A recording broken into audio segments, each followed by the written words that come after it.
Chapter 101. A dark corridor opened up in the middle of the streets of New York City.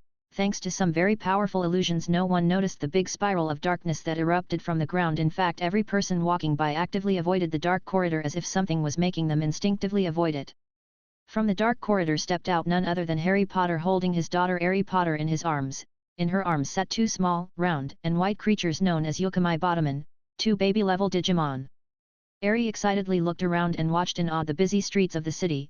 The little girl was certainly surprised at how busy and big the city of New York is. She had heard from her cousin Morgan and big sister Hope that New York was a big city, and now that she can see it herself she had to agree. The buildings were huge and Harry had to strain her neck to look up. The Yokomai squeaked in awe as they too looked up. Luckily for the little Digimon they didn't have a neck, otherwise it would have been very sore right now. Harry smiled watching his daughter look around so excitedly. Harry spent most of her life locked up, so Harry always makes an effort to take her with him so she could see more of the world, and he was glad to see that she was enjoying it. He himself looked around for a bit. The city wasn't that different from the one he had lived for a long while during his time as an Avenger, so he sort of felt a bit nostalgic. It was nighttime in this part of the world as opposed to the daytime it was in Japan. But since both Harry and he are supernatural beings, dragons to be specific, they weren't affected by the change in time zone. However, Harry suddenly felt a divinity fluctuating as if it was under constant stress. It was a strong divinity, but it felt sort of off to him, almost like it wasn't complete, to begin with. Sure, it was strong, to say the least, and Harry could only describe it as if the divinity was watered down for some reason. But it was a lead, the only one he had, and a chance to find out where the Greek pantheon operated from. Amaterasu had only told him that the Greek gods seemed to be moving about New York City but not their exact location. More than likely that was all the Shinto gods could find out, and he was sure they were cloaking themselves somehow too. So he turned to Eri and with a smile on his face he spoke to her. "Eri, I sensed something nearby, so we're flying there, okay?" Eri smiled at her father and nodded. She then jumped off his arms and summoned her big witch's hat, and immediately stuck her hand in it. A few seconds later she pulled out her broom, and with a big smile on her face, she looked at it. She then mounted her broom and the Yokomai and jumped onto her shoulders to ride with her. She then took off flying, waiting for her daddy a fair distance away high in the sky. Harry chuckled and then took off flying after his daughter, and after reaching her he then took off flying towards where he was sensing that overstressed divinity with Harry following close behind in her broom. It seems like his Potter luck was acting up again, and he just knew that whatever they were going to find out next was going to lead them to some crazy adventure.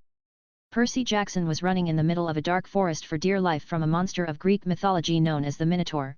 Yeah, sounds crazy, and Percy was starting to think that perhaps he was having a mental breakdown with everything that had happened to him today. First, his math teacher turned out to be a monster and tried to kill him.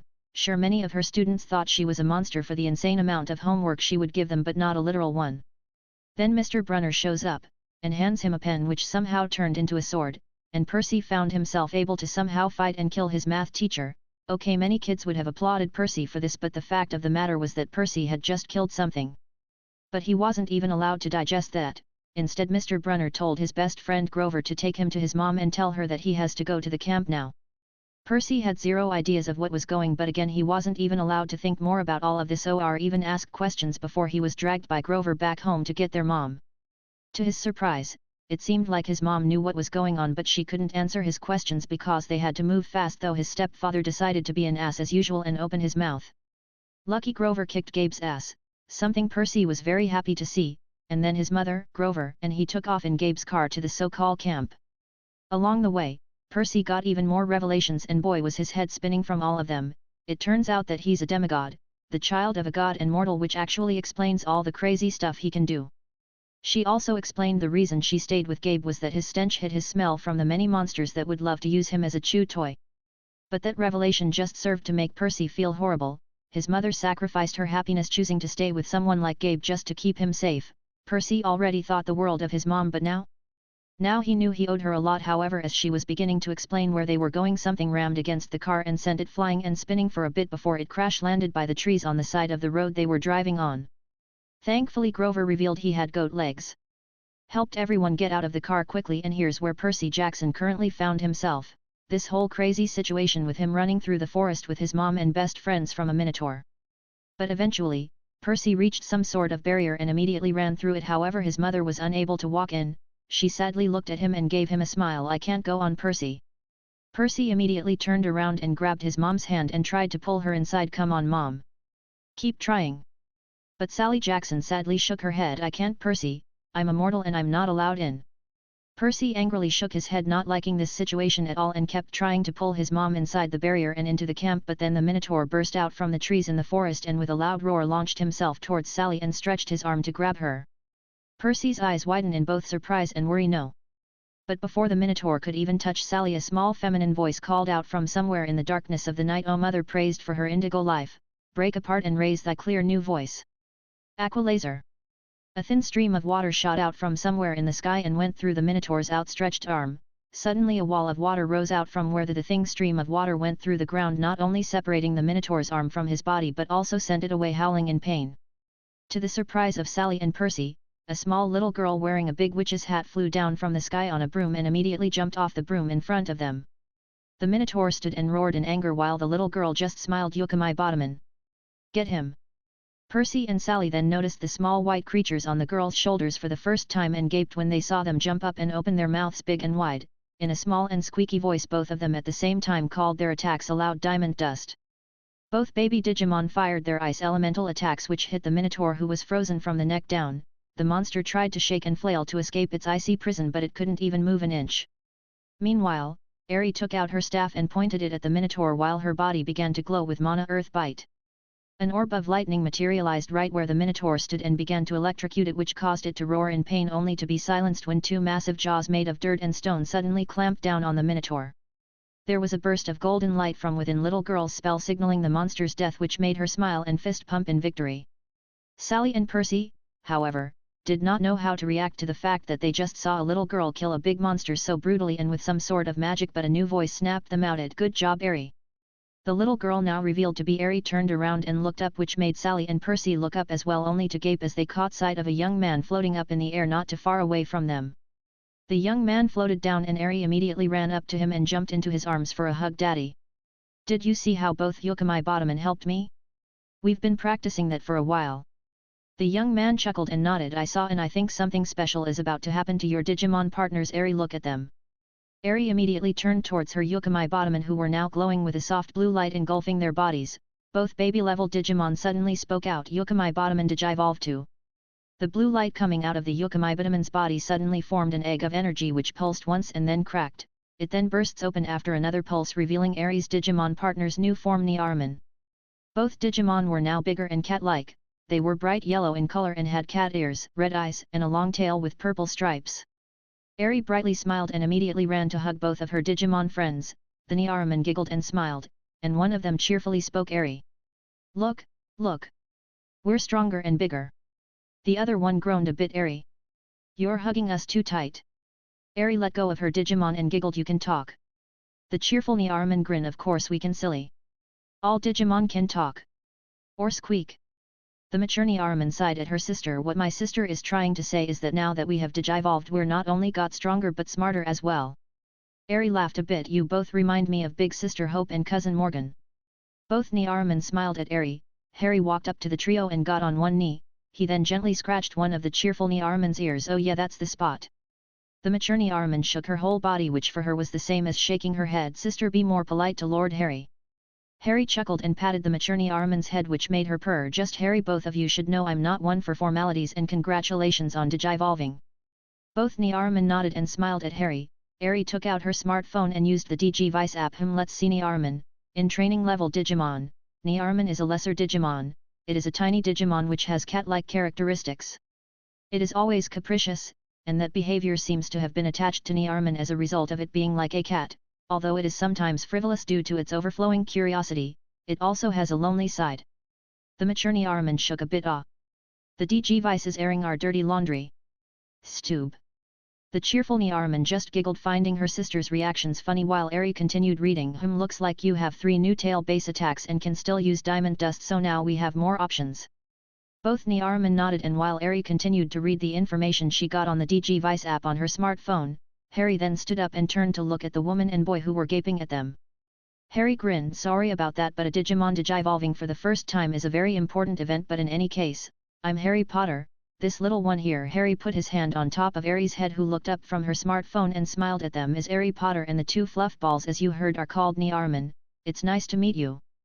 Both Sally and Percy nodded. Sally then snapped out of their surprised and awed state and smiled. "Ah. Thank you for saving us."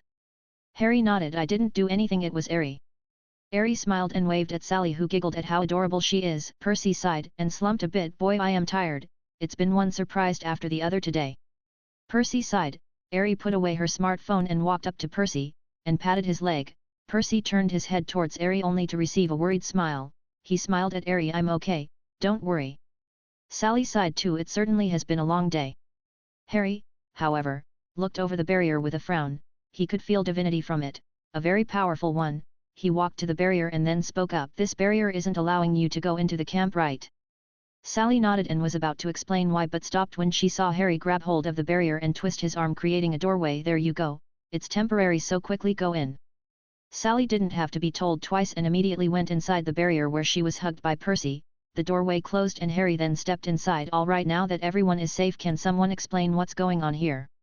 But a voice suddenly called out, which made everyone turn their heads towards where they heard the voice come from. "I would also like an explanation, especially since Harry Potter is inside Greek territory." Harry turned his head towards the man who just spoke and he immediately recognized him. His Rinnegan and observe skill instantly told him who he is. "Dionysus, Greek god of wine and madness. I finally found the Greek pantheon. It seems there's a lot I want to say to Zeus and Ares."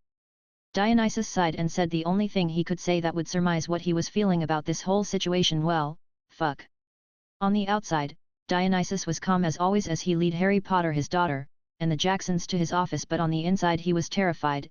Everyone knew how ruthless and damn powerful the dragon god before him is.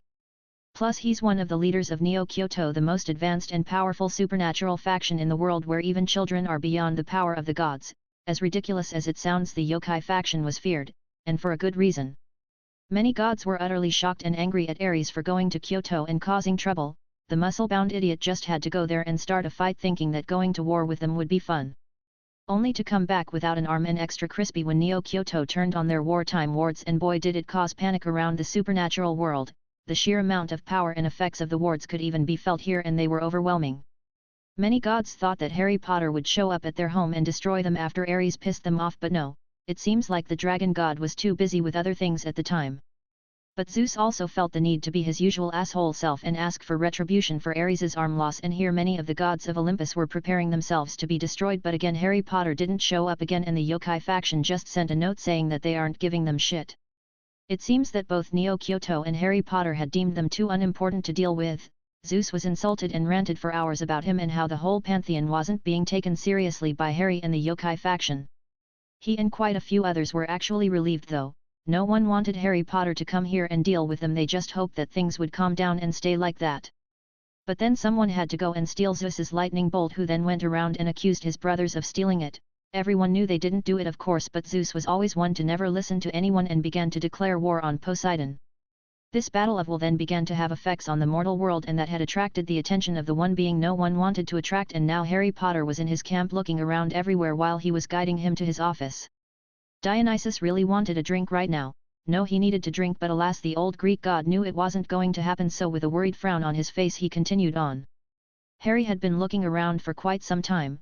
This camp was full of demigods and he couldn't help to ask why there were just too many, and having caught sight of the cabins and the gods they represent, he was utterly surprised that these gods slept around this much. There was something he didn't like about all of this. First of all, the barrier surrounding this entire camp. Why would they need it for? Why would a bunch of young demigods need a barrier of divine power for this camp? Second, the sheer amount of kids here. Do the Greek gods not know how to practice safe sex? Just what are they thinking having these many kids? Are they perhaps preparing for war or something? Sure, demigods were strong, but most of them only reach high-class rank, and only a few have ever reached beyond that to the ultimate rank, so Harry couldn't really see them being used for war, even though there were a lot of them. He turned his gaze at Aerie and smiled as she excitedly spoke to Percy about her magic.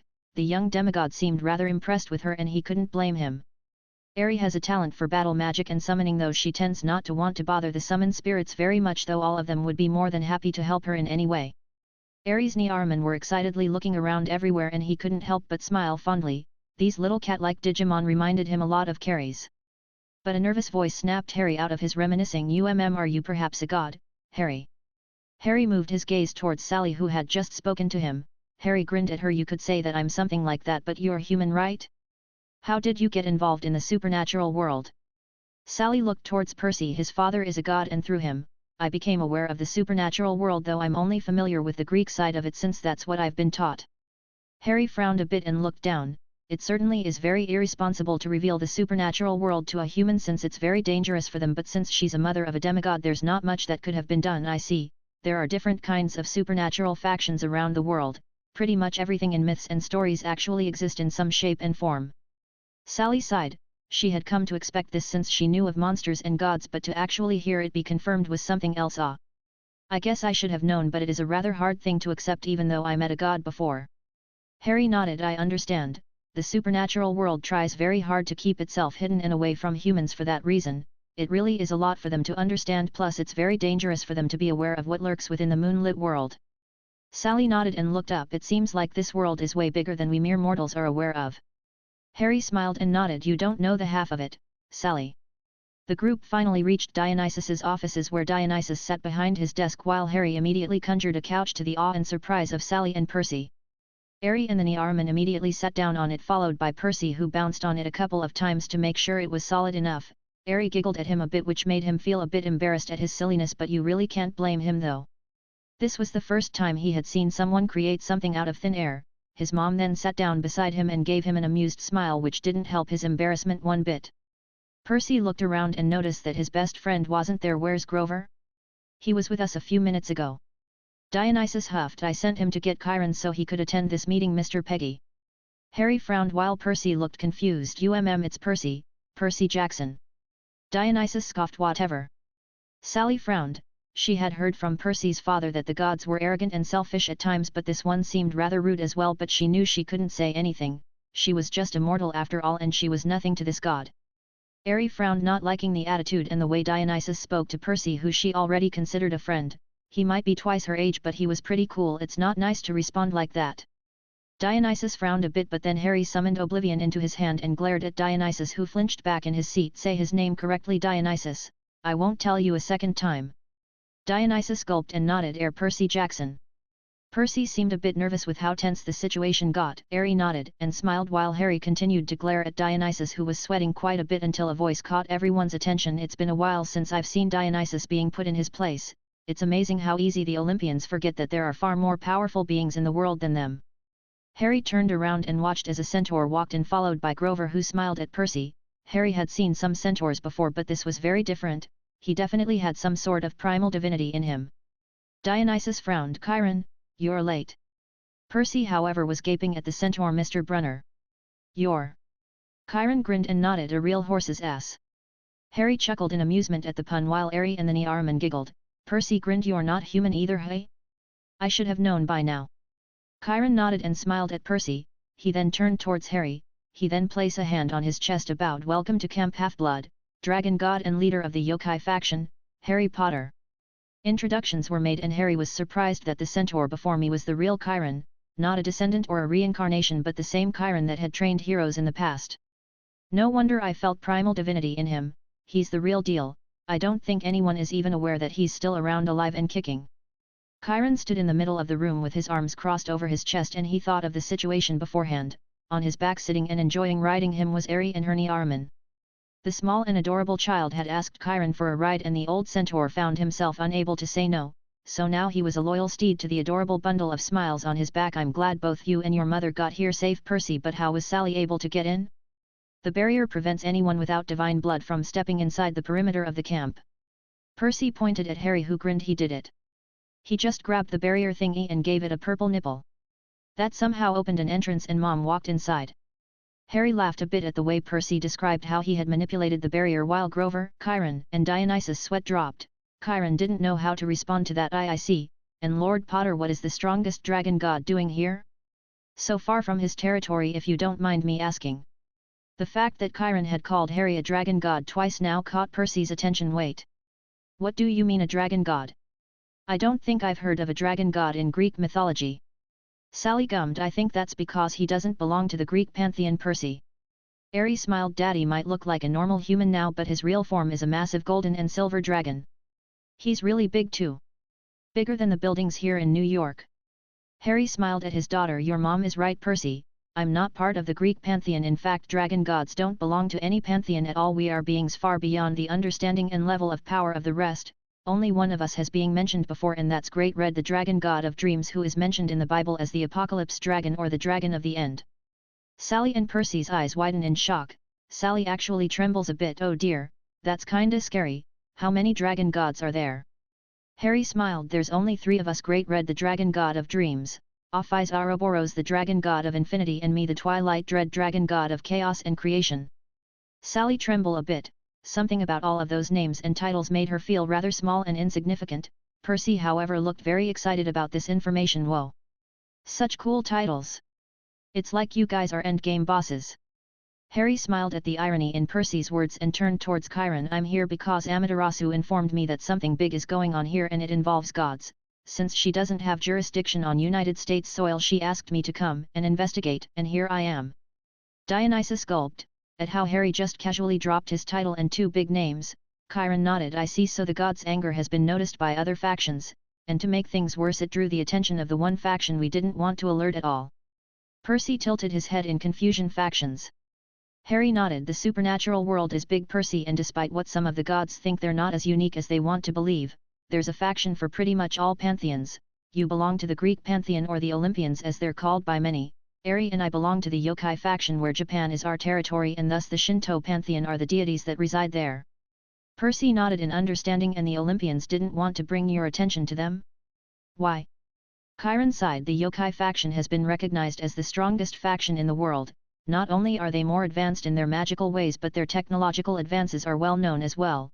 Take that and add the fact that everyone in that faction could kill a god with ease, and they make for a very dangerous faction to upset. Percy frowned. They can kill a god? Harry grinned. Yup, even the kindergarten children can come here and kill Zeus before nap time, though even if they do, the god would regenerate a few weeks later. But I and the rest of Neo Kyoto's elite squad can permanently kill a god. We all have god killer abilities. Dionysus paled and Chiron nodded. I see. I take it that you were the one who created those wards around Kyoto and imbued it with a god-killing aura. Harry raised an eyebrow. That's right, though I am surprised you were able to come to that conclusion with such little information. But then again, you are Chiron. I won't tell you the details about the wards around Kyoto, but I can tell you that it was indeed me and one other person who created them. Chiron nodded. That explains why Ares's arm hasn't regenerated after all this time. Those wards have a god-killing aura in them. It seems Ares's foolishness finally caught up to him and us, it seems. Sally frowned. Ares? Isn't that the god of war? What did he do? Dionysus scoffed and was the one who answered Sally's questions. The muscle-bound idiot thought it was a good idea to go and bother the yokai faction and kept annoying them by punching the wards until they got tired of him and activated something that not only blasted his arm off in a shower of blood but also knocked him unconscious and out into the sea for weeks. Harry grinned at Dionysus. Yasaka got pissed at the noise he was making and activated the wartime wards, which are at least 100 times more powerful than the ones we have protecting Kyoto, and they cover Japan entirely. Dionysus frowned, not liking all this at all. Ares was heavily criticized for his actions by everyone except Zeus, who was only mad at what had happened to his son. Chiron sighed and tiredly rubbed his eyes. What a mess. I suppose that you want to be informed of what's going on, right? Harry nodded while Percy frowned. Should we be here? I feel like what you're about to tell Harry isn't something normal people should be listening to. Chiron smiled at Percy but then shook his head. No, this also involves you, Percy, so you might as well stay here and listen. Percy pointed at himself in surprise. Me? But how? I've never even knew all of this existed before today. Harry was also curious about how Percy is supposed to be involved with all of this craziness going on. Chiron nodded and then went on to explain. Well, to make things simple, someone stole Zeus's lightning bolt and he thinks you did it, Percy. Harry frowned while Percy gasped and shook his head. But I didn't do it. Like I said before, I didn't even know the gods and all of this even existed. Sally patted her son's shoulder. We know you didn't do it, Percy. Calm down, okay? Percy nodded while Dionysus sighed. It doesn't matter if you didn't do it. Zeus thinks you did and he's not known to think things through. Chiron nodded. Unfortunately, as Lord Dionysus says, once something gets inside Zeus's head, nothing nor no one can convince him otherwise. Harry crossed his arms and stared at both Chiron and Dionysus. There's something you're not telling him, and it has to do with why Zeus thinks Percy stole his lightning bolt. What is it? Sally was the one to answer the question. It's because of his father, isn't it? It's because he's the son of Poseidon. Percy gaped at his mom in shock. My father is Poseidon, the god of the seas. Sally smiled at Percy and nodded. Harry, however, hummed for a bit. I see, so he thinks that Poseidon used Percy to steal his lightning bolt and take over Olympus, isn't it? Chiron and Dionysus nodded. In response, Harry scoffed and shook his head. That god king of yours seems rather paranoid, doesn't he? How pathetic, to blame a child that had no idea of the supernatural of stealing a godly weapon. Chiron and Dionysus just stared at Harry, of course, wholeheartedly agree with him, but they weren't brave enough to voice their real thoughts. Harry noticed this and grinned at them. You don't have to worry about anyone on Olympus listening in. My power is blanketing this entire area, so I'm afraid they won't be able to hear, see, or even sense us. Harry then grinned at Dionysus. They won't be able to even hear you scream. Dionysus began to nervously sweat. He understood the threat, and even though Harry had said that with a smile on his face, Dionysus knew that it was a threat as well. He really wanted a drink now. All of this is too much to take while not being drunk. Chapter 102. Harry continued to grin at Dionysus, enjoying watching the god tremble in fear, but decided to stop a few moments later. There were still questions he wanted answers to after all. So Harry turned his head towards Chiron, who up until now seemed to be very forthcoming with information, so he decided to ask him. Chiron, I have a few questions that have been bothering me about this camp for a while. Can I count on you to answer them? Chiron stared into Harry's eyes for a few seconds before he nodded. I'll do my best to answer your questions to the best of my abilities, Lord Potter. Harry nodded and smiled at Chiron. You can call me Harry, I'm not one for formalities. Chiron smiled and nodded at Harry. Harry sighed, then decided to go ahead and ask his questions. Mind explaining the purpose of this camp, and why are there so many demigods here? At first, I thought that perhaps the Greek faction was preparing for war, but at most, there are only kids here and I've only seen a few adults or even older teens. Dionysus frowned. If he was honest, he would have preferred that Harry wouldn't have found out about this entire situation with the demigods, but he knew that they had no other choice but to inform him. There was no way they could deny him any answer, since he would eventually find out anyways. Sally looked down, already knowing the answer to these questions. She understood that the gods were forced to abandon their children because of the law, but she never liked it. Chiron sighed and crossed his arm across his chest. When the Greeks had just moved to the United States, the gods did as they used to do in ancient Greece and mingled with humans, resulting in many demigods being born, but the big three, Zeus, Hades, and Poseidon, had children that in World War II clashed against each other and caused a big disaster. As a result, Zeus and his brothers made a pact to no longer sire any children, since they are very powerful and thus dangerous. Harry frowned. He didn't know about this and wondered if Amaterasu or Yasaka knew about it. Perhaps even Gabriel and Seraphal knew? He going to have to ask them sometime later. Chiron continued on, but, well, as you can see with Percy, they didn't exactly follow through with the pact. Both Zeus and Poseidon had children, and even though Zeus fervently tried to impose the pact, even he failed to do so in the end. He killed the children and lover of Hades, and in an effort to pay him back sends monsters to hunt down their children. Harry narrowed his eyes while Chiron went on. The life of a demigod is hard, since ancient Greek monsters can smell their divine blood, so they hunt them down. So this camp is meant to be a sanctuary for demigods and a training ground to prepare them for the world and protect them from the creatures that seek their deaths. Harry stared at both Chiron and Dionysus for a few long seconds, which made both of them very nervous. Percy, who had been listening to everything that was just said, frowned. But it's not our fault that we were born. Why would the gods have us just to abandon us and leave us to the monsters? Sally sadly frowned. Because if they stay, they lose their divinity, they become human, and as gods, they can't allow that to happen. It would bring an unbalance to the world. But Harry spoke. That's a lie. Sally and Percy turned their heads towards Harry while Chiron looked at him intrigued, while Dionysus seemed confused.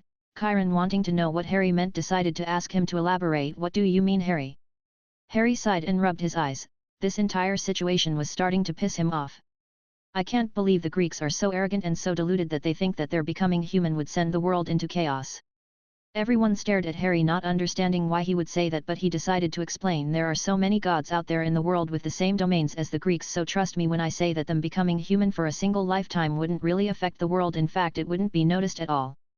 Sally frowned. But Poseidon was becoming human, and I know it's true because I saw it.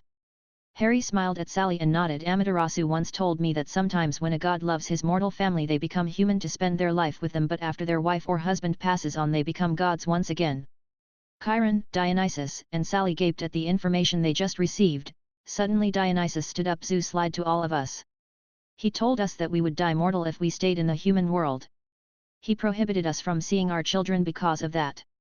Harry, however, frowned. That doesn't excuse any of you gods from all this, Dionysus. All of you could have done more to be with your children in some form or the other, or at least sent a letter or something. Do you know what was the first thing I sensed when I stepped inside this camp? Chiron and Dionysus stared at Harry. they were very hesitant to know about what Harry sensed, but Harry didn't even give them any time to think. Sorrow, anger, and hate, that's what I felt from all these children here. In their hearts in some way or the other these emotions lurk. I wonder how long will take for them to grow tired of all this, of all of you and Rebel. Dionysus and Chiron flinched upon hearing Harry's words while he just shook his head. All of this is just horrid and disgusting, abandoning children, family killing family, and arrogance of a level I haven't seen in a while. You Greek gods might just be worse than the devil faction. Dionysus looked like he had been struck in the face while Chiron just looked down unable to say anything. Harry, Sally, Percy, and Grover just silently watched on as Harry berated them and told them some very hard truths.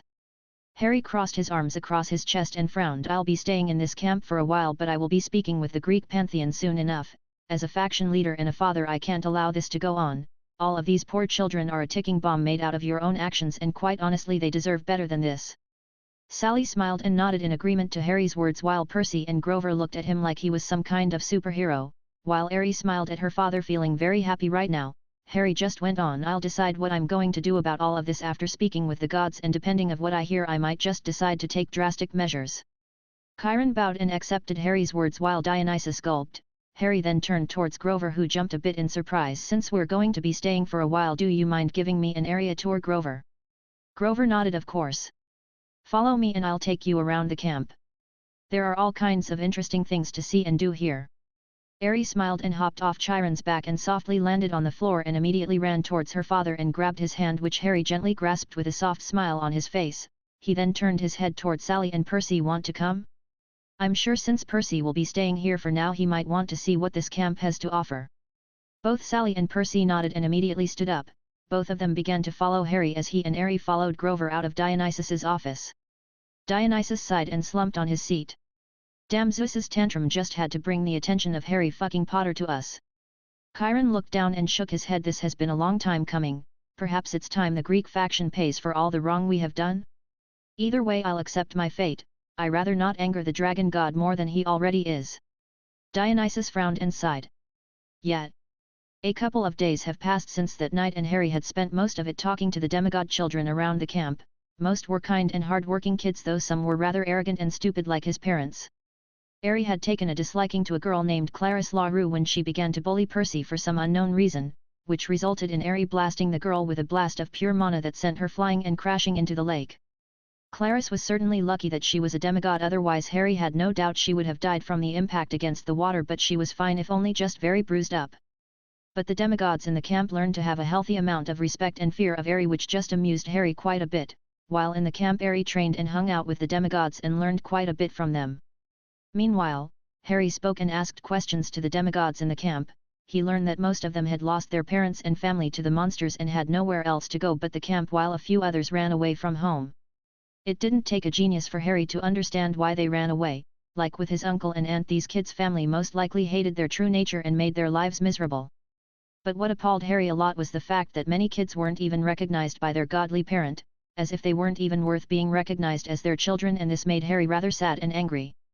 The Hermes cabin was filled with kids not recognized by their parents, kids who felt unwanted and abandoned not only by their godly parents but by the world itself. So Harry decided to help them out a bit, and so he used wood style to enlarge the cabin and increase the number of rooms and space. He even enlarged the inside to make sure the kids were comfortable. With that done, he then spent time with the kids along with Harry and listened to them talk about their fears, their dreams, and their hopes. Harry made sure to support them and be there for them. In the few days he spent in camp he had become the favorite adult of many of the demigods. He sort of became a cool uncle. They could go and talk with him about their problems and he would listen to them and even joke and play around with them. Harry also became very beloved by everyone. In fact, many demigods saw her as someone who they wanted to learn from.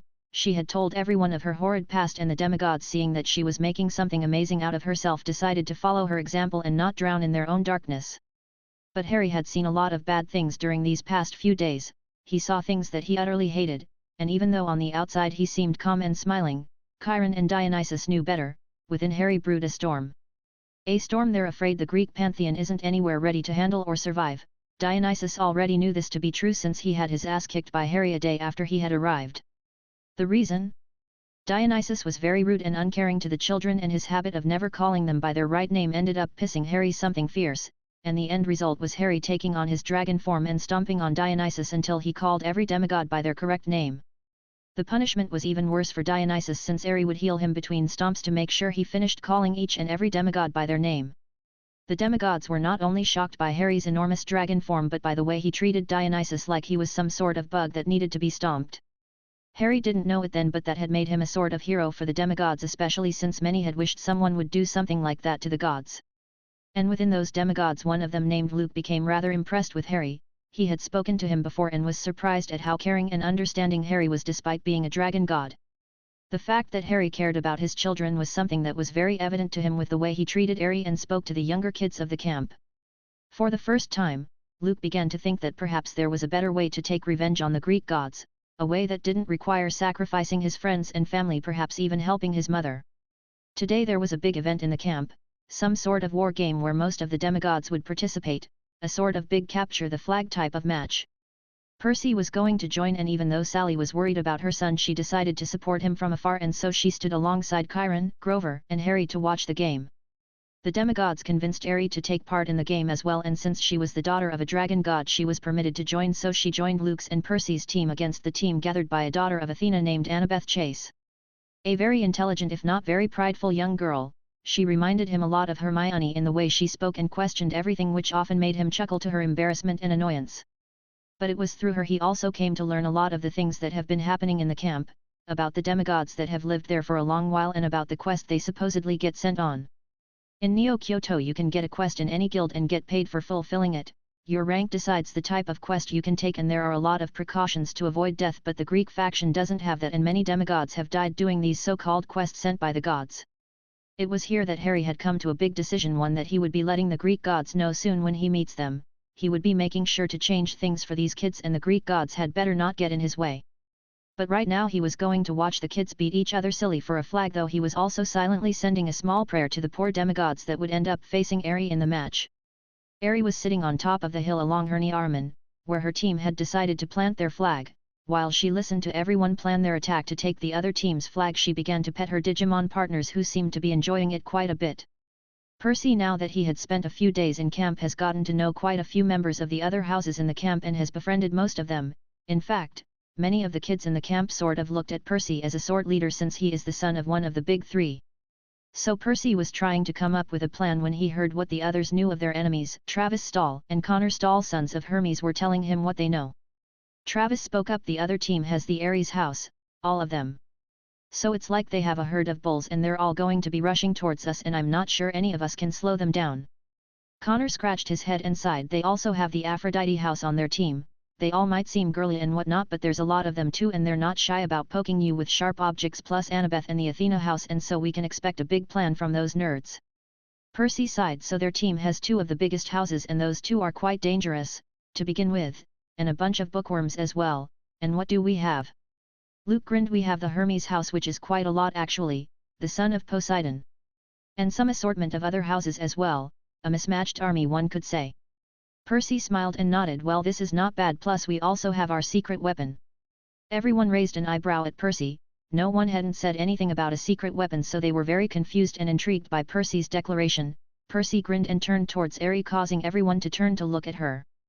Ares brightly smiled and waved at everyone when she noticed they were all looking at her. Many were taken by her adorable demeanor. Percy grinned, thinking that they had this match in the bag because of Ares. He had gotten to know the bundle of cuteness during their stay at the camp, and he knew for a fact that behind that cuteness lays a mass of pure chaos and destruction the likes no has ever seen before. His team was skeptical though. Connor rubbed the back of his head. Percy, that's a 7-year-old girl, you really don't expect her to fight, right?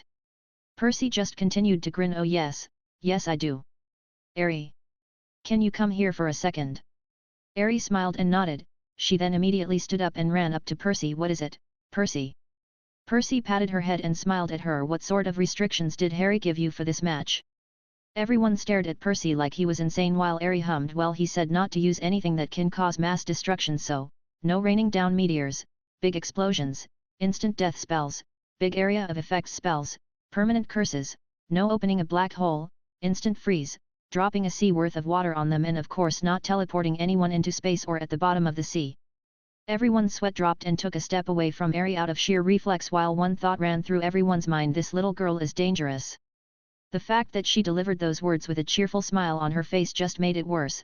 Percy however already knew all of this, so he wasn't even affected by it. Instead, he thought that the fact that Aerie had access to such powerful magic was pretty cool. Okay, so no big attacks. Aerie nodded, and no magic spells that could destroy the country either. Everyone's sweat dropped at how casually these two were speaking of such scary things. Well then, can you offer long-range support?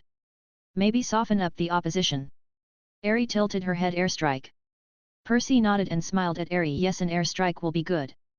Aerie nodded and then took her witch's hat out from who knows where and then began to pull things out of it, things that clearly did fit in that small witch's hat, until she found her broom and took it out. Aerie then used magic to put everything she took out of her witch's hat back into it and then put it on her head. She then brightly smiled at Percy. I'm ready. Percy nodded. All right then, take off and attack them as soon as the match begins. That should scramble and confuse them, getting rid of any plan they might have had. The rest of us will charge forward to the flag. Everyone nervously cheered, but Luke then raised a hand. What about our flag? Percy nodded and turned towards Aerie, who smiled. We can leave the Niarman to protect the flag. Everyone turned towards the Niarman, who were listening and watching everyone from the top of the hill where the flag is. Travis scratched his cheek. Are you sure you want to leave your little friends to protect the flag? They might get hurt, you know. But Aerie just smiled and nodded. You can trust them to not let anyone get too close to our flag. Everyone had no choice but to nod, and Aerie hopped on her broom and took off high into the sky, while everyone but Percy gaped at her, not really expecting her to fly off on a broom. Harry smiled as he watched his daughter fly off into the sky. Sally's looked up and smiled. It still amazes me whenever I see Aerie fly off in her little broom. Harry smiled and nodded. I made that broom along with my girlfriend Hermione. It is the fastest and most powerful flying broom in the world. Chiron hummed. Aren't you afraid she might fall or hurt herself flying at such speeds? Harry chuckled a little. Did you forget that Aerie is a dragon? A child of a dragon god, no less. With all the training and what she has learned, she is firmly planted in the heavenly dragon rank. Chiron turned his head towards Harry so fast that for a second Harry was afraid he had snapped his own neck. That little and adorable girl is heavenly dragon rank in power. Harry tilted his head and nodded. Well, yet, she is my daughter after all. Chiron deadpanned at Harry. I thought she was adopted. Harry smiled and nodded. She is, but I gave her my blessings and a whole bunch of other stuff, and she has become a dragon because of that, and she has risen to the rank of heavenly dragon. My other daughter Hope was born in the rank of dragon god. She is in fact the dragon god of comic flames. Oh. She's also part phoenix too, and my niece has gotten stronger and she's almost at the level to become a dragon god herself. But now that I think about it, I wonder what her first domain is going to be. Sally smiled and giggled a bit at how happy and proud Harry sounded whenever he spoke of his daughters and niece. He certainly was the most friendly and kind deity she has ever met. Chiron just sighed and rubbed his eyes. Now he was a little worried about his students, since he now knows they were facing a being far beyond the gods, but all he could is pray for them to survive. Someone blew a big horn, which was the signal to begin the match, and then pure and unadulterated chaos and destruction fell from the sky upon Annabeth's team. No one expected an attack from above. No one would dare to go into Zeus's domain after all, but it seems like someone did and was attacking them with a lot of force. Aerie looked down as she let loose all the beginner rank spells she knew at the other team, simple and weak spells like Fireball, Aqua Edge, Stone Blast, and so on. What Aerie was unaware of is that even though these spells are of the beginner rank, it was her, a heavenly dragon and daughter of Harry Potter, who was using the spells, which meant that all of those spells were at least master rank in power. So Annabeth's team was completely taken off guard as it rained down Armageddon upon them in the form of elemental spells. All they could do was scream in pain as pretty much everyone was blown away. It was really lucky that as demigods they were highly resistant, otherwise Harry would have to spend most of his afternoon putting a bunch of kids back together, or perhaps even bringing them back to life. But none of that happened, and as Percy smugly grinned as he watched the flaming explosions, lightning barrages, and whatnot send his enemies flying everywhere, Luke walked up to his side. Remind me not to get into a fight with Aerie. Percy smiled at Luke and nodded. You know, the scary thing about all of this is that she's holding back a lot. Everyone's sweat dropped as they continued to watch as Aerie bombarded the opposing team with the fury of the elements with a cheerful smile on her face. Even when they began to beg or surrender, she just continued to blast them away. There was no mercy on that little girl, and that made everyone rather nervous. Luke began to sweat profusely. Yet, I think I'm going to come clean to Harry. There's no way I'm going to get into a fight with Aerie, even if it's for revenge. After the massacre that was the capture the flag match, Percy was declared the winner. After Aerie had single-handedly devastated the opposing team, Percy had just walked up to the other team's flag and took it with a grin on his face. Aerie had earned herself the moniker, the Witch of Destruction, from everyone in the camp, something she really liked and took on with pride, something that Harry found rather adorable. He did have to heal Annabeth, the house of Athena, Ares, and Aphrodite quite a bit, but they were fine and quite impressed with Aerie. In fact, some of them even showed her some respect. That night everyone decided to throw a party in celebration of Percy's victory and Ares' merciless slaughter of the opposing team, and Harry watched with a fond smile as everyone ate, played around, and behaved like the children they are. He even watched as Ares cheerfully laughed and talked to everyone who approached her to ask about her magic, while the Niarman were on top of a table eating as much food as they could. It seemed that Ares got herself a fan club, which didn't surprise Harry at all. Having nothing to do, he opted to sit by the campfire and roast some marshmallows to eat. But he then saw someone tending the campfire, someone rather peculiar. Harry's eyes immediately picked up on who it is that is tending the campfire. To everyone else she might look like any normal 10-year-old with reddish-brown hair, but to Harry, she looked very different. So knowing who had shown up, Harry sighed and spoke up. "So what does Hestia, the goddess of the hearth, home, and family, need from this dragon god?" Out of all the Greek gods, Hestia is the one god Harry didn't feel any sort of ill will towards, more specifically because of the domains she rules over. Hestia turned her head towards Harry and gave him a small smile. "Harry Potter, you're more than a simple dragon god, you're one that follows the principles of my domains." Harry chuckled and pulled out his stick full of melted marshmallows and ate a few. Hestia just watched him do so in silence for a little, but she then spoke up. "Are you here to kill my family?" Harry chewed his marshmallows and then swallowed. "What your brothers have been doing, what the rest of the Greek pantheon have caused, and all of this, the children, the camp, the simple fact that all of these kids are pushed aside like toys your family got tired of playing with, gives me plenty of reasons to go to Olympus and kill them all." Hestia looked down. She really didn't have a response to that, nor could she defend her brothers, sisters, nephews, and nieces. For so many centuries she had watched on as many children who are her family as well died horrible and meaningless deaths. Killed by monsters, dying of neglect from heartbroken parents who didn't understand why they were abandoned by their lovers. Some even took their own life, not willing to live this horrible life thrust upon them by the selfishness of the gods. And no matter what she thought about all of this, all she could do is watch. Even now, as Zeus was preparing for war against Poseidon because he thought Percy had stolen his lightning bolt, all she did was watch in sadness. After all, no one ever listens to her anyways. So she stopped trying to convince her family to be better, to not keep fighting amongst themselves, and she stopped trying to convince Zeus to allow everyone to be with their children. She only kept watching as more and more demigods kept dying, and now all of that had drawn the attention of a very powerful and ruthless being. Harry Potter is here, and he wasn't happy, and of course, he wasn't. Hestia, being the goddess of the hearth, home, and family, knew full well just how much Harry took the concept of family seriously. It was only because of her domains that she knew that Harry is a family man and loves everyone whom he considers family.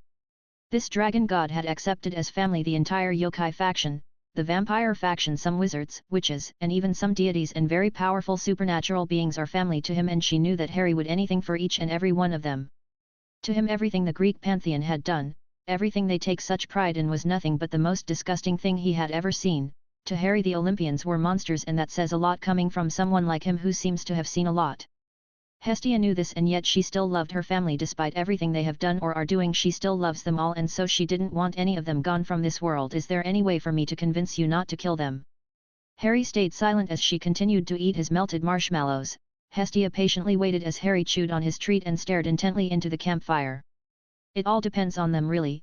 I'm not going to go with the intent to kill, but I will do so if they piss me off. At best I think most of them are smart enough to not do so, but I have been wrong before." Hestia sighed and looked down in sadness. "I guess this is the best I could hope for. I knew that the effects of Zeus and Poseidon's anger would eventually catch the attention of someone. I just didn't think it would be Harry Potter." Harry began to skewer more marshmallows into his stick as he spoke. "It was Amaterasu who told me about all of this. I didn't even notice, since to me all of these tantrums are nothing to me, but to the Shinto faction they are enough of a threat to call upon me, and they don't like to bother me with petty things." Hestia nodded and began to poke the fire out of everyone in Olympus. "I believe only my brother Zeus and Ares might cause problems. The rest will not dare to anger you, though Aphrodite might try something. I'm not really sure though, you never really know with her." Harry nodded as he stared at his marshmallows melt in the campfire. Suddenly the campfire burst to life and aggressively began to rise and flare. Hestia frowned, knowing who was doing this, but Harry just continued to calmly roast his marshmallows, not really caring about what was going. But the outburst of flames alerted everyone else, and all the demigods turned towards the campfire while drawing their weapons ready for an attack, only for a big demon-like creature to emerge from the flames and roar, "Where is Percy Jackson? Bring him to me!" Harry sighed and began to eat his marshmallows as he stood up. Hestia shook her head in disappointment. Her brother just had to pick this exact moment to start a problem. Harry walked around the campfire and stopped in front of the big demon-like creature who was too busy wildly looking around for Percy, who was glaring at the creature. The demon-like creature conjured up a fireball in his hand and was about to throw it to scare everyone, but a voice cut in, stopping him from throwing the fireball. "I hope you're not planning on throwing that when my daughter is among the many kids around here, Hades." Hades froze and began to tremble. Something in that voice, something he never wanted to be in the presence of, had made everything that made him a god of death shake in fear. Hades slowly looked down, and to his ever-growing fear he noticed who exactly he had before him: Harry Potter. The Master of Death, his boss and lord, was right in front of him eating marshmallows and glaring at him, and it was here that Hades knew he had made a horrible mistake. Chapter 103. Harry glared at Hades and he chewed his marshmallows. Hades was trembling in fear, not really knowing what to do in this situation, and he quite frankly was hoping that he was having some sort of stroke or something. No death god wanted to be in the presence of Harry, not after most of them had abandoned him that time so long ago when he was just a child and they just left him to his fate. Only Ereshkigal dared to do something about the horrible life the Master of Death had lived, and that resulted in Harry Potter becoming a being that no one wanted to mess with. This had caused mass panic among the death gods, thinking that he would come for them and take away their domains, for the Master of Death only had to wish it for them to lose everything. It was only after Izanami had talked to him that he learned that Harry had no plans of going after them unless they did something stupid. After that, things calmed down and all the death gods were able to relax. Though they all did agree on one thing: never anger Harry Potter. But it seems that in his rush to get the lightning bolt to give his brother a scare and get back his helm as well, he didn't pay attention to his surroundings and now had his boss and lord before him glaring at him with a cold look in his eyes. Lord Potter. Harry swallowed his marshmallow and threw his now empty stick behind him. "Come down here, Hades, and stop using that form, you look ridiculous." Hades gulped and nodded. He then immediately turned into his human form, which is a tall black-haired man wearing some very stylish rock clothes complete with a leather jacket and everything.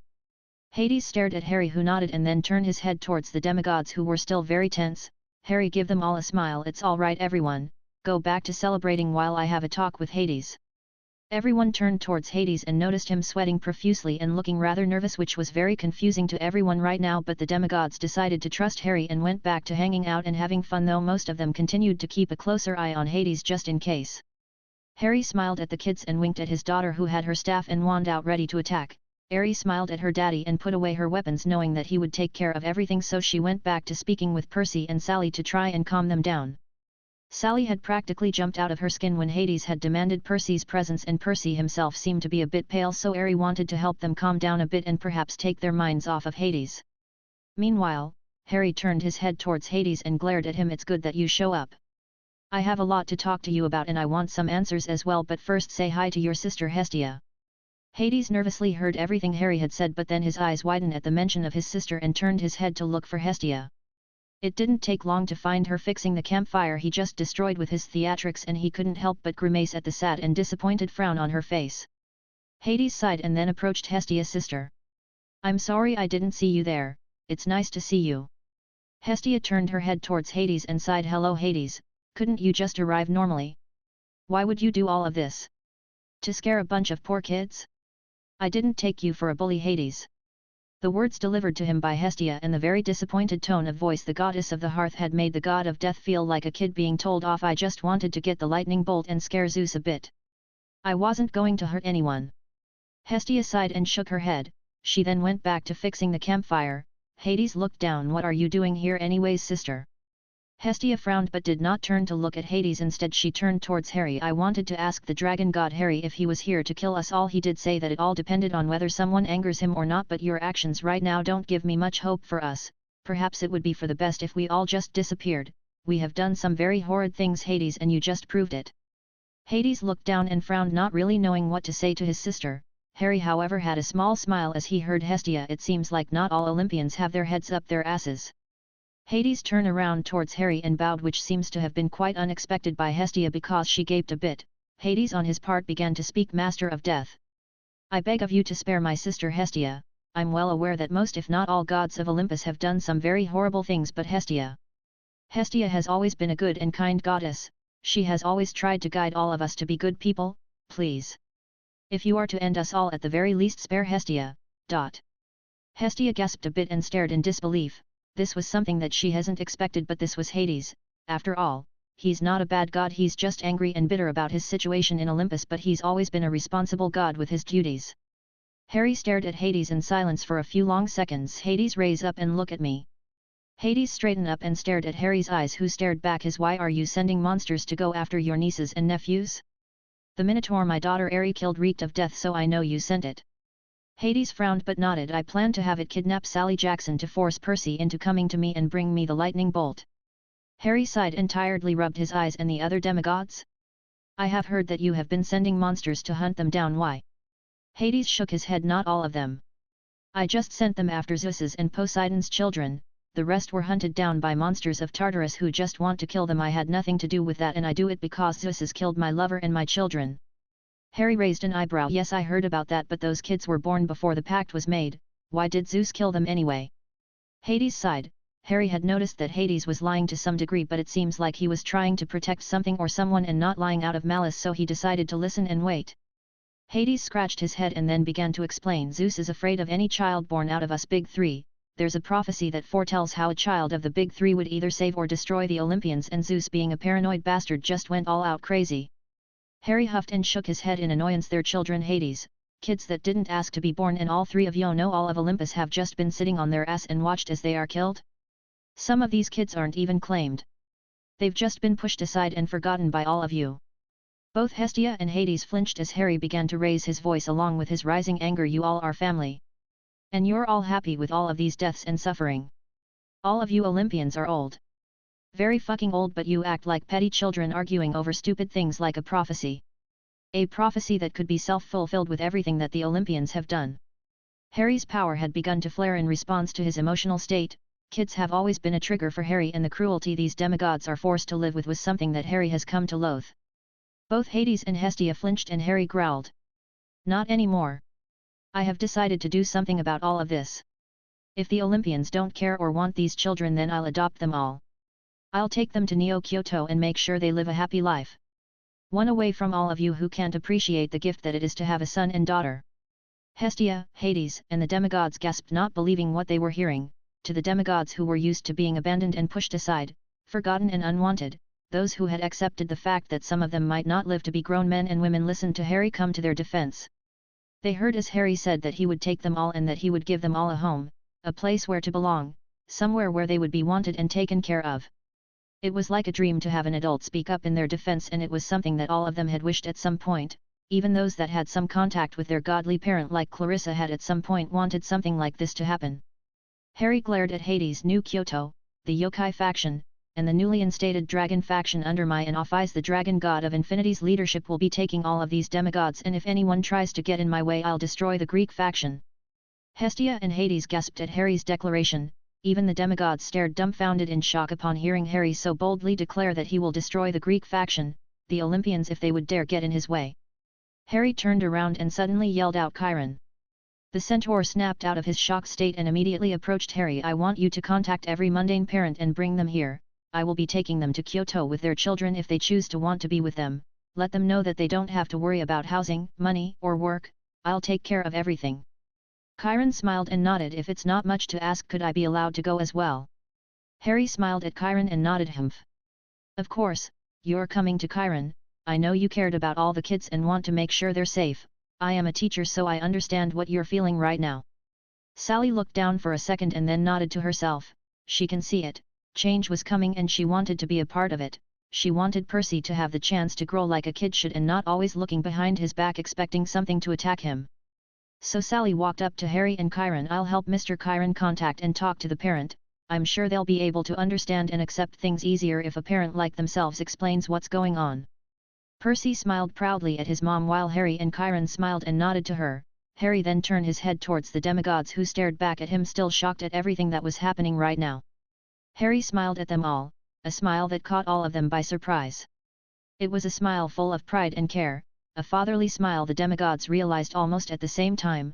Harry nodded to himself and then loudly proclaimed, I, Harry James Potter, the Twilight Dread Dragon God of Chaos and Creation, claim all of these demigods as my children. From now on all of you are dragons. Welcome to the yokai and dragon factions. As soon as Harry claimed them all, on top of each and every demigod's head in camp and in the United States, the sigil of their godly parent manifested and glowed for a few seconds before it shattered like glass and a new one formed in its place.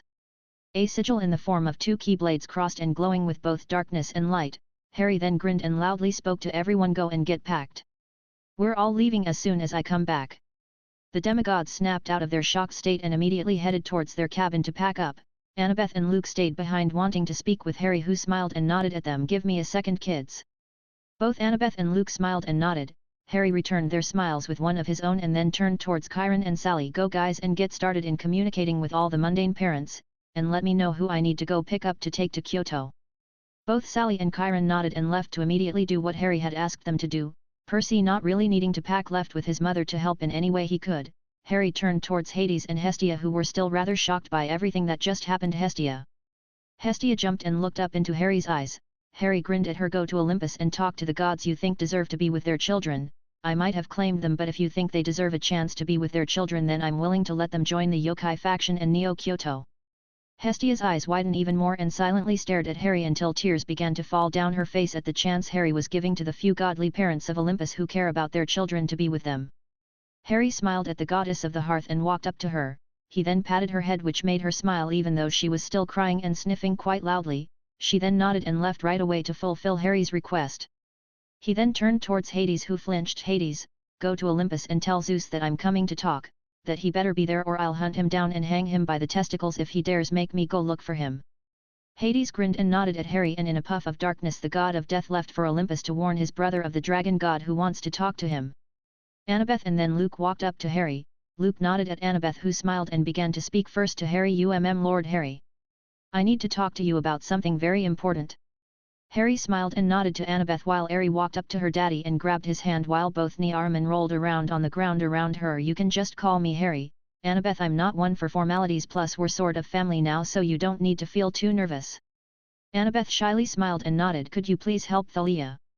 Harry raised an eyebrow, a bit confused as to what Annabeth was requesting of him, but whoever Thalia is, she must be important to Annabeth. "Slow down, Annabeth, and tell me what's going on, okay?"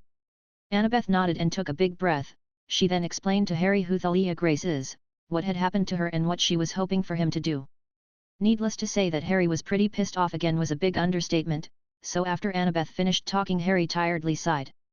It was only because Harry was holding his hand that his energy didn't lash out of sheer anger or annoyance. "So Zeus had a daughter who was hunted down by Hades along with you, Grover, and Luke. Thalia Grace sacrificed herself to save you, and when she asked her father for help, all the asshole did was turned her into a tree and use her as a battery for the barrier around the camp." Annabeth sadly nodded while Luke, down in anger, and Harry silently frowned. Even the Niarman stopped rolling around on the ground after hearing the story and looked rather angry at what was done to a child. Harry closed his eyes and waited a few seconds to calm down before he said or did anything. Everything he had found out about what the Greek faction is doing or had been doing has really tested his patience, but more and more keeps coming into the light, and he was sure that he was going to lose his patience soon. Harry opened his eyes and looked into Annabeth's eyes. "Can you take me to this tree later? I'll help Thalia, but for now, go pack. I want to get everyone out of here first, okay?" Annabeth smiled and nodded. She then turned her head towards Luke, who smiled and nodded at her. She then took off running to go pack, excited and happy that someone was willing to help Thalia after all this time. Harry then turned his head towards Luke, who looked at him straight into his eyes. "Are you going to destroy the Olympians?" Harry stared at Luke for a long while in silence. Suddenly Harry moved in a burst of speed so fast that Luke was unable to even catch a blur of movement. Harry placed his hand on his head. Luke froze in surprise and a bit of fear. Suddenly Harry pulled his hand off his head, however in his grasp was some sort of black spirit or ghost-like being wiggling around and trying to escape Harry's hold on it. Luke's eyes widened in shock and he involuntarily took a step back. "What the hell is that?" Harry stared at the black spirit-like creature in his hand. It didn't feel complete or strong, but it did have some sort of link to a much stronger and more powerful source of power somewhere else. That stronger source seemed divine and primal. Whatever it was strong enough to influence Luke from very far away, and Harry didn't like that. So with a burst of holy fire, he burned away this black spirit-like creature, which wailed in pain before being consumed by the white flames of Harry's holy fire. In the underworld, in a hellish pit known as Tartarus, where the pieces of the titan known as Cronus were sealed away and where his spirit roams and plots since the time he was defeated by his children. Cronus has been manipulating a young demigod by using his anger and hate towards the Olympians to go through his plans to return to the world and have his revenge against his children. But as he was thinking about the next step of his plan to have the Olympians destroy themselves, he was suddenly filled with pain as the pieces of his body burst into white flames.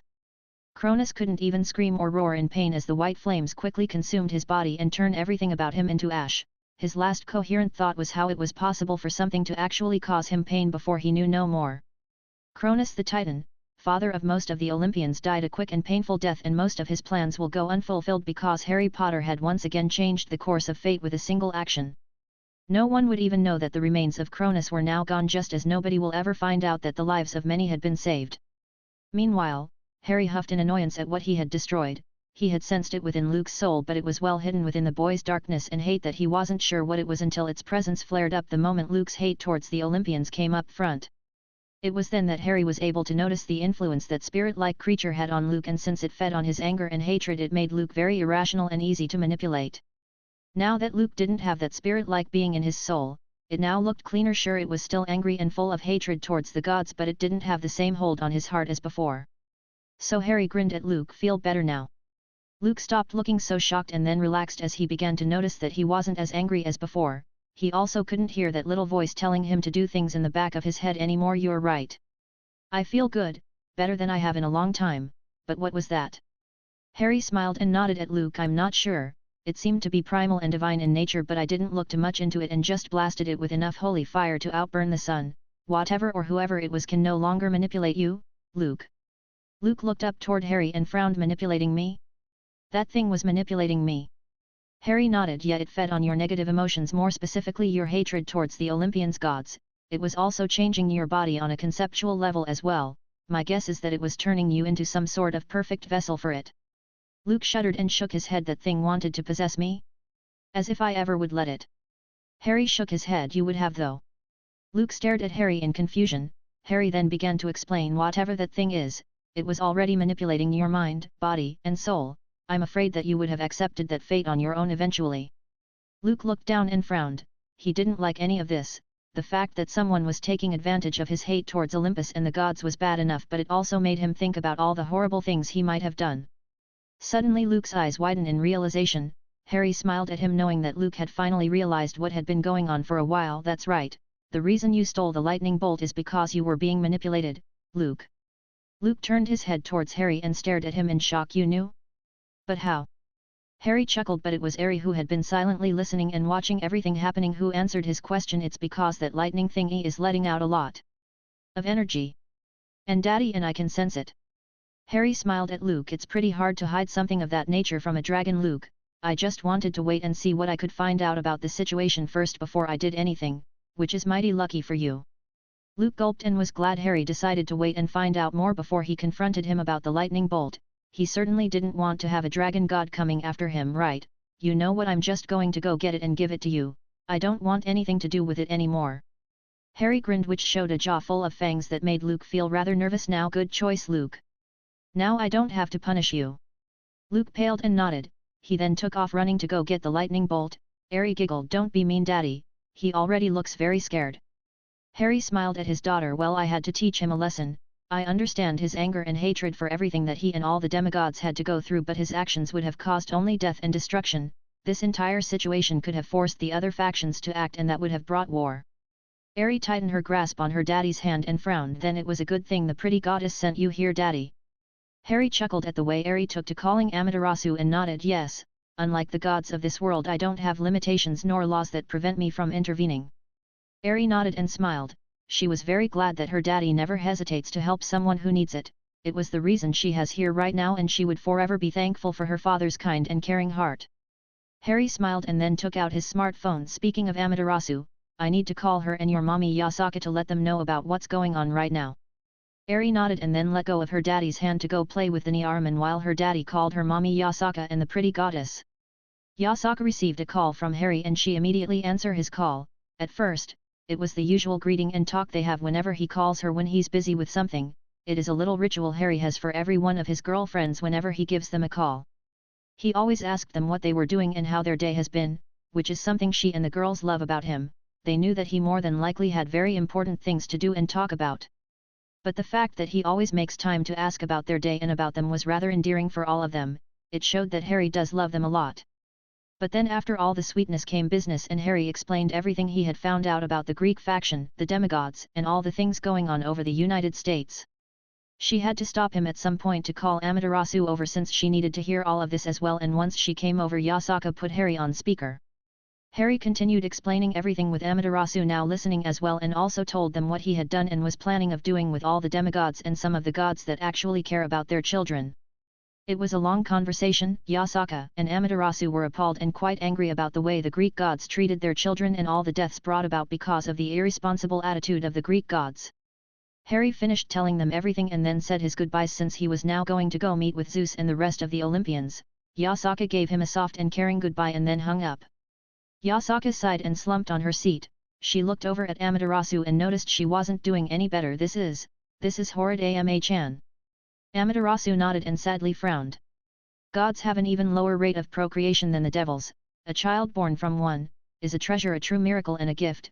To think the Greeks have so many children and they treat them like collectibles or toys. Yasaka closed her eyes and huffed. It's utterly disgusting the way they're treating those children. And the unclaimed as well. It's like they just pick and choose which ones they want. Amaterasu nodded. The fact that they have this many shows how much they're sleeping around. Yasaka nodded and opened her eyes. I'm surprised there are even children of Athena. Isn't she a virgin goddess? How can she have children? Yasaka frowned and thought about it. She must be using her essence and her divinity along with the human's life force to create a child. It's a well-known method, but most gods don't like using it because it lowers the lifespan of the human partner. Yasaka shook her head. How heartless. It shows how cruel and uncaring the Greek gods can be. It seems like they haven't changed much from ancient times. Amaterasu nodded and stood up from where she was sitting and walked up to a window in Yasaka's office. She stopped right in front of it and looked out of it. I'm glad Harry claimed all of those kids. It seems like Kyoto will grow even more now. Yasaka smiled and nodded. Yeah, those kids need a safe place they can call home so they can grow and learn in peace, and we can provide that here. Amaterasu nodded and smiled as she saw the smiling faces of the people of Kyoto going about their day as she looked out of the window in Yasaka's office. Yes, I believe that the children can flourish here and find their own paths in life rather than what their godly parents have planned for them. Yasaka smiled and giggled in amusement, which made Amaterasu turn around and looked at her with a raised eyebrow. Yasaka stopped giggling and shook her head. Sorry, the fact that Harry adopted a big number of demigods means that I and the girls are now mothers to a lot of children. Wait until I tell them, they're going to love it. Amaterasu giggled and then smiled. Harry is always adding to his family. This is just but another addition now, but one that those kids deserved. It going to be lively here in Kyoto once they arrived. Yasaka nodded and stood up with a brilliant smile on her face. That's right. We're going to have to build them houses. Oh, and a big training ground and make documents for all of them. I'm sure Sirafal and Gabriel can help me get everything done quickly, and I'll ask Tony to build a big training room with all the cool and neat toys for my children to play with. With that said, Yasaka then quickly left her office to go to the Potter household to not only let everyone know of what had happened but to also start preparing everything the kids and mundane parents will need to be able to live comfortably in Kyoto. They had only 3 days before Harry's match against Sarayorg, but it was more than enough to do everything needed, especially since she was sure that everyone will be willing to help. Amaterasu watched amusingly as Yasaka left her office with an excited smile on her face. Amaterasu thought it was adorable how she already thought the demigods to be her children just because Harry had claimed them as his own. Harry finished explaining everything to Yasaka and Amaterasu over the phone and smiled, knowing that he can count on them to get everything ready for when he brought the demigods and their parents to Kyoto. It was a big change, he knew that, but he really thought that it was the best option for them. There was no way he was going to abandon so many children to suffer this kind of neglect and downright horrible treatment. He was snapped out of his thought when Aerie suddenly walked up to him while holding the hand of a red-haired girl with green skin and an elvish face. She looked young, but Harry knew that she was anything but that. He had immediately recognized the young girl as a nymph, and his connection to nature as a sage helped him see the link she had with a tree nearby. Aerie stopped in front of him and then gave him a bright smile. Daddy. This is Juniper. She wants to talk about something with you, but she's very nervous because you're a dragon god. Aerie looked so scandalized by the fact that someone was afraid of me because I'm a dragon god. My dear daughter is so innocent that she doesn't understand just how dangerous we dragon gods are, and the fact that she loves dragons doesn't help her image of them. But Harry found that adorable and just patted her on her head with a smile on his face. Harry then turned his head towards Juniper, who actually flinched a bit. Harry frowned a bit. She seems so scared and nervous, and Harry didn't want her to feel like that. He wasn't going to hurt her after all, so he decided to go into sage mode in order to help the poor nymph calm down a bit. So Harry closed his eyes and relaxed. In seconds he absorbed enough natural energy to go into sage mode and opened his eyes. The nymph must have felt what Harry did because she looked utterly awed and amazed. Why, you're a sage? Harry smiled and Ari looked up at her father and stared at his face in surprise. She had sensed how her daddy had absorbed the energy around him very fast, so she turned to look at what he was doing only to be surprised when she saw some sort of green paint appear above his eyes, but the most shocking change was his eyes. Her daddy's eyes are usually very green and bright and they would sometimes look reptilian, but that's it, now they had turned yellow and looked very different from before, but Ari had heard what the very pretty nymph had called her daddy, and not having heard that before she grew curious sage. Harry smiled at his daughter and patted her head. I'll explain in a second, but how about we hear what your new nymph friend has to say to me first? Ari nodded and both Harry and she turned their heads towards the nymph, but she seemed a bit out of it, so both the daughter and father duo decided to wait for her to snap out of it. Chapter 104. In Olympus the Greek gods sat on their thrones arguing with each other as they had been for the last few days. Zeus continues to blame Poseidon's son for stealing his lightning bolt and continues to rage about the supposed betrayal of his brother. Of course, Poseidon is angry that Zeus would target his son, argued and defended his son non-stop, but Zeus, being his usual stubborn self, refused to listen and continued to blame Percy. I want your son to bring my lightning bolt back to me, Poseidon, or there will be war. Poseidon frowned. Percy did not steal your symbol of authority, he didn't even know about us or about our world until now. Zeus frowned and stood up. He will bring me my lightning bolt or he will die. But a dark voice echoed through the halls of Olympus, cutting off Zeus from his ranting. You won't be able to do anything to Percy Jackson, brother. Trust me, I tried. In a puff of darkness that gathered from the very shadows of the halls of Olympus, stepped out Hades, who grinned at Zeus, who gaped at him for having interrupted him. Poseidon stood up and pointed at Hades with his trident. What do you mean you tried, Hades? What did you do to my son? Hades just continued to grin. Settle down, brother, I couldn't do anything to your son because we have a very big visitor in the camp. If you all would have stopped bickering amongst each other for a few seconds, you would have noticed something by now. The gods all tensed up as soon as they heard Hades' words. Someone had stopped Hades from doing something with his mere presence, and that made alarms go off in all the Greek gods' minds. All the gods immediately sent their senses towards the camp, only to be slapped away rather aggressively by a violent surge of energy engulfing the entire camp. All the Greek gods grunted in pain as they were violently pushed back. A few were thrown off their feet and sent falling down to the ground, while only Zeus, Hera, and Poseidon were able to stay standing, if only barely. Zeus grunted in pain and stayed standing. He looked up and glared in anger as he looked around, finally noticing that Dionysus wasn't among them. Where is Dionysus? What is going on in the camp? Hades maliciously grinned, enjoying the anger and insulted demeanor shown on Zeus's face. Dionysus is in the camp and can't really leave. He's terrified to do anything that might result in some sort of insult to our visitor. Zeus scowled in anger towards his brother, while Hera shakily stood up, still trembling from the aggressive retaliation of whoever was in the camp. Who is in the camp now, Hades? Who is preventing even us, the gods of Olympus, from looking into the camp? Hades suddenly burst out laughing. It was a deep and horrid bellowing laugh that sent shivers down everyone's spines. Dear sister, Zeus's tantrum has drawn the attention of the Shinto gods, and they themselves brought it to the one being we never should have provoked. Zeus's eyes widened in shock, knowing who Hades was referring to. Ares grinned like a lunatic, while the rest of the gods of Olympus gasped, catching on to what Hades was talking about. Hades suddenly engulfed his body in shadows. Harry Potter is here and he isn't happy. Ha ha ha. He'll come here soon, Zeus. So I hope you're ready, because he doesn't seem to be in the mood to play around. The Master of Death, my lord, is here. Every god in Olympus shook as they heard one of the most well-known titles belonging to Harry Potter was called out by Hades. Even Zeus shook in fear. For all his power and domains, death was something that even the king of Olympus couldn't ever face or even stand in equal standing. Meanwhile, Hestia was busy running around and letting all the minor gods and such know about Harry's plans to move to Kyoto to join the children and become part of the yokai faction. Her brothers and sisters were too busy bickering to even notice her absence, and thus she was left alone as she did what Harry asked her to do. She even went and let her mother Rhea know of what was going on. Rhea, being the Titaness of fertility, motherhood, and protection, had been very elated about Harry's plans for all her family and was very excited to move to Kyoto as well. Like all other supernatural beings, she had heard of the power and advances of Neo-Kyoto and the yokai faction. She was very impressed and curious about everything she had heard, and through her domains, she could feel how each and every member of the yokai faction strove to gain the power to protect their faction. Each and every member of that faction, along with their allies and friends, would rise up to protect their home and loved ones. She sure didn't envy or pitied the fool who would dare provoke them, for they shall receive no mercy from the main protector of Neo-Kyoto and Japan as a whole. This was why she was so disappointed in her son Zeus and her grandson Ares. Only a fool would go and poke a dragon on the nose. So Rhea knew that once Harry Potter's patience ran out, they would cease to exist. She knew full well of the ruthlessness he used when dealing with those that had annoyed him. Everyone in fact knew of the Fallen Angel massacre, the destruction of the Teeps vampire clan, and the many devils he killed during his time in Kyoto were events well known throughout the factions. So she had accepted the fact that they were living on borrowed time and had just sat inside her home waiting for the end, but her beloved daughter Hestia had come with great news. The only one of her children who visit her had come with words from Harry Potter himself, words that brought hope to her heart. Hope that some of her family will be able to finally know peace and that her grandchildren will be able to finally live a good and safe life without all the death and unhappiness that engulfed their entire existence. So after Hestia told her of Harry's plans and left to tell the other minor gods and everyone else, Rhea immediately began packing with help of her lions. She'd always wanted to visit Japan and now she'll get to live there with her grandchildren. What else could the Titaness ask for?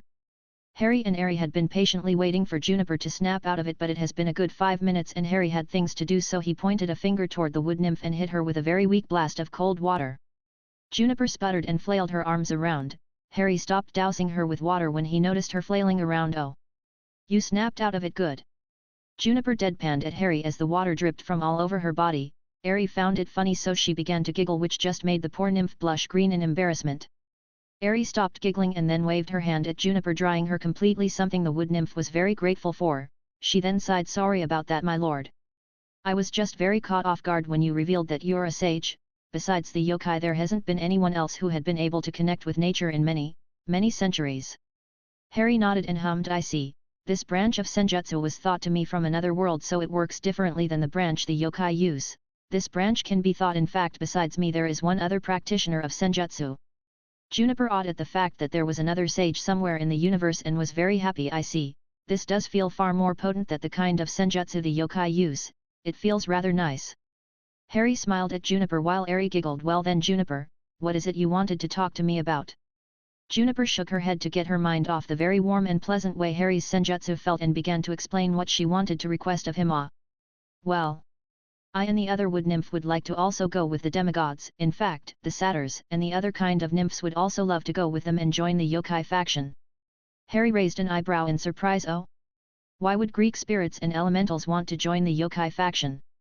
Juniper fidgeted a bit but then nodded to herself. "As you can see, we don't exactly look very human, and even with the mist it's very hard for us to mingle with the mundane world. In Kyoto, there's no need of fear that, there everyone is accepted and the yokai gets to mingle with humans and experience modern life." Harry nodded in understanding. "Ah, I see, all of you have been stuck here in this camp for a long while, hey?" Juniper nodded. "Yet, it is the only safe place for beings like us. The demigods at least get a chance to go back to society, but us? No, we have been stuck here for a very long time. We also have dreams and hopes, but the Greek gods don't care about what a bunch of nymphs want." Harry frowned and looked down. "I see, well, I don't mind if you want to move to Kyoto. I'm sure everyone will accept all of you there, and I'll even create a pocket home dimension for all of you to live comfortably in too." Juniper's eyes widened in surprise, but then a big bright smile appeared on her face. "Really? You would let us live among the yokai just like that?" Harry smiled and nodded. "Of course, I know we have quite the scary and ruthless reputation, but the yokai faction has a habit of making allies with anybody who wants to be our friends. It's the reason we have a lot of different races living among us." Ari brightly smiled. "Yet there are all kinds of people living in Kyoto. Dragons, vampires, yokai, and humans. It's always very lively and fun in Kyoto. I love it." Juniper smiled toward Ari and nodded. "I see. Thank you, my lord. We really appreciate it." Harry nodded. "Just call me Harry. Now why don't you take Ari with you and show her all the trees that belong to the wood nymphs and tag them so we can transport them to Kyoto safely?" Juniper excitedly nodded and Ari took her hand again and together with the Niarman took off skipping to tag all the trees that he was going to need to move. Harry chuckled as he watched his daughter and her new friend Juniper skip away. Meanwhile, he quickly took out his smartphone and texted Yasaka to let her know who else was coming to join the yokai faction. A little bit later, and after Harry had finished texting Yasaka, Luke came back running while holding a backpack. The son of Hermes stopped in front of Harry and handed him the backpack. "Here you go, Harry. I also grabbed something else that we took." Harry raised an eyebrow and opened the backpack. "What the hell? What is this ugly helmet?" Luke snorted, finding the way Harry just called Hades' symbol of power funny. "That's Hades' helm of darkness. Ares stole that so I could steal the lightning bolt." Harry frowned. "Ares? Don't tell me that fool is involved in all of this too." Luke nodded. "Yet, it's a little foggy in my memory, but I seem to recall him giving me the helm and telling me how to go to Olympus to take the lightning bolt." Harry nodded. "It wasn't you, Luke. whatever was inside of you was manipulating you, it took advantage of your pain and anger, so don't blame yourself too much. Luckily we noticed before it could influence you to do something worse, right? Luke nodded and looked down. Also, there's a favor I wanted to ask of you, Harry. Harry put the backpack over his shoulder and nodded at Luke. What is it, Luke? Luke looked up and stared into Harry's eyes. My mother, she went insane when she tried to become the vessel for the Oracle and couldn't handle it. Could you please help her? Harry tilted his head but quickly nodded. All right, can you bring her here? We will take her to Neo Kyoto and have the healing temples take a look at her. We will have her healthy in no time, okay? Luke nodded and smiled. She lives pretty far, I'm going to need to get a car or something to get to her quickly. Harry chuckled and took out a bracelet from his inventory. Here, use this. This bracelet can open a portal to wherever you have seen before. It can only be used a couple of times, but it is a very useful escape item. Luke took the bracelet and stared at it in awe. Amazing. This is such a useful item. Are you sure I can use it? It must be priceless. Harry grinned and shrugged. Not really, this is one of the many items available in Neo Kyoto to everyone. It is pretty popular among the guild's members, and it's cheap to buy. Many use it as a quick exit for when they go adventuring in the natural dungeon we have in Neo Kyoto, or as a cheap transportation method. Luke was mesmerized by everything he just heard from Harry.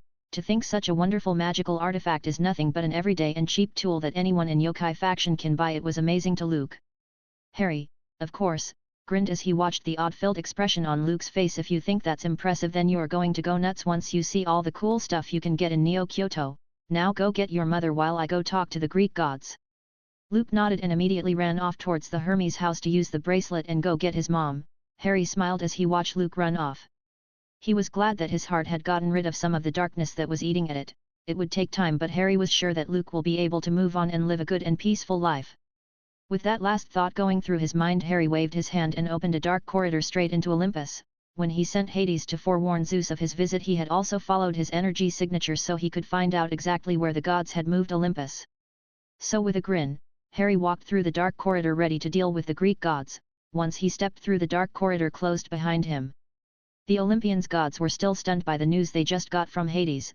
The fact that Harry Potter was in the United States and within Camp Half-Blood was a big shock to all of them. Even worse so because no one had noticed that something was going on in the camp because they have been too busy arguing with each other. The only one who seemed to be happy about all of this was Ares, who was happily grinning at the fact that someone he wanted to fight was here, and that had him feeling all sort of giddy. If he's able to kill Harry Potter, war would be declared. Just had him feeling excited. Suddenly a black pillar of darkness burst out from the ground right beside Hades, who was now grinning in anticipation. Soon Harry stepped out of the pillar of darkness and looked around. He then looked up towards the Greek gods and frowned as he watched them gape at him. For the gods, they were pretty surprised by Harry's sudden arrival. Sure, Hades had told them he was coming, but they didn't expect him to arrive so soon. Ares, however, began to laugh, causing everyone to turn their heads towards him and stare at him like he was crazy. Even his father was looking at him as if he lost his mind, but Ares ignored all of that and stood up. He then walked up to Harry and grinned at him as he noticed how he towered over him.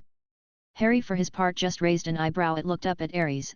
The god of war then pointed his finger at Harry and laughed. Ha ha ha, this is the guy who has everyone so scared. Look at him, he's so tiny. The gods gasped, and some even shook their heads in disbelief at how Ares just spoke to Harry. Even Hades stared at Ares with wide eyes full of surprise, not believing this fool just said that to Harry and right in front of his face too. Harry however frowned and glared up at Ares. I'm just going to say this once, back off and go sit down on your throne or I will kill you where you stand. Hera stood up in a panic. Ares, go back to your throne right now. But Ares ignored his mother and just grinned while his eyes glowed like flames as he stared down at Harry. Oh? You kill a god? And risk war? I don't think you have the balls, little lizard.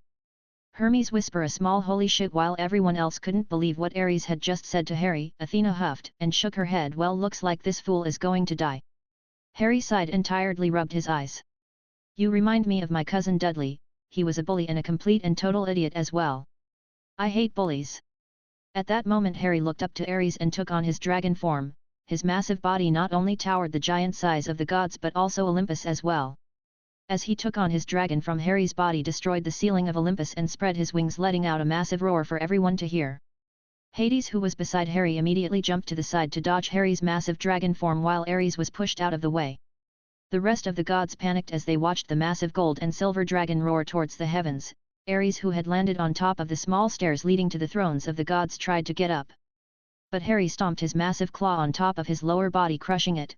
Ares let out a wail of pain, but Harry was already very tired of everything that had to do with the Greek gods. Ares was just the drop that spilled the cup, so Harry leaned his head towards Ares and growled at him, "Listen, you little shit.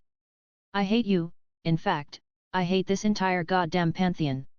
The gods, even Hades, flinched at the pure vitriol in Harry's voice, while Ares was now staring at Harry with wide eyes full of fear. Harry just went on, "You think I'm afraid of going to war with a bunch of lazy and arrogant gods? The yokai faction kills and fight monsters way beyond your level before breakfast. You think we're afraid?" Harry then began to grind his claw on top of Ares's lower body, and everyone began to wince as they heard his bones snap and crack as Ares began to scream in pain and desperately punch Harry's claw to try to get him off him. But Harry just kept grinding his claw on top of Ares. "It's you who should be afraid, you arrogant fool. Both of my daughters and niece could destroy this pantheon in minutes. And you think we're afraid of you?" Harry lifted his claw just to quickly stomp it down on Ares's lower body again, which made him scream in pain again and curse out. Harry then turned back into his human form and summoned Oblivion into his hand. His dark keyblade appeared in a flash of darkness in his hand as Harry walked up to the sobbing form of Ares. "How pathetic, you're a god and yet you're crying because I crushed your bones. Your sons and daughters have gone through worse and you don't see them crying." But Ares was in too much pain to even hear Harry and just lay on the stairs sobbing and gasping for air. To him this is the worst pain he has ever felt, and that's because of Harry's god-killing perk, and his ability to ignore resistances and defenses made Ares feel the full scope of the pain. It reminded him of his missing arm that was blown off by the wards of Kyoto. Harry's attacks hurt as much as that ward. As a matter of fact, both felt the same way to him, and that made him realize something very important. His arms hadn't regenerated since being blown off by the wards of Kyoto, and since Harry's attacks feel the same way as the barrier, that means that his lower body isn't going to regenerate or heal either. Harry noticed the realization in Ares's eyes and grinned. "Oh? It seems like you figured something out, huh? I can guess what it is, so let me help you a bit by explaining." Harry then stomped on Ares's chest, which made him grunt in pain. He then looked up to all the gods who were watching him do so in stunned silence. "The wards of Kyoto were created by me, and they have god-killing properties because I used my own energy to empower them." The gods gasped at the bombshell of revelation Harry just dropped, while Harry just smiled. "That's right, I have god-killing abilities, so that means any of you gods killed by me are gone forever. It's a gift given to me by death, and one I have no doubts on using on fools like you." The Olympian gods trembled, and even Zeus did so as well. The fact that Harry can permanently kill a god and that power was given to him by death was a terrifying revelation, one that had very dire applications. Athena nervously spoke up, "But if you kill so many gods it would bring chaos to the world. Why, you wouldn't do that, right? It would be very irresponsible and evil." Harry, however, just scoffed. "How deluded are you? Do you really believe existence, the world, and humanity need you? Such arrogance! All of you aren't unique nor as special as you think. There are all kinds of pantheons in this world with other gods with the same domains as yours." Athena's eyes widened and she sat down on her throne, trying to cope with what Harry just pointed out. Harry shrugged and didn't care, so he just continued speaking. "That's right, all of you are disposable. Only those like myself or the other dragon gods that have conceptual control of a domain might actually cause some ill effects towards the world if we were to die. Not like it would ever happen though." Athena then got another realization that made her turn towards Zeus, her father, and glare. "That means, you lied to us. You told us that if we stayed with our children and human family we would become humans and the world would collapse." Zeus frowned but didn't say anything, which to the other gods meant that Athena was right. Harry, however, didn't care about that and pointed Oblivion directly into Ares' face while everyone was too busy glaring at Zeus.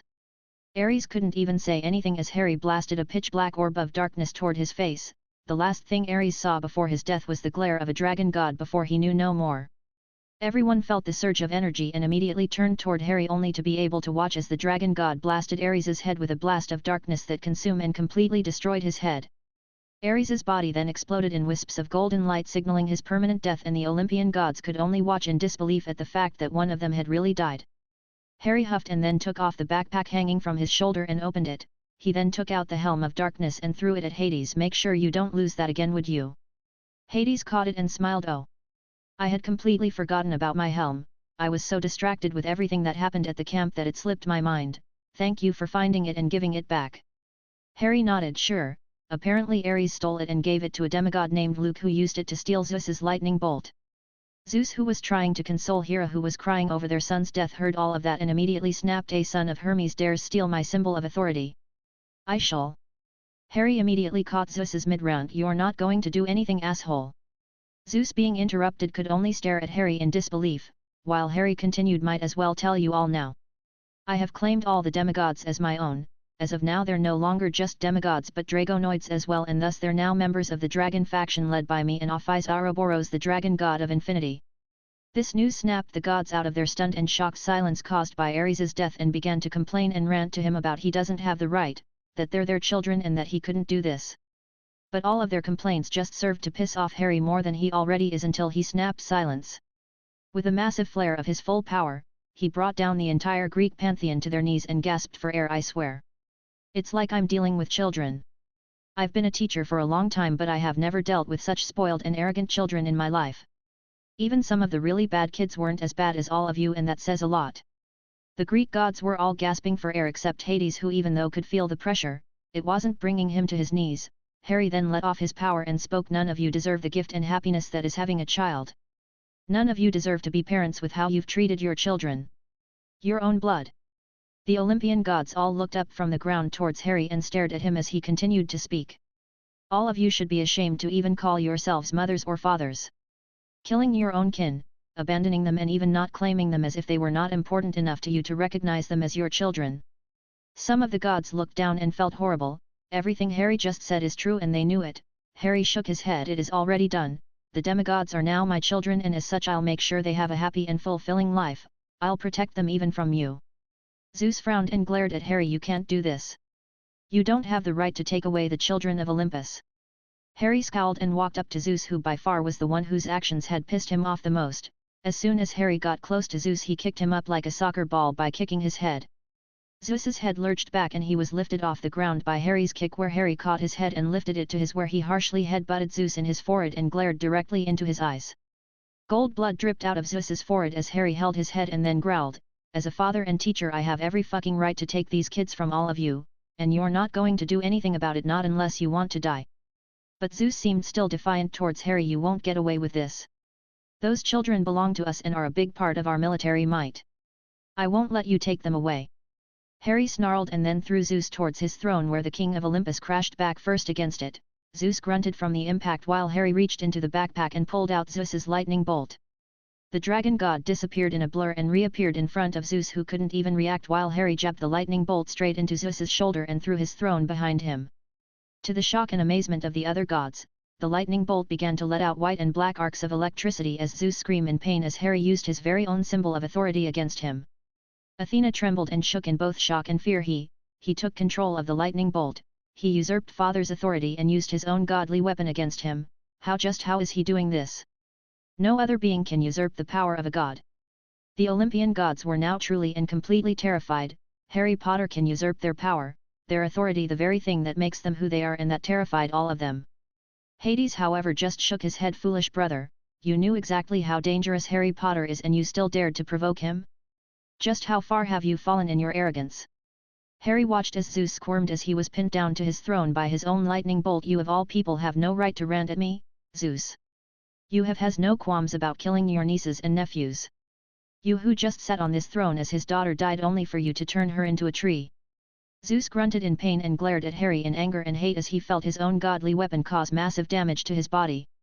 Harry just twisted and pushed the lightning bolt deeper into Zeus's shoulder, causing the golden-colored blood of the king of Olympus to splatter all over the floor and throne. Zeus screamed and snarled in pain while Harry continued to glare at him. "Even now you're still defiant. Very well then, I'll make sure you nor any other god of Olympus makes the same mistakes again." Harry let go of the lightning bolt and walked away from Zeus, leaving him pinned on his throne while he turned towards the other gods. "From now on no Greek god will be able to have children unless they join the yokai faction."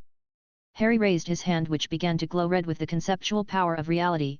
Harry then snapped his fingers, making the Greek god unable to ever procreate again. "None of you deserve your children nor the ability to have any." Harry then turned towards Artemis and glared at her, which made her flinch. "You have killed quite a few make demigods. I want you to deliver all the demigods you took into your hunting party to Kyoto. You have exactly 1 month. If you don't, then I'll hunt you down and rip you apart piece by piece." Artemis trembled and nodded. She knew that she couldn't argue with Harry, especially now that he was very angry, so she'll do what he asked for and perhaps try to speak with him when she brings the demigods under her charge then. Harry then turned towards the rest of the gods. "I wasn't going to do this, but I quite like Hestia, so for her I'll give some of you a chance." The Olympian gods looked at Harry and gave him their full attention, not wanting to further piss him off. "If any of you actually care about your children and want to try to get to know them, then leave the Greek faction and join the yokai faction.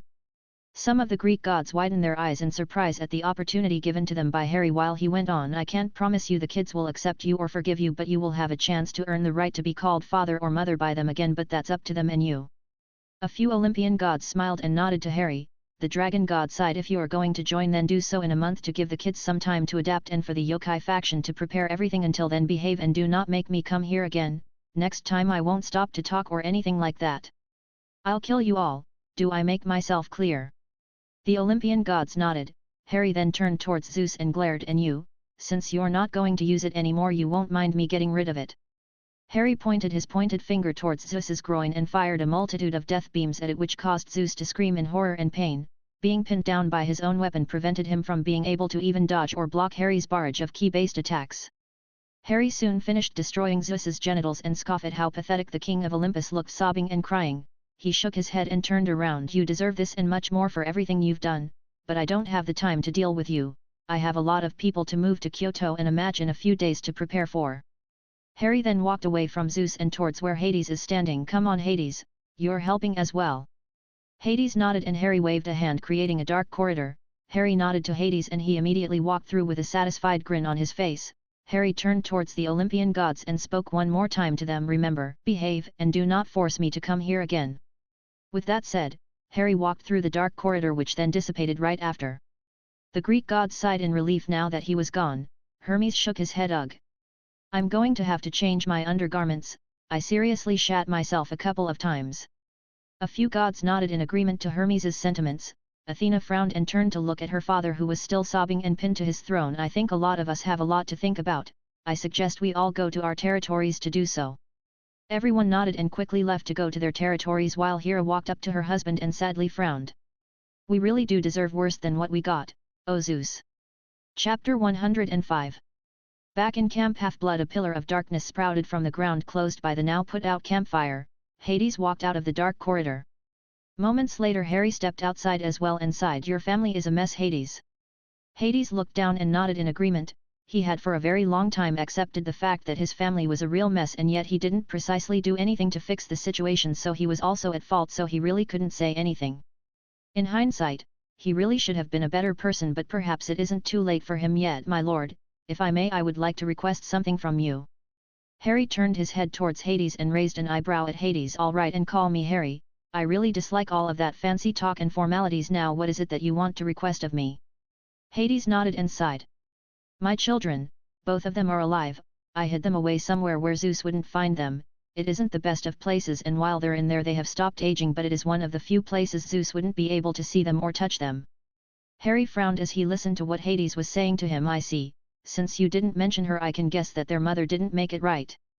Hades' eyes took on a sad demeanor while he nodded. Yes, she died when Zeus blasted her home with his lightning bolt. My children were able to survive, but I've been so scared of my brothers finding out about them. But now that Zeus is pinned down and in no condition to do anything, I would like to go get them so you can take them to Neo Kyoto as well. Harry looked a bit surprised after hearing Hades' request, but soon a smile appeared on his face. Who would have thought that out of all of the gods in Olympus, the god of death is the most responsible parent out of all of them? Very well, go and get your kids, Hades. I'll happily take them with me to Neo Kyoto, but I expect you to go visit them and spend time with them often. Hades smiled and nodded at Harry, happy to be given a chance to be the father he wanted to be for his daughter and son. Harry grinned at him, and the god of death left right away to go get his children. Now alone, Harry sighed and looked up at the sky with a frown on his face. This entire situation between demigods and their godly parent had left a very bad taste in his mouth. Zeus's attitude about it all just served to piss him off even more, and Ares' actions were just the cherry on top. In all honesty, this wasn't the worst thing he had seen. Death knows the horrible things and people he had met during his travels, but when it comes to children suffering, that's when Harry just loses all his patience, and this time there were so many children involved. Suddenly a soft voice snapped him out of his thoughts, causing Harry to turn towards the person who just spoke. You seem tired, Harry. Harry smiled as he saw Off-Eyes floating a small distance away from him and looking at him with a worried expression on her face. Off-Eyes has come a long way from the deadpan and monotone way she used to express herself. The fact that she was able to look worried about him was a big indicator of how much she had changed, and that made Harry rather happy and proud of her. So Harry smiled at Off-Eyes, who latched onto his back like a koala as she usually does. Yeah, there's a lot of bad stuff going on with the Greek faction. It just made me feel rather angry and tired. Off-Eyes nodded. Yes, we all heard from Yasaka what was going on here, we're all very worried about you, we all know how much it affects you when children are involved in bad things, so we had a friendly free-for-all to see who would come here to check on you. Harry's sweat dropped already, knowing the sheer chaos and destruction the girls must have caused with their so-called friendly free-for-all air, and you won.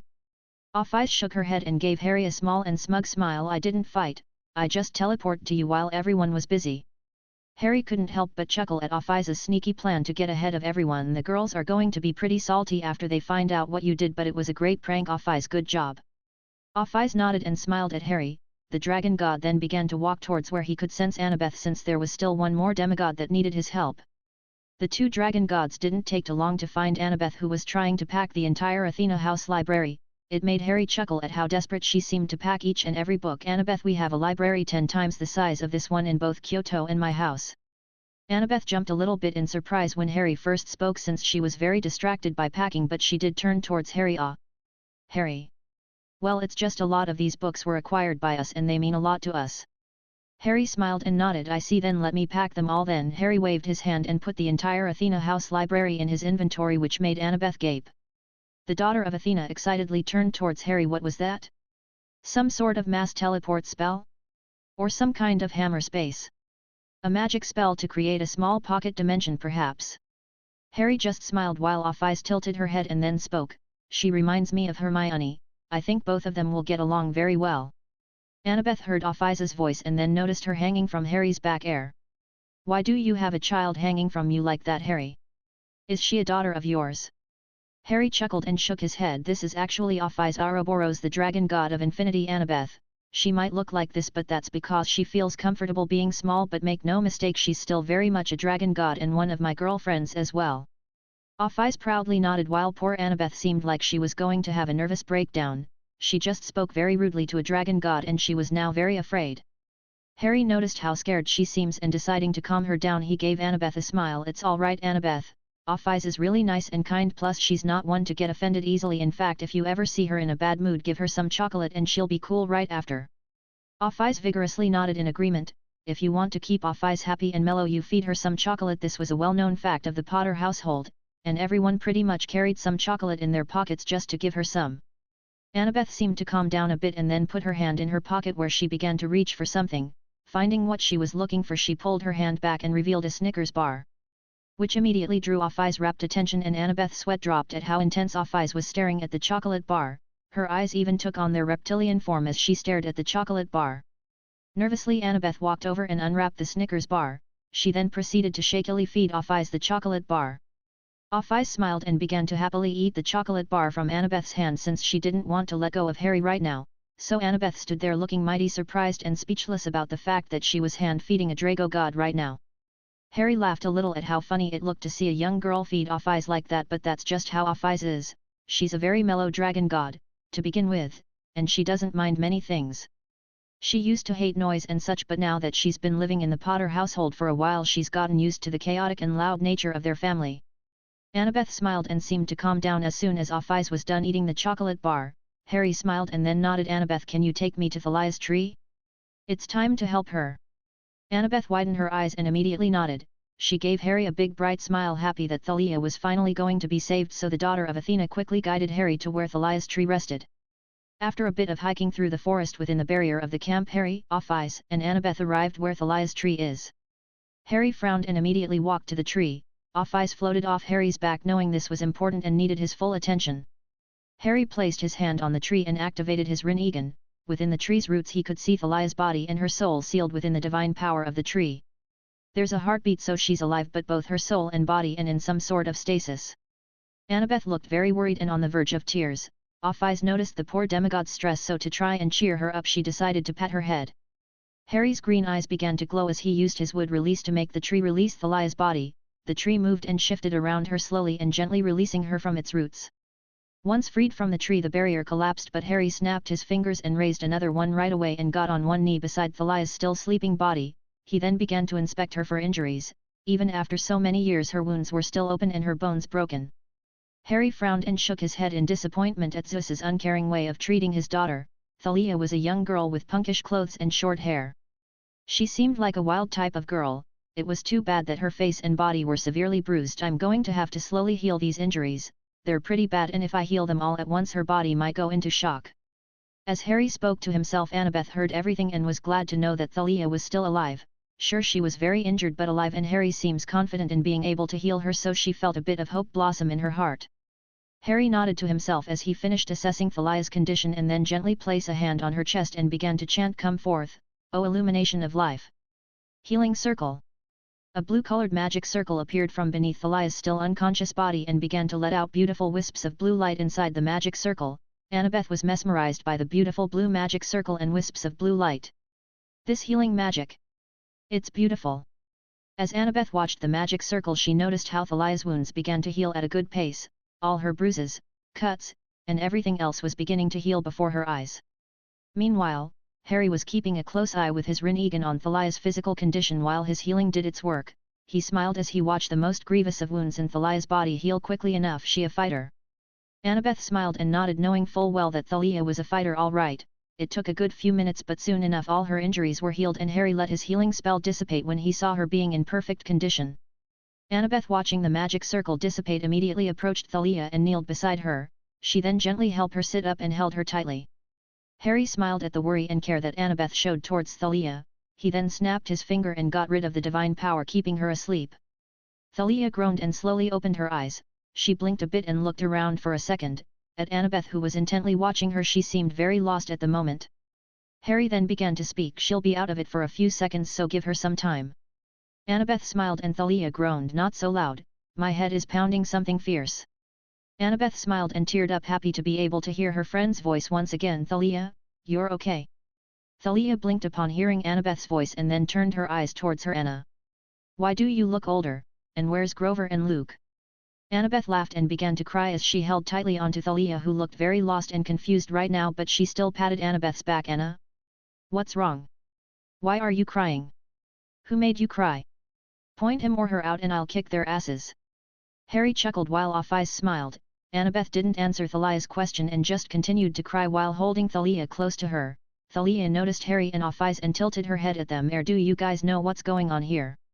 Harry smiled and nodded. "It's a long story, but it is one you have to hear, so since right now I'm sure Annabeth isn't going to let you go anytime soon, how about I tell you what's going?" Thalia seemed very confused but still nodded, letting Harry know that she wants to hear what he has to tell her, and so Harry began to tell her what he had found out and what was going on right now. Meanwhile, in camp, everyone panicked a bit when the barrier collapsed but calmed down when another one immediately took its place, though this whole situation left the demigods rather confused as to what was going on.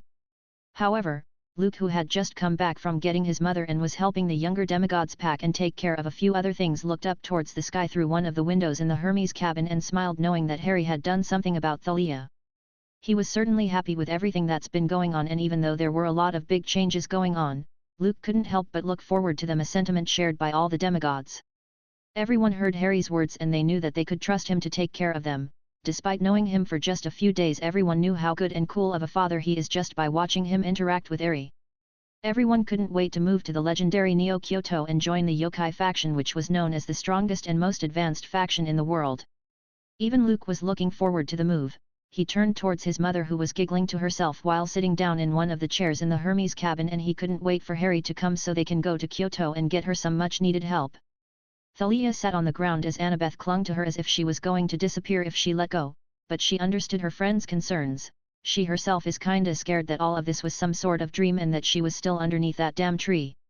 Everything that she had heard from the black-haired man was certainly dream-worthy, so no one could blame her for feeling like this.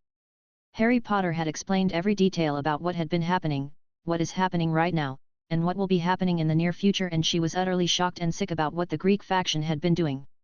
She had thought that Camp Half-Blood was a safe haven, a place where she and her friends can be in peace and safe from the monsters trying to kill them all the time. So she was disappointed and heartbroken to find out that belief was not true at all. In fact, it was quite the opposite. Neglect, abandonment, and even death awaited the many demigods of Camp Half-Blood, a fact that was proven true when her father, instead of saving her and her friends, instead put her in a coma and turned her into a fucking battery for a barrier. She was glad to have been able to protect the other demigods, sure, but the fact that his father wouldn't help her had hurt her. Harry even explained why Zeus chose not to save her, and she was left feeling disgusted. Fear, it was fear that had caused Zeus to turn his back on his daughter. according to Harry there was a prophecy that foretells that a child of the Big Three would either save or destroy the Olympians, and that prophecy sent Zeus into a panic. He was afraid that she would be the one prophecy had foretold and decided to put her in a coma instead of saving her life in order to keep her in check. Thalia couldn't even begin to describe the pain and anger she felt at that moment, but it seems Harry noticed her emotions and began to tell her what he had done. Apparently, he had claimed all the demigods as his children and adopted them, including her. This was confirmed by Annabeth, who described what had happened and how Harry had claimed them all. Thalia could already tell that Harry was a better father than Zeus. Why? Well, he sat there and waited for her to calm down and calmly explained everything with a soft and caring smile on his face. That told her that Harry was a great guy and an even better dad and dragons, because Harry is a dragon god when he claimed the demigods that had also turned them into dragons, and to Thalia that was badass. Apparently, because of that they officially belong to the dragon faction, which is allied to the yokai faction, so everyone was moving to Japan and Kyoto. All of this was exciting to Thalia, and quite honestly she couldn't wait to go home with her new family. That thought alone brought a big and bright smile to her face. She now had a new family, and a new home, and she was a dragon too, and to her, everything was certainly looking up. Thalia grinned at Harry. Well, Pops. What's next? Harry chuckled and patted Thalia on her head, something that she secretly liked a lot. Harry smiled at her. Now we go get the rest of the demigods, their mundane parents, and go home. There's a lot for me to do back in Kyoto. Thalia nodded and patted Annabeth on her back so she would let her go. Annabeth didn't want to at first, but thanks to some coaxing and reassurance from both Harry and Thalia she let go, allowing the ex-daughter of Zeus to get up. After that all four began to walk back to the camp to meet up with everyone while Harry told them things about Kyoto and the yokai faction. Offis chose Thalia's back to ride back to camp. It didn't take them long to reach the camp, and there they met with Hades and two kids at his side, one very young boy and another a girl. The boy seemed excited and quite curious at everything around him and looked everywhere with curiosity shining in his eyes. The girl seemed a bit angry and was looking down. Hades was looking at the girl with a worried expression while holding onto the boy's hand so he wouldn't walk off on his own. He must have sensed Harry because he turned towards him and the group with him, his eyes widening in shock and fear when he noticed Offis on Thalia's back. Harry noticed but didn't care and approached the group. As soon as he got close to them the girl and boy tensed up and stood ramrod straight. Harry raised an eyebrow towards them while Hades sighed. Well, they are the children of a god of death, so, of course, they would instantly sense your authority, Harry. Harry sighed and nodded. I see, that makes sense. At ease, you two. Both kids immediately relaxed but still seemed wary of Harry, but he just smiled at them. Hades smiled and then began to speak again. Let me introduce you to my son and daughter, Lord Harry. Hades pointed at the girl. This is my 12-year-old daughter Bianca D'Angelo. He then pointed at the boy. And my 10-year-old son Nico D'Angelo. Say hi to Lord Harry, kids. Bianca glared at Hades but still shyly waved at Harry. Nico didn't even hesitate and waved at Harry with a smile on his face. Harry gave them a grin. Hello kids, my name is Harry Potter. It's very nice to meet you both. Bianca smiled, liking Harry's gentle but mischievous grin. Nico smiled and cheerfully began to speak to Harry. Is it true that you're a dragon god? That you pin Zeus like a fly to his throne? Oh. Are you really the master of death? Bianca sighed and shook her head while Hades grinned at his son. Thalia laughed, finding Nico's excited demeanor fun, while Annabeth smiled. Offis just tilted her head and watched as Nico hopped from foot to foot. Harry grinned again and instantly turned into his dragon form while Offis made everyone else float up and avoid his massive body. Harry roared loudly, which just seems to leave the kids in awe. Annabeth had already seen Harry's dragon form, but Thalia, Bianca and Nico hadn't, and they were in awe at his size and the color of his scales. Offis floated everyone except Hades right on top of his head, while Hades floated beside Harry's head as he began to walk. Meanwhile, Harry began to answer Nico's questions. As you can see, yes, I am a dragon god, yes, I pin Zeus to his throne like a fly, and yup, I am the master of death, which means I'm your father's boss. Nico brightly smiled and even Bianca looked happy while riding on top of Harry's head. Thalia was whopping in fun while Annabeth was inspecting Harry's scales. Hades' sweat dropped at how odd his son seemed to be about the fact that Harry is his boss. Harry just chuckled and continued to walk towards where he can sense everyone had gathered and were waiting for him. Meanwhile, he decided to ask Hades something. So, why does Bianca seem to be pissed at you, Hades? Hades, who had been following Harry by floating beside his head, sighed. Well, when Zeus killed their mother I had to hide them, but first I had their memories erased. When you claimed them their memories returned, and she's been pretty much mad at me since. Harry nodded. I see, she must feel abandoned and angry at her mother's death. Give her some time and I'm sure she will forgive you. How long ago did their mother die?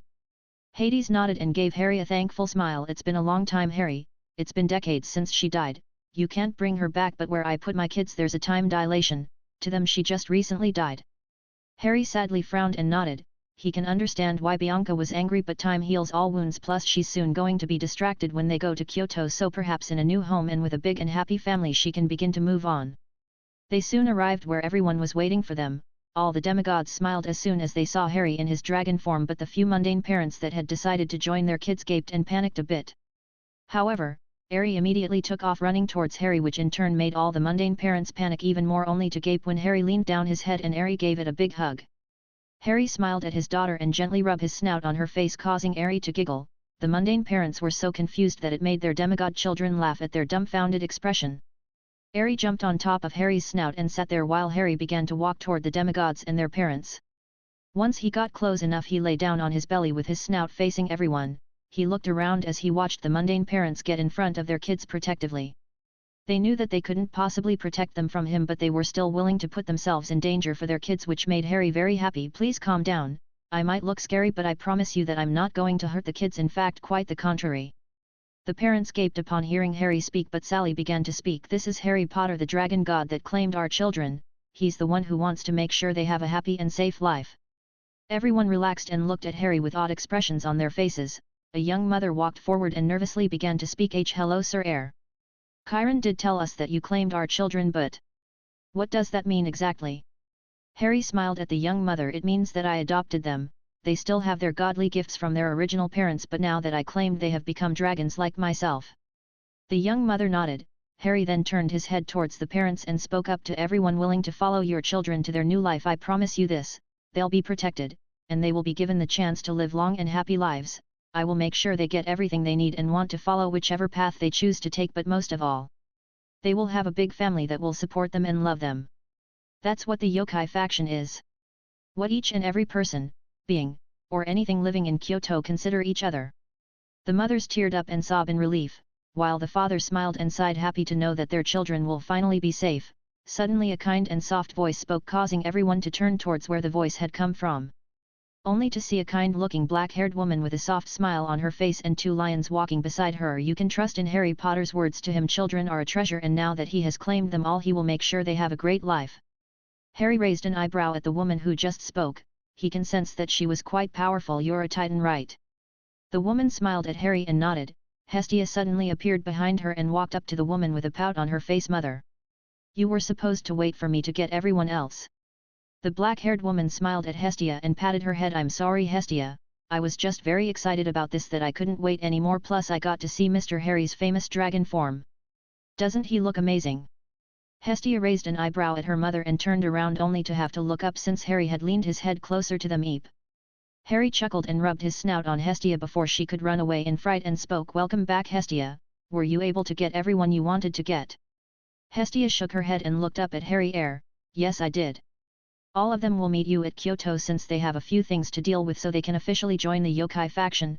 There are gods, after all, minor ones but gods nonetheless, and they need to leave everything in order. Harry nodded and smiled. All right, please give the name of everyone who's coming to Yasaka when we get there so she can add them to the wards. Okay. Hestia cheerfully nodded.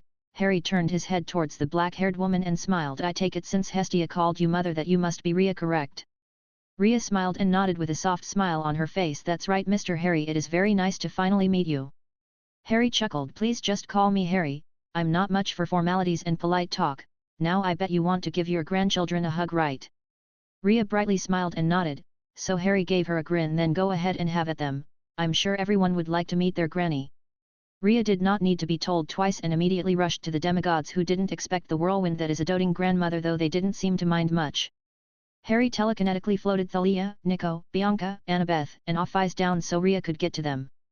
Nico and Bianca seemed rather taken with Rhea and enjoyed her doting, while Thalia was blushing a bit in embarrassment. Still, she also seemed very happy. Rhea did stop and asked her why she was wearing the Dragon God of Infinity like a backpack, but Thalia just shrugged and grinned at her.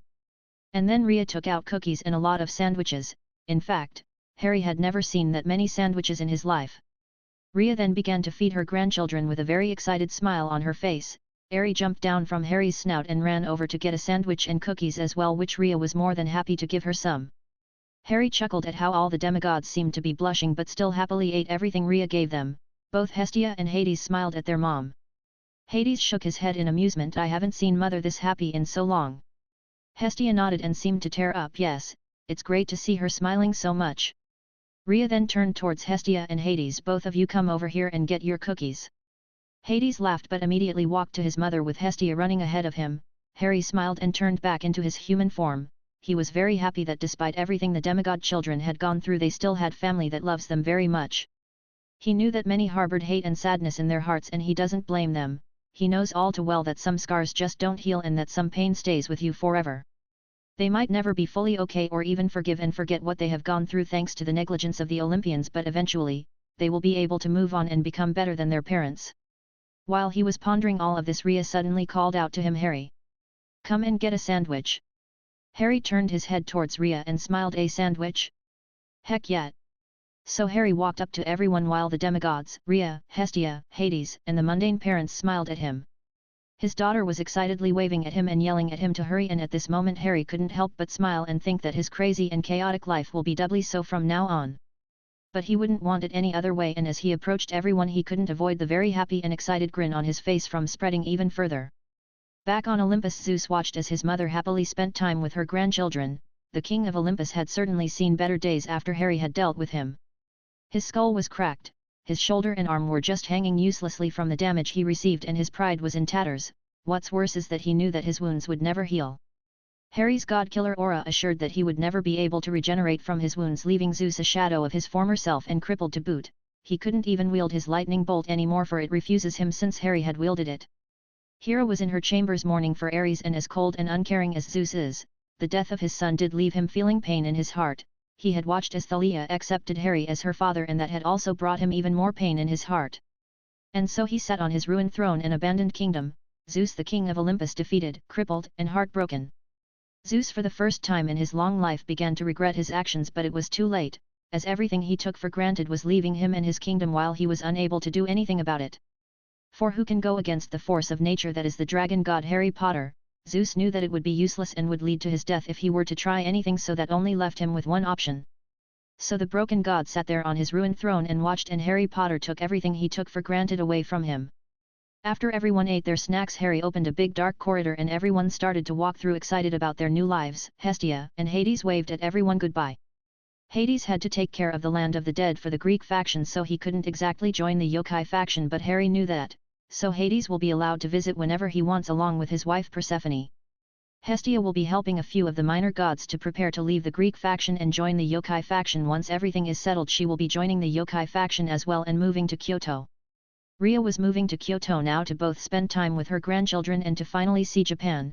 Harry had used telekinesis and senjutsu to gently move every wood nymph tree so they could all move to Kyoto, while the other nymphs happily skipped into the dark corridor. Harry conjure a big orb of water and had the water nymphs, nereids, and aquatic spirits jump inside so she can move them to Kyoto. Chiron with one last look and smile at the camp. He nodded to himself and then walked through the dark corridor, eager to see where this new path will take everyone. Harry waved at both Hestia and Hades and walked through the dark corridor, which dissipated soon after leaving an empty and silent camp.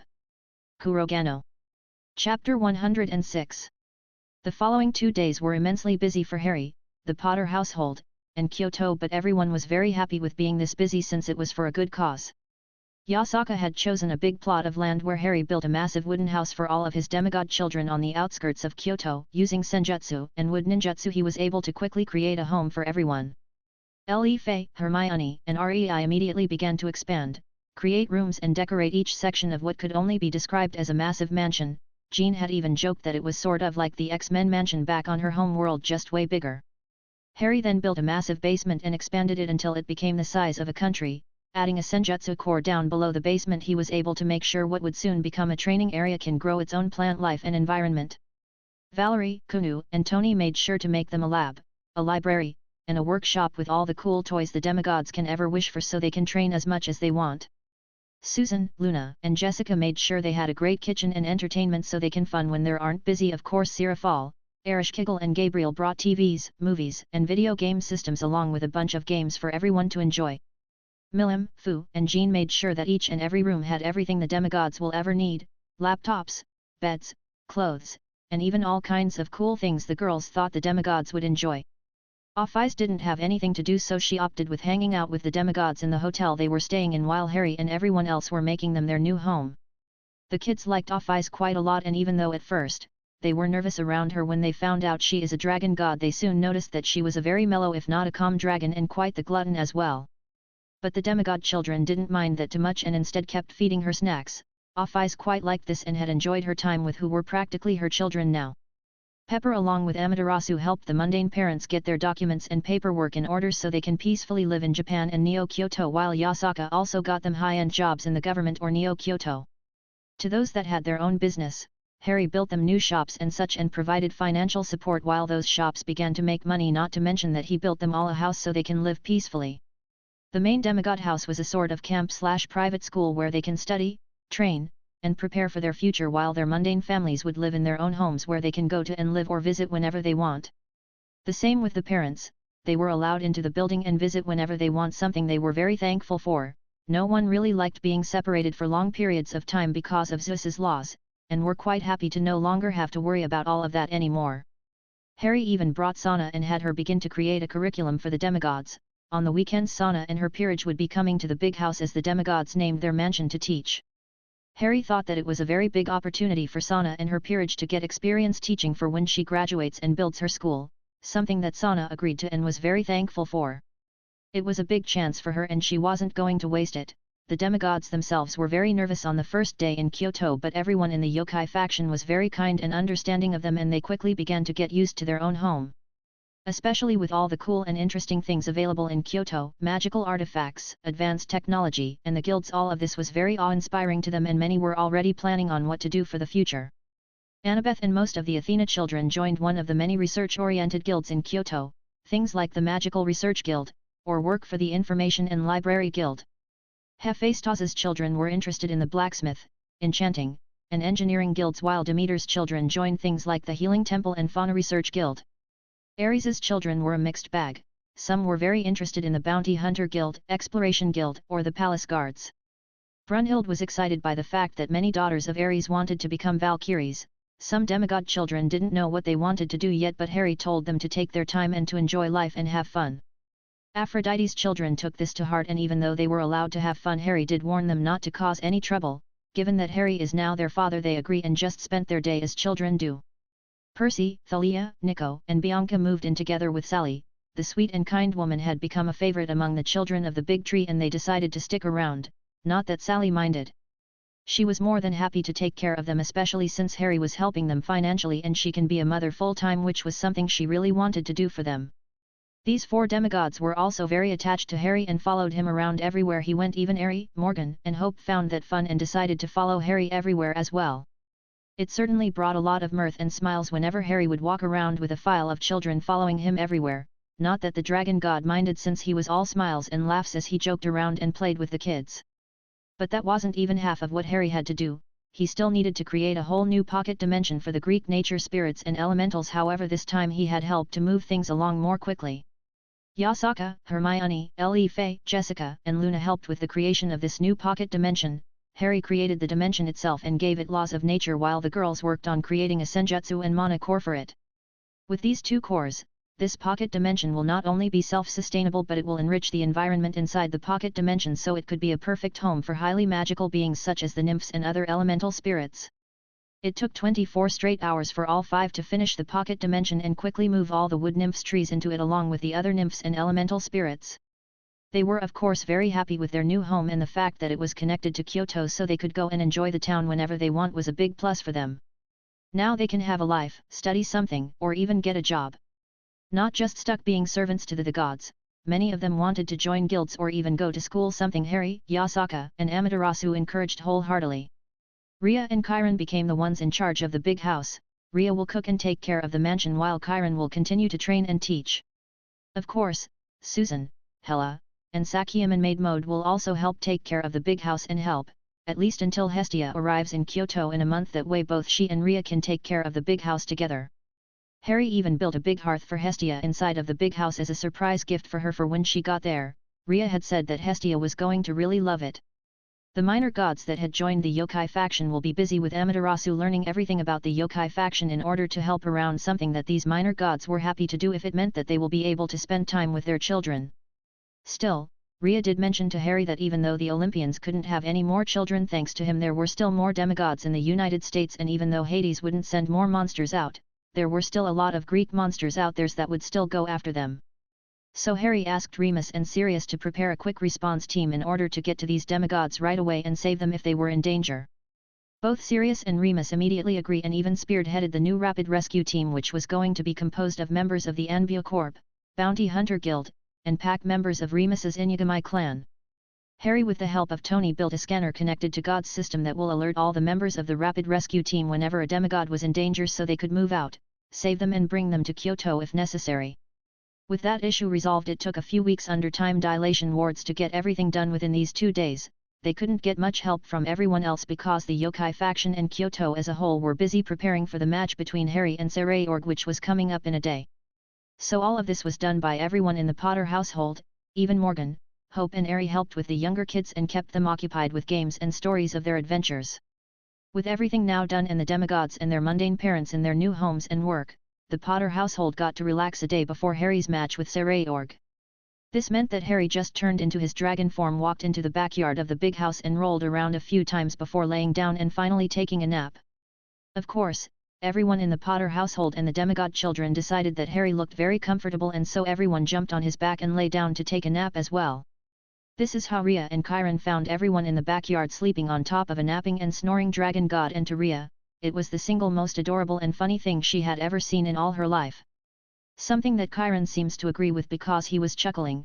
Both decided to let the very tired dragon god and his massive family get their rest and went back inside the big house. The day of Sarayorg and Harry's match finally arrived, a day that many factions were looking forward to ever since the yokai had announced that it was going to be televised for everyone to see. So everyone turned on their TVs and computers to watch the upcoming match. Many knew that Sarayorg wasn't going to win, but they were hoping that he would force Harry Potter to use something he hasn't used before.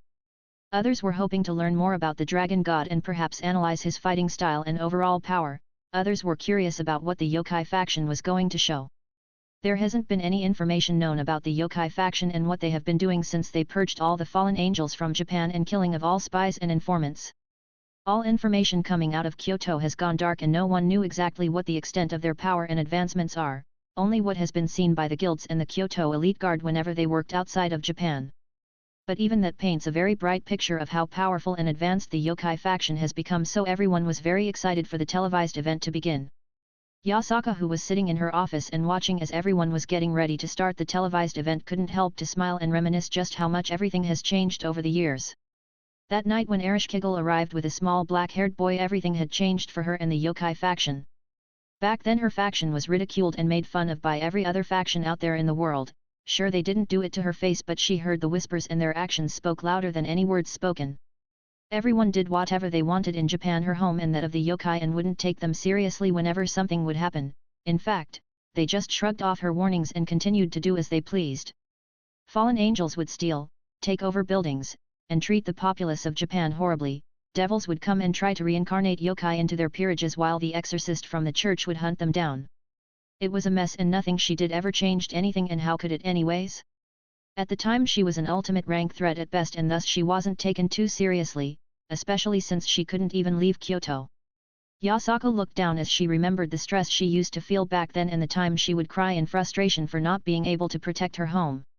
But then, one night her good friend, now harem sister, brought to her the person who would change everything for her and her faction. Harry Potter came into her life and destroyed everything she had ever believed in and dragged her along on a trip of chaos she would never ever regret taking. Harry's sole presence turned her faction into the strongest already, but the sweet and caring man went beyond that and provided her and the yokai the means to rise up beyond anything this world could ever hope or dreamed about. He gave the yokai faction everything he had, his riches, his power, his knowledge, and his love. From the moment Harry Potter joined the yokai faction, he considered it his family, and he went all out in his efforts to make it the strongest and the most advanced faction in the world. It was thanks to the man she had come to love that everything had changed for her, for her people, and for some others. Looking back at everything, she couldn't help to brightly smile at the life she had built with him, her very big and chaotic life. She was even a mom to so many children now. A thought that brought a giggle out of her, one that Ereshkigal, Sirafal, and Gabriel heard, causing them to turn to look at them. Yasaka softly smiled at the just thinking about how much everything has changed. Ereshkigal smiled and nodded. I know what you mean. I still can't believe that small and very fry-lead boy I saved so long ago was able to do all of this. Sirafal grinned. Harry has changed the lives of so many. And for the better too. I'm so glad I've met him. Hee. I still remember how scared I was of him when I met him. Everyone shared a laugh while Gabriel hummed. He can be a bit wild, but I still love him very much. Because of him my brothers got their act together and heaven and the church are improving so much. Yasaka smiled at her harem sisters and nodded. Yes, it certainly has been an adventure. Fufu, I think it's time to show the world just how much we the yokai faction have accomplished in these years. Gabriel, Sirafal, and Ereshkigal nodded while Yasaka stood up and proudly declared, begin the transmission. Let the world know what the yokai faction and Neo Kyoto can do. Her voice was being projected to everyone and everywhere in Kyoto, and upon hearing their leader's declaration the yokai roared and began their work. And thus the televised event began, and it would forever show just how inadequate and weak every faction in the world was compared to the yokai faction. On this day the supernatural world found itself lacking, and it was a hit to their pride that will never ever heal. The factions were given an entire hour before Harry's and Sarayorg's match to watch as Yasaka, Ereshkigal, Sirafal, and Gabriel gave a sort of tour to the camera around Kyoto, and it left every member of the supernatural world in awe. The four powerful women took the camera and showed it the guilds, the shops, the library, and even the research facilities, and gave them a little peek at the advancement of the yokai faction. The sheer amount of powerful medicines, magical artifacts, and technological advances that were shown to the world was staggering to each and every supernatural being in the world.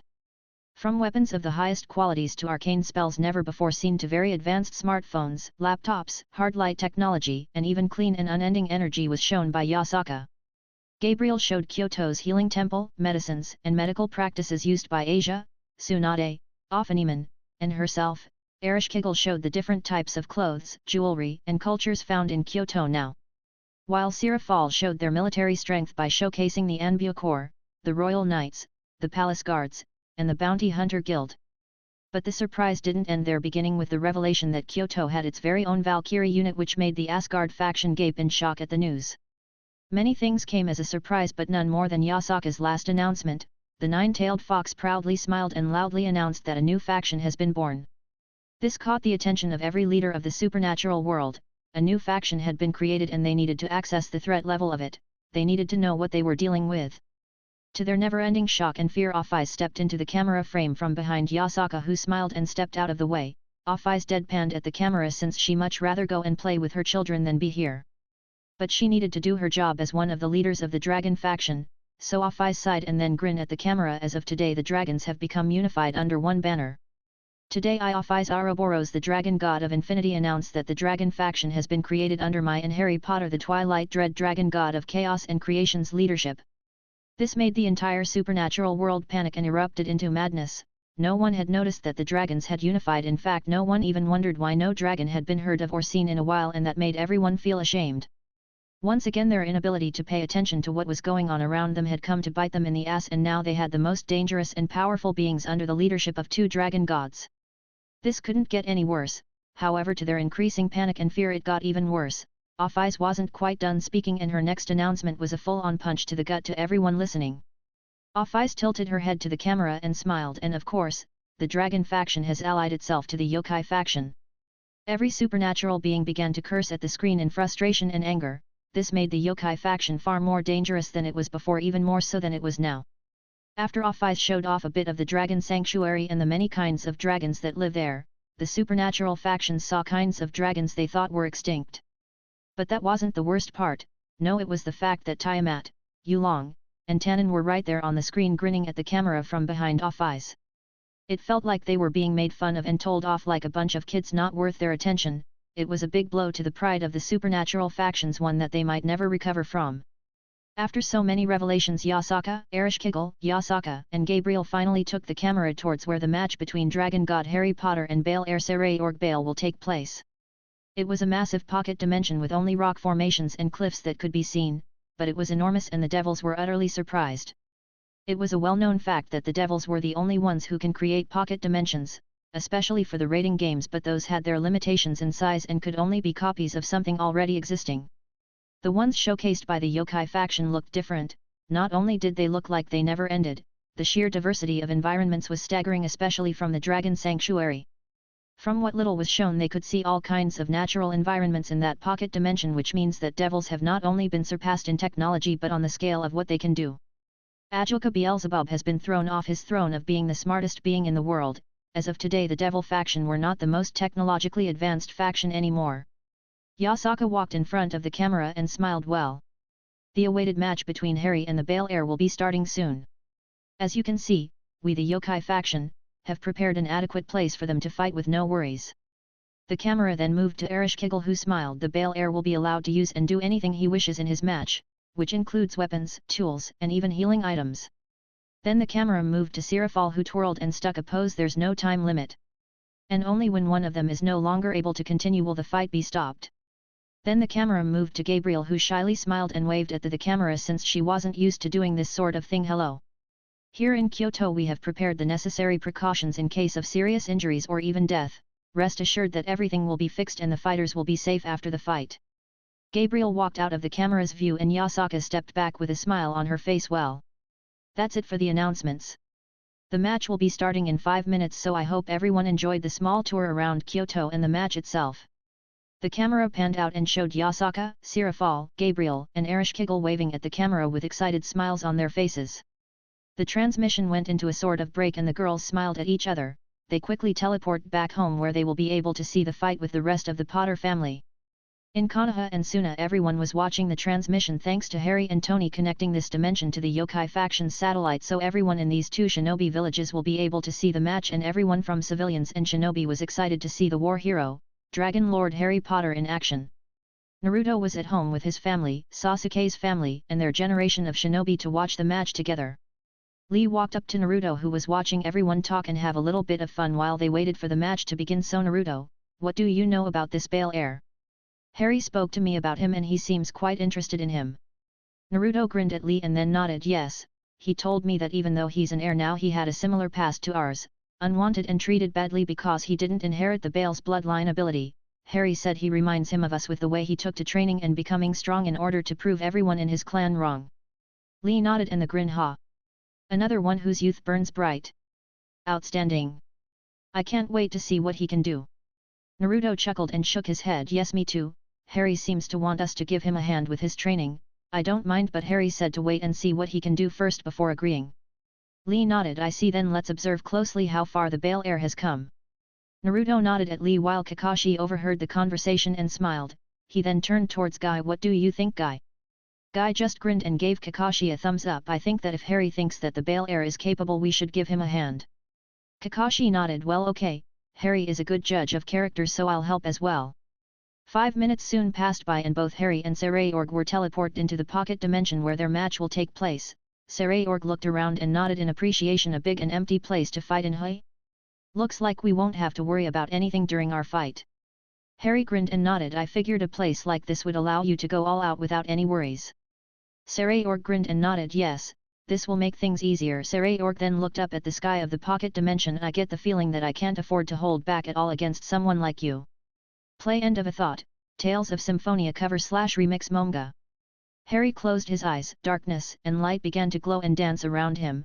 Suddenly both Oblivion and Oathkeeper appeared on his hands in flashes of light and darkness. Sarayorg took an involuntary step back the moment the air around Harry changed. Tension and electricity could be felt not only by him but everyone watching the match could feel it. Every single supernatural being in the world gasped in shock when Harry opened his eyes. Those cold and analyzing glowing green eyes showed that he was taking this match seriously, and it made everyone watching feel nervous and weak. However, even though Sarayorg was visibly shaking and sweating, a big and bright smile spread on his face. His eyes glowed in excitement as he watched Harry take this seriously, and he couldn't help but feel pride in his heart. Harry, with the same expression on his face, just lifted his head at Sarayorg. Then come and show me what you got, Sarayorg. Sarayorg continued to grin, even though he knew Harry wasn't going to go all out, even though he knew that he would lose, and even though he knew that he still had a long way to go before he could consider himself a rival to Harry. He couldn't help but be thankful and excited about this fight. Harry got into a battle stance. He bent his knees and then opened his arms while holding both keyblades outward. It was an aggressive style, Sarayorg noticed. So he knew Harry was planning to face him head-on. Saray got into his own fighting stance and roared like a lion as he engulfed his body in Toki. Naruto, Lee, Guy, and Kakashi raised an eyebrow at the interesting technique Saray just used. Naruto scrunched up his eyebrows and hummed, "That looks like senjutsu but more explosive, physical enhancement." Lee nodded, "Yes, it's like opening the 8 inner gates but it seems more stable or at least less damaging to the body." Guy walked up to both Naruto and Lee. "It's a little bit different. Whatever energy he's using is safely rushing through his entire body, this is a martial artist's technique." Kakashi nodded and hummed, "It's more similar to the chakra body enhancement technique but far more explosive, the air around him is crackling with energy." The 3 veteran shinobi looked more closely at Saray and noticed how arcs of electricity were lashing out around his body. Seeing as Saray was ready, Harry didn't waste any more time and disappeared in a flash of light and darkness and appeared right in front of Saray who barely dodged a swing of oblivion across his chest. But Saray's eyes widened when Harry didn't even stop a second and quickly spun on his toes and aimed another strike at Saray who also barely dodged it by quickly dodging to the side. This wasn't the end of Harry's initial attack. Saray found himself at the end of an endless stream of strikes from Harry. The Dragon God's moves were so smooth and fast that Saray was in awe at how easily Harry made his movements flow with his attacks. To Saray, a martial artist, this spoke of experience. Harry's attacks were so precise and basic, but boy was he having a hard time dodging. He could tell that Harry was holding back a lot since he hasn't used any techniques or skills yet, but even so there was no doubt in Saray's mind. Harry Potter was one the best if not the best dual wielder in the world. There was no lag nor hesitation in his movements nor any decrease in power and speed. But instead of being driven to despair or even fear, Saray excitedly smiled. His heart was thumping and his blood boiled. Harry noticed right away and discreetly smiled. Saray then, instead of dodging Harry's next strike, blocked it with his arm.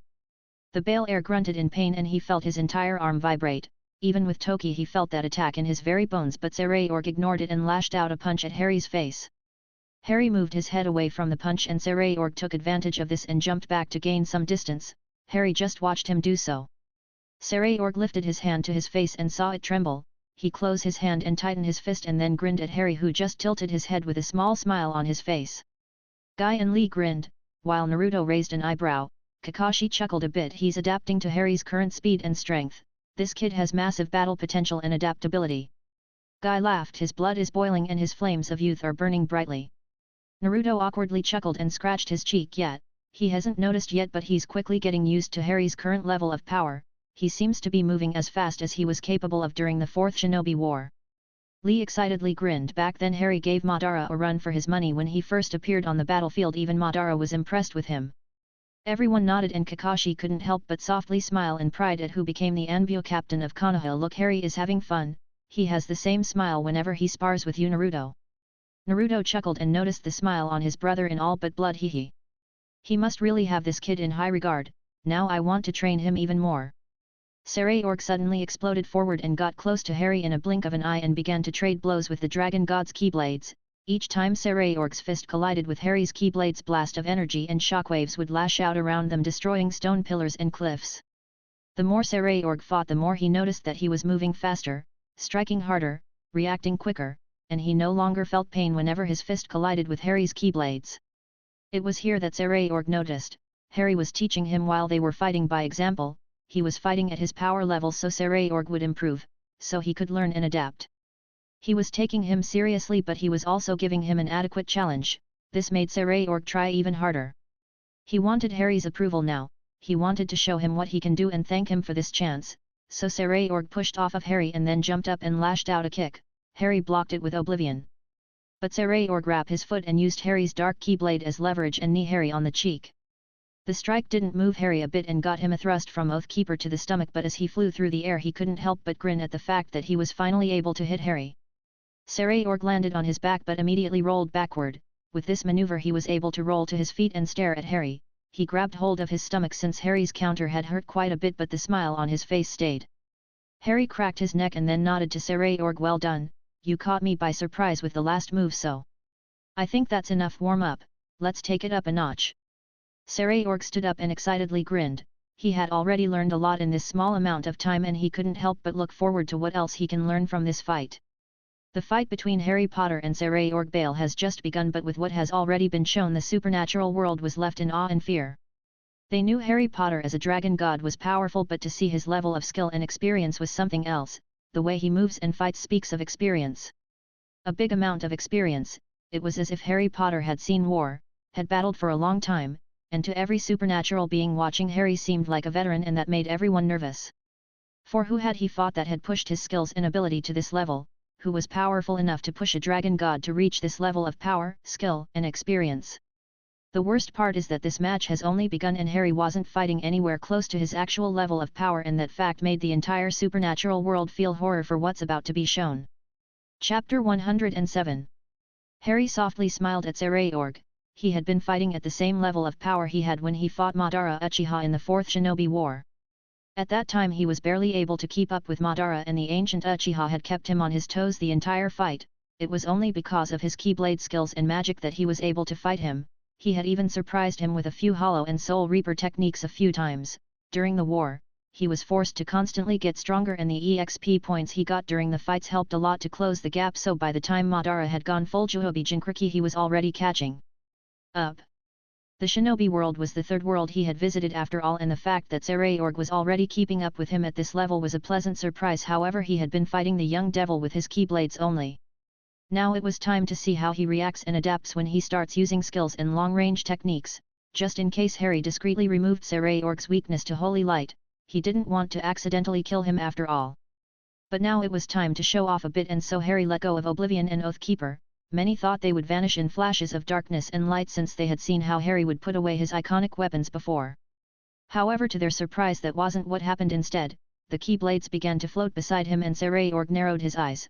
He knew that whatever Harry was going to do wasn't only going to be amazing, but it was going to hurt a lot as well. Then right before his very eyes, Harry disappeared in a blur, followed by a strange buzzing sound, and reappeared right in front of Sarayorg, which surprised the young devil, especially since Harry lashed out with a 3-hit combo to his face. 1. Sarayorg's face whipped to his left as Harry punched his cheek. 2. Harry open-palmed struck the young devil in the solar plexus, which had the young devil doubled over. And 3. A spinning elbow to the temple that actually forced Sarayorg's whole body to do a side flip and land on the ground. All of that happened within a single blink, and if he didn't feel the strikes shake all of his bones, Sarayorg would have missed Harry's attacks. But the Bale Heir didn't get too much time to contemplate Harry's martial arts prowess, because both Oblivion and Oathkeeper suddenly shot down towards his head. He rolled out of the way and flipped himself into the air to get away from the Keyblades, which stabbed the place where his head lay a few seconds ago. But that maneuver to get away from Harry was a wasted one, because the Dragon God was already on him. Harry had immediately gone after Sarayorg the moment he saw him roll out of the way of his Keyblades, and met him in midair with a flying knee that struck him on the chest. Sarayorg's body folded over Harry's knee.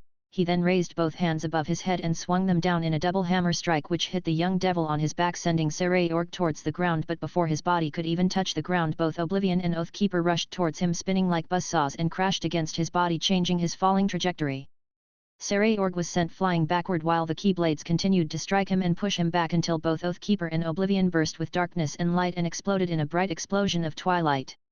The explosion sent Sarayorg crashing into a cliff, destroying it and burying him beneath debris and rocks.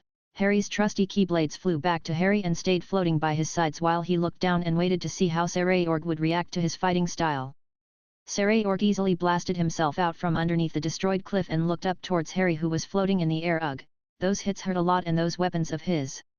Harry floated down and softly landed on the ground a fair distance away from Sarayorg. The young devil sighed and then stood up. I didn't know you practiced martial arts. Everyone just assumes you're a swordsman or a mage. Harry grinned. I'm an all-rounder.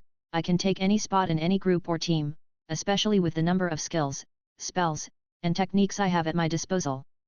Sarayorg grinned. Everyone thinks you're a power type, but instead you're more of a technique type with no focus on any style. Usually not many people choose to be an all-rounder because it makes it difficult to master anything, but you somehow mastered everything you've learned. Harry smiled and snapped his fingers, not allowing anyone to be able to hear or see their mouths moving.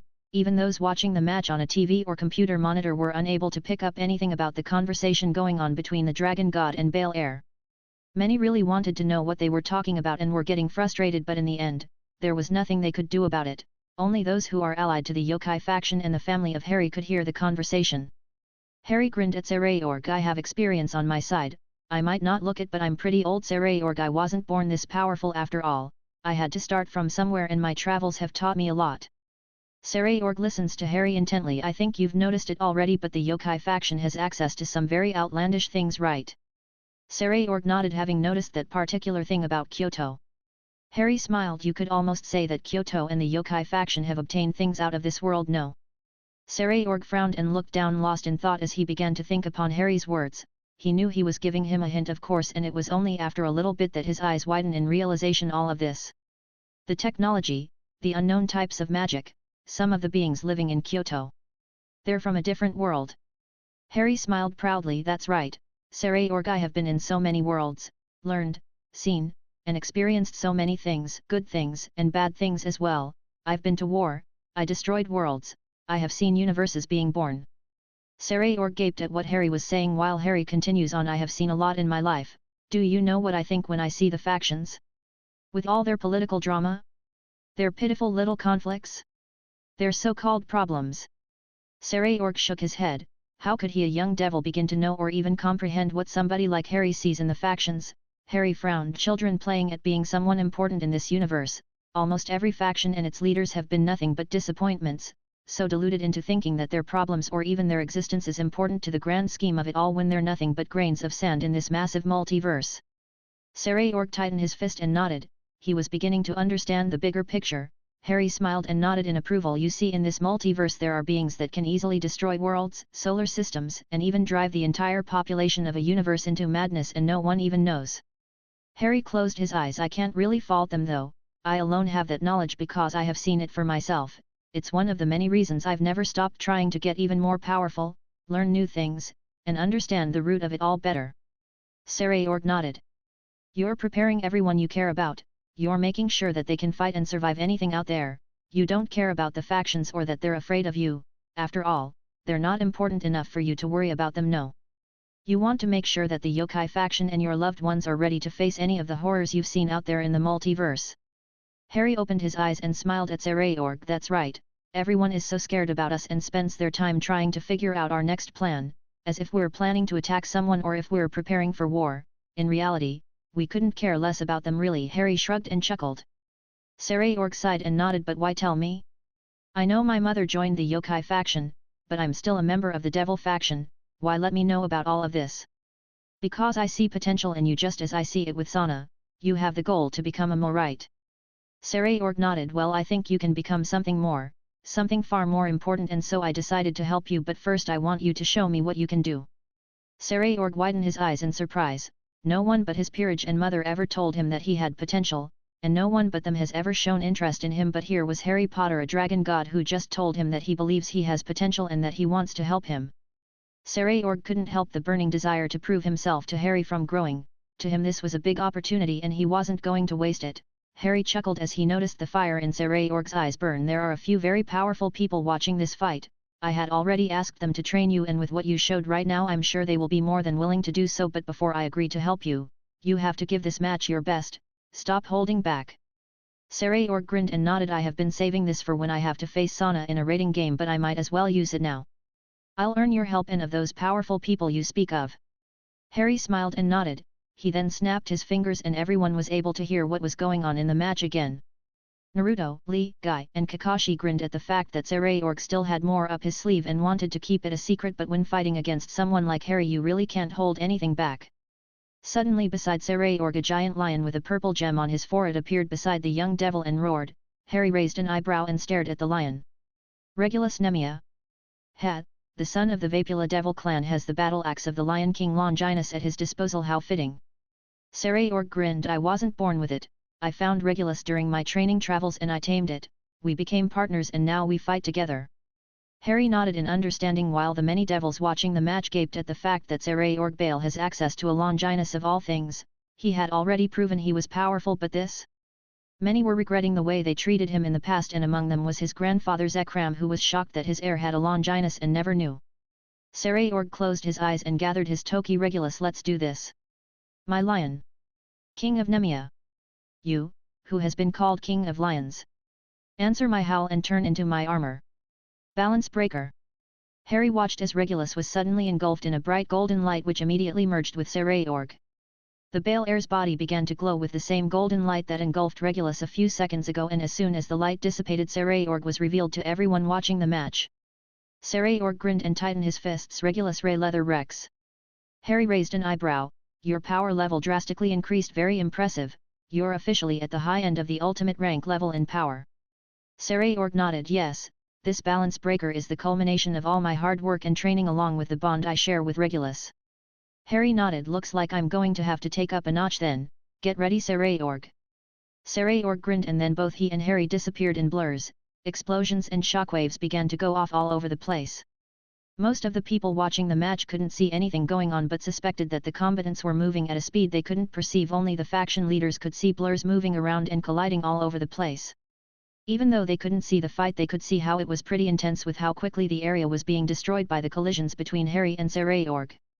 Only the members of the yokai faction, the Potter household, and Konoha could clearly see the battle, and it was extraordinary. Saray at first couldn't react to Harry's hand-to-hand combat fast enough. The fact that he also had to pay attention to the keyblades was also making it hard for him to counterattack, and ended up taking quite a few blows from Harry as a result. But even as he took those hits, Saray recovered quickly and began to adapt to having to fight Harry and his two keyblades at the same time. He was even reacting to attacks coming his way in all directions and dodging or blocking. Harry grinned when Saray blocked a pronged attack by Oblivion and Oathkeeper with both arms and lashed out a high kick toward his face. Harry tilted his head out of the way and pointed an open hand towards Saray. Before the Bale Air could react, Harry fired a massive blast of ki towards Saray's chest. Being too close to Harry didn't give the young devil enough time to dodge and ended up taking the full ki blast head on. He was instantly pushed back and through the ground, screaming in pain as the ki blast pushed his body through the rocky ground. Harry let up his ki blast and then began to fire small orbs of ki all over the place while Saray was still down below. Saray suddenly shot out of the ground and looked around for Harry and noticed he was surrounded by orbs of ki. Who? Harry grinned and then pointed an open hand towards Saray. Go. Indeed. Hellzone grenade. Harry closed his hand and clenched his fist. The highly condensed ki orbs instantly shot forward towards Saray, who, being surrounded, didn't have any other choice but brace himself for the attack to hit him. The ki orbs all crashed into his body and violently exploded, sending a massive air blast and destroying a big part of the landscape below. Many people watching the match had to cover their eyes from the explosion, not able to handle the brightness of the blast. But Saray suddenly flew out of the explosion and rushed towards Harry and sent a punch to his face. Harry caught it and then threw him through another cliff, but Saray immediately blasted himself out of the now destroyed cliff with a roar and a blast of Toki. Saray stopped roaring and then began to punch at high speed toward Harry, sending high-impact blasts of Toki in his direction, but Oblivion and Oathkeeper immediately intercepted the blasts and bat them away while Harry went through multiple hand signs. Fiton, Tatsu no Shigeto. Wind style, Sea Dragon. The dragon god swung his arm and the sky instantly turned dark. As black stormy clouds gathered, suddenly a massive green tornado dropped for the sky right on top of Saray, who noticed it and tried to fly away. But the wind-style ninjutsu pulled him into its center tunnel of wind and began to spin Saray around at high speed. Luckily his balance breaker armor protected him from the worst of the attack. But Harry wasn't done yet. He pointed a finger towards the green tornado. Furuga, a highly condensed ball of fire shot forward from Harry's finger and soon collided against the wind-style technique, detonating in a storm of flames. The flames were dragged into the tornado and grew until the green tornado became a fire wind storm with Saray trapped inside it as the wind kept the flames growing and becoming even hotter. Harry intently watched as the now fire tornado began to grow to a massive size. Now let's see what you do now. Inside the firestorm, Saray was being thrashed around by the fast-moving winds and taking damage from the flames. No matter how hard he tried, he couldn't escape, but that didn't mean he was out of options. So far nothing he did worked on Harry. Whatever he would do, Harry would either block it or dodge it. His long-range attacks were useless against his weapons, and now he was attacking with magic or whatever that wind technique is. He knew he was outmatched from the very beginning, but he finally understood just to what extent he really was so far behind a being like Harry. Was he scared? Yes, he has never faced someone so skillful or powerful before. Was he disappointed? Just a little bit, since he was hoping that he would be able to put up a little bit more of a fight. Was he going to give up? No, he won't. He had come so far, trained too hard, and tried his best to become as powerful as he was. This fight had ignited a fire in his stomach that wanted out. Now more than anything he wanted to prove himself, not to the Bale who had at the beginning turned their backs on him and his mother, nor to his father who wanted nothing to do with him because he didn't inherit the power of destruction. He certainly didn't want to prove himself to the devils either. No, he wanted to prove himself to Harry, the man who had saved his mother, the man who became a good friend. The dragon god who saw potential in him when so many others pushed him aside as useless and a failure. he wanted to prove himself worthy of Harry's belief in him even if it costs him his life. So with a roar that echoed through the arena and through the TVs and monitors showing his match against Harry, Sarayorg's body was suddenly engulfed in purple energy as he began to chant along, Regulus, this body, this soul, even if it falls into an endless ravine. Regulus then chanted, my lord and I, we will exhaust this body and this soul to rise up the endless royal road. Sarayorg continued on, triumph, play, and shine. Regulus then continued the chant as the flame tornado began to break down from the force of Sarayorg's energy. This is the body of a demonic beast. Sarayorg closed his eyes as his energy began to condense within his body as he chanted the next part, lodged on top of my fist, is the glorious imperial authority. Regulus suddenly roared the next part of the chat, dance, followed soon after by Sarayorg, who also chanted the word dance. Both then suddenly spoke at the same time as Sarayorg's energy exploded outward, destroying Harry's combo technique Bloom. Break down the beast, climb over. Harry raised an eyebrow at the sudden raise in power from Sarayorg and watched as he exploded in power and destroyed his wind-style ninjutsu and Furuga combo. Harry then noticed the goldish and purple aura around his body. His Rinnegan was able to let him see that this new form had a very explosive rise in all stats and power levels. This isn't a balance breaker, is it an evolution, or something else? Suddenly Sarayorg coughed up some blood, which made Harry narrow his eyes as his Rinnegan allowed him to see that Sarayorg's body couldn't handle such a sudden rise of power and was taking damage. This form is burning off his life force. In the Uzumaki household, Guy frowned as he watched Sarayorg burst out from Harry's fire and wind combo attack. This technique is taking a toll on his body, a very dangerous one. Kakashi narrowed his eyes. Is it like the 8 inner gates? Guy shook his head. Not exactly. No doubt that it's as dangerous as any of the 7 gates, not counting the 8th gate of course, but young Bale's issue lies in the fact that his body isn't trained or ready to adapt to such an explosive burst of power. Naruto tilted his head. And we're not taking into account the type of energy this technique is burning off. Lee frowned. I see, he's going for an all-or-nothing attack, he's putting his life on the line with his next moves. Everyone nodded and intently watched as Sarayorg prepared himself to push forward with this battle with everything on the line. Misla, who was watching the match in the Potter household, frowned in worry for her son, but Rei patted her hand. Don't worry, Harry will make sure that nothing bad happens. Misla nodded and shakily smiled. Yes, I know, I just can't help but get worried about my son. Rei softly smiled and nodded in understanding. I know, but your son needs you to believe in him right now. Misla nodded and then took a big breath. Rei is right, of course her son doesn't need her to worry about him right now, but rather she needs to believe in him now. The entire supernatural world was once again stunned into silence. This time however it wasn't because of Harry's overwhelming strength or skill but the power displayed by the young Bale heir. The Bale clan did not even know what to say right now. This entire match has been one revelation after the other and that had left them utterly speechless. Even Zekram didn't know what to say. Just like the rest of the Bale, he had pushed Sarayorg to the side and deemed him as a failure to the Bale, so never in his wildest dreams would have expected his grandson to not only have a Longinus but was now showcasing a power level he never knew he had. Just how powerful has Sarayorg become right under their noses? Just what has he been doing all this time to gain such power? Sarayorg cleaned the blood dripping from his lips with his sleeve and looked up towards Harry, who was staring at him with his glowing reptilian green eyes. This form is burning my energy very quickly. I'm not going to be able to hold it for too long, so I have to act quickly. Suddenly Sarayorg moved and disappeared in a blur and reappeared right in front of Harry, who rose an eyebrow in surprise. He quickly bent down to dodge a high kick while Oblivion swung itself towards Sarayorg. The Bale heir dodged it and tried to knee Harry in the face while he was bending down, but Harry blocked the raising knee with the palm of his left hand and threw a punch towards Sarayorg's throat. Sarayorg disappeared in a blur, reappeared to Harry's left side and lashed out with a spin kick towards the Dragon God's head, but Oathkeeper blocked it while Harry elbowed Sarayorg on the ribs. The young devil grunted in pain but did not slow down and began to throw a barrage of fists toward Harry, who dodged most of them while his keyblades blocked the rest. As these two attacked each other, the surrounding area was beginning to be destroyed even more by the blast of wind and shockwaves caused by their techniques. Harry frowned and he saw Sarayorg cough up more blood for the strain he was putting his body on while maintaining this new form. He was moving at Godspeed and his attacks pack far much more force, but his body is beginning to reach its limits. Harry then disappeared in a flash of twilight and reappeared above Sarayorg. He then dropped down and axe kicked, hitting the young Bale on top of his head, forcing it to whip downwards.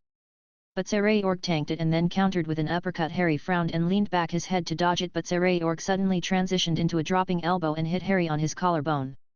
The shockwave caused by Sarayorg's elbow colliding against Harry's collarbone blasted a crater open on the ground below them.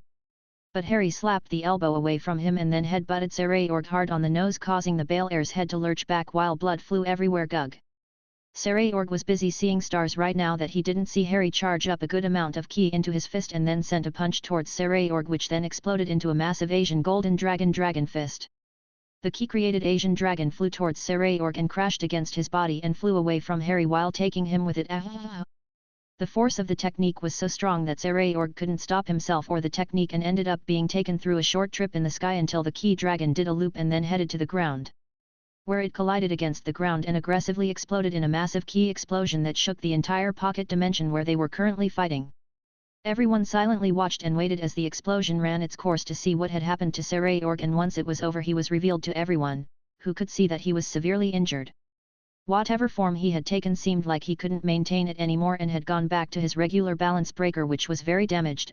All of the armor was cracked and was chipping apart. But Saray still rolled to his belly and slowly got on his hands and knees until he was able to slowly push himself up to his feet, though the movements he was making ended up breaking his armor apart. As Saray stood up, the upper part of his golden armor shattered and fell to pieces while Harry flew down and landed on the ground some distance away from the Bale Heir. Harry was impressed with Saray and watched as he began to slowly walk up to him, which made Harry sigh and smile at him. "You did good, Saray. You did good, you can rest now." Saray stopped even though his eyes were covered by the shadow of his hair. Harry could see a small smile on his face until the very tired and injured Saray fell unconscious face first into the ground. That small and happy smile never left his face, and as Harry walked up to him he couldn't help but chuckle. What a tenacious kid. Harry bent on one knee and checked Saray over to make sure he was okay. "You burned out a lot of your lifespan, but don't worry, I'll restore it to full soon, and once you take a trip to the healing temple you will be good as new." Having said that, the pocket dimension Harry was in with Saray suddenly cracked like glass and then shattered. The audience watching the match gaped at how that happened and at the fact that both Harry and Saray were back in Neo Kyoto. A very beautiful golden-winged seraph wearing green armor suddenly flew down and smiled at Harry, who smiled back at her. "Offenman, can you take care of Saray?" Offenman nodded. "Of course, Harry, we'll start treatment right away, we shall await for you at the temple." Harry nodded and Offenman teleported the unconscious Bale Heir while Harry stood up and turned towards the audience watching what was going on. Well, that's it from the yokai faction and its allies. I hope everyone had fun, and to the devil faction, don't worry, Saray will be back in the underworld by tomorrow morning all healed up. Harry waved and the transmission cut off, leaving the entire supernatural world filled with fear and disbelief. Everything that was seen today from the yokai faction and Harry himself was beyond anything anyone could have imagined. Many were pondering what to do. They wanted an alliance with the yokai faction, but they don't trust easily, and many others were nervous and concerned. No matter how they thought about it, the yokai faction was far more impressive than they had ever believed, as well as dangerous, and this left them with many things to consider. Meanwhile in Konoha, inside the Uzumaki household, Guy and Lee were grinning, impressed with Saray and his no-giving-up attitude. In their minds he already was their student and they couldn't wait to meet him. Naruto was also very impressed. He's quite talented, but he needs some more variety in his skill set. He's an amazing martial artist, but he should have branched out a bit. Then again, he probably didn't have anyone tell him that. Kakashi nodded. "Yes, plus we're going to have to strengthen his body and spirit so he can use that new technique of his without hurting his body, but I'm sure Guy and Harry have something planned for that. What are you going to teach him?" Naruto grinned. "I think he would benefit a lot from senjutsu training, so I'll be speaking with the Toads to ask if they can help me teach him how to be a sage." Kakashi nodded. Suddenly Guy gave Naruto a thumbs up. "Leave his physical conditioning to me, but I will need some help from Fuinjutsu with what I have planned." Naruto hummed. "You can ask Hima, she's very good with Fuinjutsu and runecraft. I'm sure she'll love to help you, Guy-sensei." Guy grinned and immediately ran off to ask Himawari to help him, but suddenly Himawari herself walked up to her father's side. "Where is Mr. Guy going?"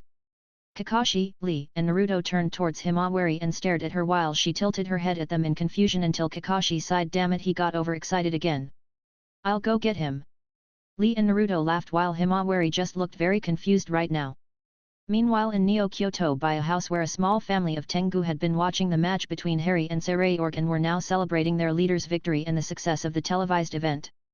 However, as they celebrated, they were completely unaware of the small being that had been watching the match with rapt attention from a window behind them. "Looks like Harry had a lot of fun, but boy, I'm glad that I finally found his world." The little being hopped off the windowsill it had been standing on and landed on the ground with a wobble. "Well, now that I know which world is his, I can now visit at any time. Next time I'll bring everyone so we can have some fun like we used to do." A feminine voice suddenly spoke from within the small being's mind. "Notice, we should head home soon or we'll be late for dinner." The little being wobbled about a bit and then nodded. Oh. Thank you for reminding me. We better go, otherwise Shana will scold me, though I'm sure she will be happy to hear that I found Harry. In fact, everyone is going to be excited. Let's go home, Seal. With that said, the little creature suddenly dissipated in a small wisp of black light as it left this world, already making plans to visit it again soon. Sarayor groaned as he opened his eyes and blinked a couple of times to clear his vision until he was able to clearly see. Thanks to that, he was able to see his mother sitting beside him and smiling at him. Sarayor couldn't help but smile back at his mother. How long was I out, mother? Misla smiled. Just a couple of hours. Harry said to let you sleep since the new form you unlocked had taken a toll on your body. That was really reckless, sigh. Sarayor frowned a bit since he didn't like to worry his mother. Sorry mom, but I had to prove to myself that I've grown stronger and how far I still need to go. Misla sighed and shook her head. Just be more careful, okay? Sarayor nodded while Misla smiled at him. Harry said that he has restored the life force you burned away with that new technique of yours, but he did say that even with him restoring it and you getting healed, you will still be feeling pain for at least a week. Sarayor nodded and sighed. I knew that technique was a big burden on my body, but to that extent. How is Regulus? Misla looked down towards the floor and Sarayor followed her eyes and saw Regulus peacefully sleeping beside his hospital bed. Misla smiled. As you can see, he's fine. Harry also restored him, so for now. You're resting for a full week, okay? Sarayor chuckled but nodded to his mother's request and decided that taking it easy for a week was an apt reward after having fought a dragon god. Chapter 108. A few days have passed and the match between Harry and Sarayor left a lasting impression on the supernatural world, as many did not know how to accept the fact of just how much the yokai faction and Neo Kyoto have changed for the better. The fact that they also have to worry that the dragons have unified under two dragon gods, creating their own faction and allied themselves to the yokai faction, had them feeling rather nervous. Before, if the dragons would have done this, the supernatural factions would have banded together and stopped such a powerful faction from being born, but all of this had happened right under their noses. Now not only is the faction fully assembled, but it was under Off-Ice, who no one wanted to mess with, and also under Harry fucking Potter, who no one wanted to be on his bad side, especially after the show of skill he showcased during his match against Sarayor. There was absolutely nothing the factions could do about the dragons now, and so they were forced to accept the fact that the dragon faction was here to stay. Still, this just added to the pile of worries the supernatural world has about the yokai faction and Neo Kyoto as a whole. The only upside is that this very powerful and terrifying faction was content with just doing its own thing. Otherwise, everyone would really be terrified of what the yokai faction would do with all the power they're gathering. But right now Harry didn't care about any of that. In fact, Harry right now was busy introducing the demigods to the Digimon Royal Knights, who were very impressed with the demigods themselves. The demigods were in awe as they stared at the massive and incredible looks of the Royal Knights. Thalia looked up at Omniman. Wow! So these are Digimon? I've seen them from afar, but to think they're really this big. Nico was asking question after question to Gallantman, who was sweat dropping because he did not know how to actually answer those questions when Nico wasn't even pausing with his questioning. While Gallantman was getting mercilessly barraged by Nico's questions, Bianca was happily petting Examen, who had her on his shoulders, and Percy was excitedly talking to Gongkuman. Harry, who was with Alphaman and sitting on her shoulder, smiled as he watched the demigods hang out with the Digimon. Alphaman giggled at Gallantman's confused expressions. It has been a while since we Royal Knights have been surrounded by children. Harry nodded. Yet it certainly has been a while, but now that the demigods are here, I'm sure all of you will have more interactions with them. Alphaman nodded and then looked up at the sky. I still can't believe they're godly parents. What kind of father or mother treats their children like that? Harry looked up to the sky as well. Yet I still have a hard time believing it myself. Amaterasu said that it's because the Greek faction kept doing things as they did in ancient Greece. They never bothered adapting completely to modern days. They treated their sons and daughters as they did with Heracles, Perseus, Theseus, and Achilles. Alphaman looked towards Thalia, who was excitedly making lightning dance around her hand, while Omniman was on one knee and watching her do so with a happy expression in his eyes. I see, so they were victims of old traditions and mindsets, like the wizarding world. Harry frowned. I didn't think about it like that, but you're right. Well, at least now the kids will have a better chance in life and be safe. I can already tell that some of the sadness and anger that was in their hearts has begun to disappear. Alphaman nodded. I'm glad no children should have to live like that, nor have to wonder if they will get to live to be adults. So what's next? Harry grinned at Alphaman. Well, now that the minor gods are beginning to leave the Greek faction and officially join the yokai faction, I will be building them temples around the big house. That way they can be around their children all the time and visit anytime they want. Alphaman was glad to know that some of the demigods will get a chance to spend time with their godly parents. Harry continued on. In a few weeks we will also have a few full-on gods from the Greek pantheon joining in as well, and Amaterasu will have to teach them and inform them of how things work in Japan before any of them are even allowed to step into Kyoto. Alfamon nodded. That's good. Do you have any idea who might be joining in? Harry nodded. Yeah, I asked Rhea, who asked Hestia who would be joining in, so we can prepare. Hephaestus was the first one to agree to join the yokai faction along with Apollo, Athena, Demeter, and even Poseidon. Alfamon hummed. That's quite a bit of them then. Looks like the Greek faction is going to lose a lot of power. Yeah, Aphrodite seems to want to join as well, but Amaterasu doesn't really want her here since she's known to mess around, so if she does join she's going to have to follow the rules, otherwise I will deal with her, but that's if Amaterasu ever lets her in. Hades can't really join per se since he has to take care of the Greek version of the land of the dead, but he will be an ally along his wife Persephone. Alfamon sighed. What do the children of Aphrodite think about their mother not being allowed into Kyoto and the yokai faction? Most of them don't really care since Aphrodite herself never bothered with them because they weren't handsome or pretty enough. She also didn't like some of her children because they didn't think like her, so she doesn't have a lot of fans within her children. In fact, most say that she's more trouble for what she's worth. Alfamon's sweat dropped. Geez, that's kinda brutal coming from her children, no? Harry shrugged. She has given them plenty of reasons to be like that to her. Let's see what else? Besides all of the gods and demigods joining the yokai faction, we will also have to prepare for when Artemis shows up with the demigods that had joined her hunting party. Alfamon sighed. Another troublesome predicament to deal with. Hey? I've read about Artemis and her mythos, can't really blame her for the way she thinks, but it is too extreme. Harry nodded. Yeah, but you can't go living life hating something and taking out of anything related to that just because you were hurt. Can you imagine what would have happened if I were to do what she does? Alfamon turned her head towards Harry and nodded. You would have killed every witch and wizard in the world, all the fallen angels and devils. You might have destroyed both the church and heaven too. Exactly. If I were to have the same mentality as Artemis, I would have hated all magicals, devils, fallen, exorcists, and angels after everything they've done either to me or the girls. Like I said, she has a very extreme way of thinking. Artemis is a danger to herself and her own faction. Alfamon nodded. And you can't let the girls on her hunting party follow that mindset as well. Yes. I've been informed that some of them go out of their way to hunt males. Artemis herself has gotten into trouble for hunting down and killing males from even other factions, and that has to stop. Alfamon hummed and crossed her arms. So what do you plan to do with the girls? Some of them might be too set in their ways to accept new changes or even want to stop what they're doing.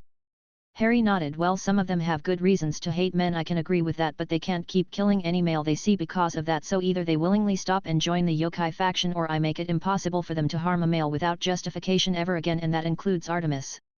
Alfamon hummed. You're going to use your domain over reality, hey? Yeah, if they don't accept things peacefully, then I'll at least make sure no other innocent gets hurt by them again. Alfamon nodded. Yes, I think that would be for the best. I believe the reason most of the supernatural factions do what they want in this world is that no one powerful enough has stepped up to put some order into things. I think the only ones who could do that would be Off-Eyes or Great Red, but up until recently Off-Eyes just didn't know nor care about what was going on in the world as a whole, and Great Red is just content to play around in the dimensional gap. Alfamon sighed. So the supernatural world was left to do as it pleases without any consequences for a very long time. No wonder that most of the supernatural beings in the world are so incredibly arrogant. They didn't have anything or anyone to worry about for a very long time. Harry nodded. Yet. I noticed it too. Ares actually approached me with full confidence that he could defeat me, and he wasn't the only one either, but I think that reality is about to be accepted at some point. Alfamon nodded. Yet I have heard that Yasaka has been approached by many factions looking for peace and support, though she's very reluctant to even meet with some of them because of their reputation. Harry scratched the back of his head. Yet I know, among them, the Fae and Asgard are the biggest names of the supernatural factions that have contacted Yasaka, but Asgard's reputation as battle-hungry muscle heads is well known, especially this world's Odin, who I've been warned is a big pervert and annoying. Alfamon turned her head towards Harry and tilted her head. Asgard, hey? Seems like trouble, even though we have heard how they're usually a very battle-oriented faction and about Odin's perverted habits, but the Fae is a surprise. Harry nodded as well. Even I was surprised when they approached Yasaka. As far as I know, the Fae retreated into Avalon a long time ago and they weren't heard from again. Apparently they weren't happy with the church about what had happened to Excalibur and what they did to it. Alfamon shook her head. So they were driven away by the church. What a mess, but can they be trusted? Well, Yasaka received a letter with the royal crest, which means that Titania, Queen of the Fairies, is the one who sent that letter, so this is very real. Alfamon nodded. I see. So what's been decided about it? Nothing.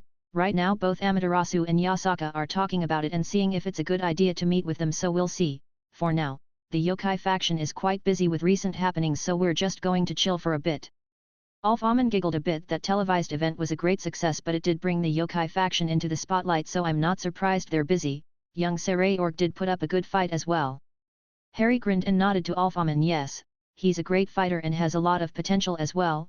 Naruto, Guy-sensei, Lee, and even Kakashi can't wait to train him. We're just waiting for him to recover from that last technique he used. Alphaman nodded. Oh yeah, his body and life force took quite a bit of damage because of that, plus your attacks also hit him hard. Yet even with me restoring the life force he burned away and him getting healed by Ophaneman, he's still in quite a lot of pain, so he's going to need some time to recover, plus Misla has him on a tight leash right now. Alphaman laughed a little and shook her head. Always fear the power of a mother's worry for her child. Harry chuckled and nodded. Yup, in the meantime me, Eri and Jessica are going to visit Jessica's mother and let her know she's okay and with me now. Of course, we're going to have to do a bit of time traveling to arrive the exact moment I summoned her into this world. Alphaman nodded. That's a good idea, but you're not taking Morgan and Hope with you. Harry smiled and shook his head. No, I did ask them if they wanted to go, but apparently they're very busy training and learning some things. Alphaman tilted her head. Oh? What are those two up to? Harry closed his eyes and began to explain. In their latest adventure they lost a friend they just made and it hit them pretty hard. They feel that they should have been able to do more, but because they were never interested in learning a few things they couldn't do anything to help their new friend. Now they're trying to better prepare themselves and be ready for when they need to save another friend. Alphaman nodded. I see, a tough lesson to learn, but one that they needed. I'm glad that they decided to do something about it rather than wallow in sadness. What are they learning? Well, right now they're learning medicine and healing arts with Tsunade and Asia, plus they asked me and Tony to teach them a bit more about engineering and enchanting. They're also planning on learning everyday magic to help with simple stuff that doesn't require a big blast of energy and so on. Alphaman closed her eyes. That's quite a lot they're trying to learn, but it is good to be prepared for anything. You must be proud of them. Harry nodded. I am, very much so. They're growing up and becoming their own people, even more so now that they're going on their own adventures and experiencing all sorts of things, though I feel they're keeping something from me. Luna seems to know what it is, but she's not telling me. Alphaman opened her eyes and looked up at the sky. If Luna knows and she's not concerned, then it's not something bad. Just wait for whatever they're hiding to be revealed on its own. You know those two aren't very good at keeping things a secret, especially from you. Harry smiled and nodded. Whatever it is that the girls are hiding will be revealed in time, so he was more than happy to wait to see what it is, but for now he'll just enjoy visiting the first world he's ever been to with Eri and Jessica. A few more days have passed and Harry introduced Saray to Naruto, Lee, Guy, and Kakashi. At first Saray was very surprised and amazed at the fact that he was in another world. Lee and Guy immediately took to Saray, and even though the young Bel Air was a bit overwhelmed by their overenthusiastic attitude, he still liked both of the Taijutsu masters, though Harry was worried that they might just convince Saray to wear a green jumpsuit. With Naruto, Saray was very polite and calm at first because Naruto is the leader of Konoha, but the cheerful Uzumaki just grinned and told him not to worry about formalities with him. That made Saray feel comfortable around Naruto, and soon both of them became friends, especially when Saray found out about Naruto's past from Harry. Everything the 7th Hokage lived through made the Bel Air respect him a lot. Kakashi as always was cool as hell and just smoothly introduced himself to Saray.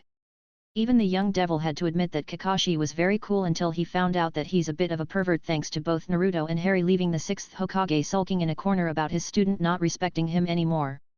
This is how Saray met his new teachers and got the gist of what they were going to teach him. Naruto will be teaching him a form of senjutsu unique to his world and a few toad techniques to help him expand his battle skill set. With Lee and Guy, he will be learning a whole new fighting style along with physical conditioning training that will help him be able to better handle techniques or abilities like the new one he used against Harry. From Kakashi, he will learn control and precision to help him better utilize the skills he will learn from the others, along with some survival and Anbio-Corp tactics. It will be a tough schedule and the training will be hard and draining, but Saray was willing to go through it to get stronger. He wanted to prove to Harry and his new teachers that he was worthy of what he was learning. Though he couldn't begin to train just yet because Misla was on his butt making sure he was resting and recovering from his match against Harry, since he still had some pain left from that day. But soon he will be training hard and perhaps someday he will be able to fight somewhat on even terms against Harry, since the Dragon God was now his new goal. Harry at this moment was waiting in the backyard of his home for Jessica and Eri to get ready for their trip. Harry decided to go ahead and take it since they had a week before the gods and Artemis's hunting party would arrive in Kyoto. He couldn't wait to visit the world he first visited and to see his old friends. it has been a while and he has been wondering just how much things have changed since he left. Harry suddenly came out of the back door running and jumped into her daddy's arms. Harry easily caught her and smiled, "Ready for our trip, Harry?" Harry excitedly nodded while Jessica walked out of the house carrying both Armin under her arms. "I'm so excited to visit Mama Jessica's home world, Daddy." Harry smiled and nodded. "It is a very beautiful world, but it does have a lot of monsters, so do be careful, okay?"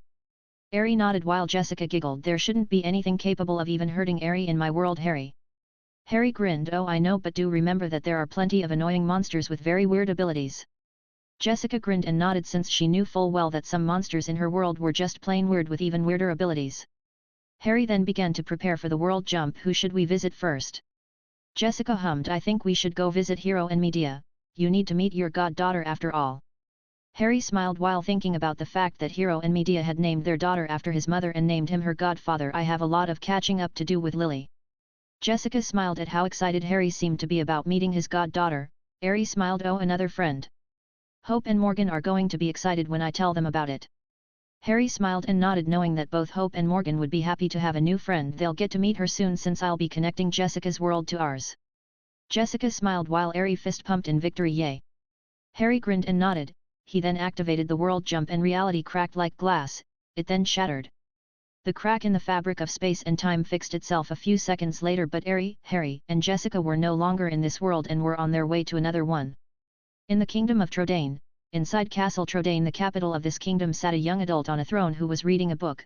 This young man is known as Hero, one of the heroes that saved the world of light from Demon Lord Rapturn. Now King of Trodaine, young Hero spends his time making sure the kingdom was safe and had everything it needed to prosper.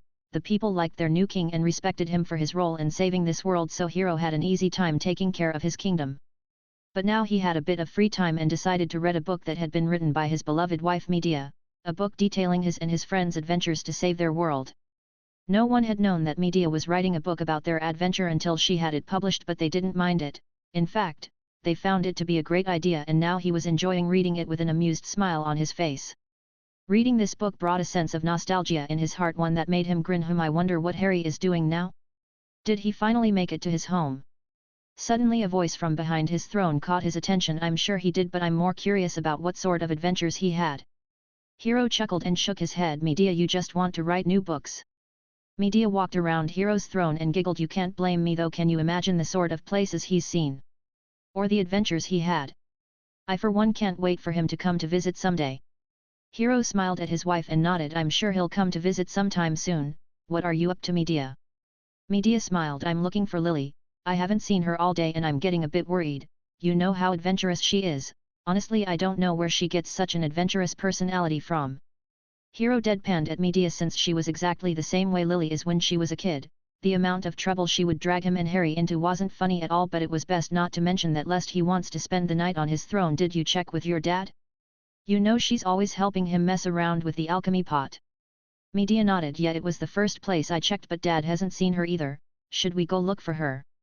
Hero frowned and thought about it. Let's wait a little longer. I'm sure she's close by and just lost track of time, besides she knows how to defend herself. Medea huffed a bit. Sigh. Out of all the people who read my book, it had to be my daughter who decided to follow in your and Harry's footsteps. Hero chuckled at Medea's exasperated expression. It's all right, Medea. So what if Lily wants to be a swordsman and magic user? It's way better than her being a spoiled princess, you know. Medea sighed and nodded. I know, it is just, she's always picking a fight with monsters, and you know that some of the ones living around here could be really strong, so I'm worried. Hero nodded and stood up. He then walked up to Medea and hugged her. She'll be fine. She is my daughter and Harry's goddaughter, plus she came out more Dragovian than I did, so she's very strong. Medea nodded and enjoyed her husband's hug while she wondered what her daughter was doing and what sort of trouble she was causing. Lily, the young princess of Trodaine, was outside of the castle looking for adventure. She had gotten up early in the morning, equipped her sword and shield and left. She even got a few herbs just in case she needed them and ran outside the castle, but besides a few slimes and she-slimes, she hasn't found anything exciting going on. She thought about heading to the desert past the cave to the side of the castle, but her daddy and mommy had always told her that the monsters weren't only tough in the desert, but they tend to come at you in big numbers, and Lily wasn't arrogant enough to try going theirs without backup. She knew full well she wasn't strong enough to fight monsters like the ones in the desert in big numbers yet, so she looked around nearby the castle but found nothing interesting. All the monsters around here are weak. I wish I could travel around and see the monsters around the world. Daddy mentioned fighting dragons and even demons. Lily looked around the open field and watched a few slimes sliding around and candy cats sleeping under a tree. Well, I can't really expect much. Mommy did say that when Rafturn was defeated the monsters calmed down and the stronger ones left to live in caves or other dark places. The young princess sighed and then headed to the small pond by the front of the castle. This little clearing with a small pond has become Lily's headquarters, and right now she was heading there to rest and eat something. It didn't take long for her to arrive, and once she did, she let down her copper sword and leather shield beside the soul tree there and then walked up to the pond and washed the sweat off her face with the water. Lily giggled at how a princess shouldn't be doing something like this. She stood up and took a look at her battle clothes. Instead of the usual white princess dress she usually wears, she was wearing shorts and a blue dress with leather armor over her simple clothes. On her black hair she had a bandana tied up and holding her ponytail. She certainly didn't look like a princess right now, and that made her giggle. She then looked at her reflection and grinned when her green eyes glowed on her reflection. Her mommy and daddy had told her that she could pass as her godfather's daughter with her looks alone, since he also had black hair and green eyes. She had even asked if Harry was really her father, which made her mommy and daddy laugh. Daddy then told her that her godfather had left for far-off lands way before she was even conceived, so that wasn't possible.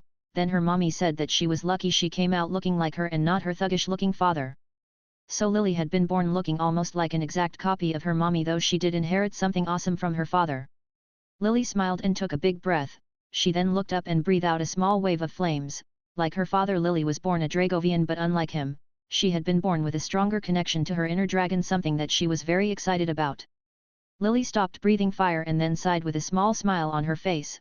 She then walked up to the tree where she left her sword and shield and sat under it. The young princess of Trodain reached for her item pouch and took out a big sandwich. With a big smile on her face she took a big bite out of the sandwich and began to eat. While enjoying her snack she stared into the pond in front of her and swallowed her food. I wish something exciting would happen. The young princess didn't know that in a few moments her life would get very exciting. In front of a small church on the west part of Trodain, reality cracked and shattered but soon fixed itself, leaving 3 people standing on the ground. Eri excitedly looked around everywhere and saw a few monsters she had seen around Hagrid's house, monsters like a heel slime, a pink pongo, and even a Garuda flying in the sky. She immediately walked to the pink pongo and the pink gorilla-like monster growled and slammed its club on the ground, but Eri just smiled and whacked it on the head with her staff. The pink pongo yelped in pain and then dropped dead on the floor, dispersing in energy and leaving a giant mallet on the ground, which Eri cheerfully picked up. Harry chuckled when he saw the monsters around the area tense up and stepped away from Eri while the bundle of cuteness began to happily swing the mallet around. Jessica's sweat dropped. I think we should go before Eri murders all the monsters here. I kind of feel bad for them. I've never seen a monster look so afraid and disturbed. Harry grinned and nodded. Yeah, I'll take on my dragon form and give Hero a good scare. Jessica rolled her eyes and grinned at Harry. You're going to give him and Medea a panic attack, love? Let's do it. It seems like even Jessica has been corrupted by the chaotic and prank-prone life that one gets to experience in the Potter household. Harry chuckled again and called out to Eri, who was hammering a poor heel slime into the ground. Eri, come on. We're going to visit my friend's castle. Eri stopped slamming her giant mallet on top of the heel slime and turned towards her daddy. Okay. Eri then took off running towards her daddy while the heel slime slurped in pain and crawled out of the hole its body had created and vowed to be a good monster from now on as it tried to get away from the area and more importantly from Eri. As soon as Eri got to her daddy, Harry took on his dragon form and both Eri and Jessica plus the Niarman jumped onto his head. Harry then with one mighty flap of his wings took off flying towards Trodain Castle. The trio didn't even notice the poor priest who had seen everything happening and was gaping in shock, not knowing what to say about what he just saw. Finishing her sandwich, Lily got up and dusted her clothes. She then took her sword and hung it on her back along with her shield. I guess I should go back home now, maybe tomorrow I'll find something fun to do. Lily sighed and then turned around to head back towards Trodain when suddenly a big shadow blanketed the entire area, causing the young princess to look up. Lily gaped at the massive gold and silver dragon flying through the air. She suddenly gasped when she noticed where it was heading. It's heading to the castle. Lily didn't waste any time and took off running as fast as she could toward the castle. Hero and Medea were both having a calm and cheerful conversation when a very loud roar shook the entire castle, alerting Hero. Suddenly a pair of castle soldiers ran into the throne room. Your Majesty, there's a giant dragon heading towards the castle. Hero stood up and nodded. He then immediately ran towards the outside of the castle while drawing his liquid metal sword and shield. Medea ran beside him and equipped a goddess shield and a lightning staff. Both King and Queen of Trodain were ready to defend the castle and Trodain, and as they ran through the castle halls to go outside, knights and soldiers joined them to defend their kingdom. Harry landed in the gardens of the castle and grinned as soon as he saw Hero and Medea come out running out of the castle ready for battle. He roared into the sky announcing his presence to the kingdom of Trodain. The soldiers and knights around Hero and Medea faltered and trembled where they stood, but Hero and Medea stood strong and got ready for a fight. They were nervous, of course. This dragon felt way stronger than Rafdern or any monster they had seen or fought before, but they couldn't show weakness or fear, not right now, so they got ready. But then Hero noticed something peculiar about this dragon, something that made him freeze on the spot. When the dragon stopped roaring, it looked down towards him and Medea, and that's when he noticed the dragon's eyes, those friendly and caring green eyes he had seen so many times. Hero, the king of Trodain, relaxed his stance and looked up at the dragon, confusing everyone around him. Hero then smiled. Harry, it's been a while since we have seen each other, and the first thing you do is almost give me a heart attack. Medea gaped and then turned her head towards the dragon, who began to chuckle. Medea began to tear up when she finally noticed the dragon's eyes as well. Harry smiled, and then Jessica, the Niaraman, and Airy jumped off his head and landed in front of Hero and Medea, causing Hero to chuckle and Medea to gasp. Hero smiled at Jessica. I should have known you would also be here, Jessica. Jessica grinned at Hero and rested a hand on her hip. Wherever Harry is, so I am as well. That's a well-known fact, Hero. Medea rushed towards Harry, who leaned his snout down. The Queen of Trodain then tightly hugged the massive dragon while crying, Harry, you took too long to get back. Harry smiled. I'm sorry, Medea, but you won't believe the things I've been doing all of this time. Medea laughed and nodded while still crying, and I can't wait to hear all about it later. Suddenly Lily arrived, and the first thing she saw was her mother crying in front of a massive dragon, and the first thing she thought of doing is launch herself sword first towards the dragon, who in her eyes must have done something truly evil to make her mom cry. Chapter 109. Harry smiled at Medea and was about to speak when a voice suddenly roared behind him, Dragon Slash. A loud and echoing clang resounded throughout the castle gardens. Harry raised an eyebrow when he felt a small hit on one of his scales. He turned his head around and watched as a small black-haired girl with green eyes was on the floor rubbing her butt in pain. It seems like she bounced off him when her sword collided with one of his scales and landed on her butt. Harry tilted his head at the young unknown girl, confused as to why she would attack him. That was until Medea gasped and suddenly yelled the little girl's name, Lily. The little girl looked up at her mom and got up. Don't worry, Mom. I'll save you from this evil dragon. Harry smiled, seeing for the first time his goddaughter. He then got a fun idea and decided to play along. Despite Lily being concerned, there was a spark of excitement in her eyes, and Harry decided to see what she does. So Harry gently grabbed Medea with his claw, causing the Queen of Trodain to raise an eyebrow at him and looked up into his eyes, only to roll her eyes when she saw the mischievous glint in Harry's eyes. She still smiled, knowing that Harry wanted to play with Lily, and decided to just let him have his fun.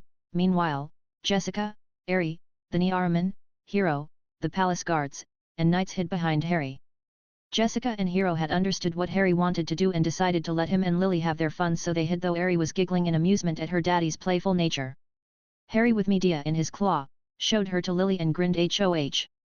A little hero trying to protect the queen? How interesting. You think you can fight the terrifying Dragon Lord and survive? Medea just sighed and deadpanned at Harry's theatrics while Hero chuckled and Jessica giggled. Airy was laughing herself silly while the Niaraman were bouncing up and down in fun. Lily stood up and pointed her sword at the so-called Dragon Lord. Dragon Lord. No matter. I'll save Mommy and take you down. Harry grinned and spread his massive wings and roared to the sky. Lily, instead of showing fear, was actually in awe at the dragon before her. Harry looked down and smiled. How about this, young hero? Join me and I'll give you half of the world. Together we can rule it. Lily gasped and then thought about Harry's offer for a few seconds. Well, having half the world would be pretty cool. Medea gaped at Lily while Harry was trying not to laugh at how seriously Lily was thinking about it. The Queen of Trodain then pointed a finger at Lily. Young lady, you come here and rescue me, or you're grounded. Lily jumped and squeaked, ah. Mom. Don't worry, I'll save you. I was just playing around, I promise. The young princess of Trodain then awkwardly laughed while Medea just rolled her eyes at her daughter. Lily then tried to regain some dignity back ahem. In any case. No way, Mr. Evil Dragon. I don't need half the world. Hero's sweat dropped. Should I be worried that my daughter thought about Harry's deal seriously? Jessica grinned at Hero while Airy just continued to laugh, having a lot of fun with all of this. The Niaraman were even now laughing as well as they rolled around on the floor. Harry grinned at Lily. Very well then. Show me what you can do, little hero. Play Dragon Quest 9, Dragon Lord. Harry roared and Lily got ready. She lifted her leather shield in front of her and got her copper sword ready to strike. Harry smiled as he saw Lily take a battle stance similar to Hero's. Hero's eyes shined with pride as he smiled at his daughter, who looked ready to fight the big massive dragon in front of her, while Medea softly smiled as she watched her daughter face off against Harry. Lily, despite being serious right now, still had a spark of excitement in her eyes, one that told them that she was looking forward to this fight. Harry roared and flared his wings. He secretly lowered his power level to match Lily's, though to Lily it felt like the dragon before her was flaring its power. The wind and shockwaves created by Harry's wings and roar hit Lily, but she stood strong as she covered herself with her shield. Lily narrowed her eyes behind her shield and nodded to herself. She lowered her shield and gathered her magic. She then cast a spell, Radiant. Lily's body glowed and then let out a big bright flash of white light that made Harry close his eyes in surprise. Lily then rushed forwards and began to attack Harry's leg with her sword. Harry felt her strikes and let her get in a few strikes before stomping on the floor, unleashing a small shockwave outwards, but Lily jumped back and then jumped over the shockwave. As soon as she landed on the ground, she pointed her sword toward Harry's face. Frizz! A small fireball flew out from Lily's copper sword and straight towards Harry's face. The small fireball crashed against Harry's face and exploded. It didn't do anything to Harry, but the explosion obstructed his sight, giving Lily enough time to gather magic into her blade. Harry shook his head to clear the small explosion, only to catch sight of Lily jumping towards his face with her sword glowing orange. The young princess of Trodaine suddenly called out her technique, Dragon Slash. Harry was then struck in the snout by Lily's sword strike, which unleashed the energy gathered in the sword with a small explosion. He roared as if in pain and took a few steps as if the attack had damaged him, which got him in a happy smile from Lily. Lily landed on the ground and fist pumped in victory, but Harry suddenly lifted his head up and spat a small fireball from his mouth towards the sky, which split up into many small fireballs that began to rain down towards Lily, who yelped in surprise and began to run around and dodge the fireballs. Jessica raised an eyebrow at the way Lily fought. She fights like you and Harry. The way she combines magic and swordsmanship looks like the way Harry used to fight with his keyblades back then. Hero smiled as he watched Lily fight and nodded to Jessica's statements. Lily was born far more Dragovian than me, so she has big magic reserves. I trained her in the art of the sword while Medea trained her in magic. That style of hers was something she picked up from the stories we told her of our adventures with Harry. Jessica's eyes widened. She picked up that style from just hearing stories about Harry? That's impressive.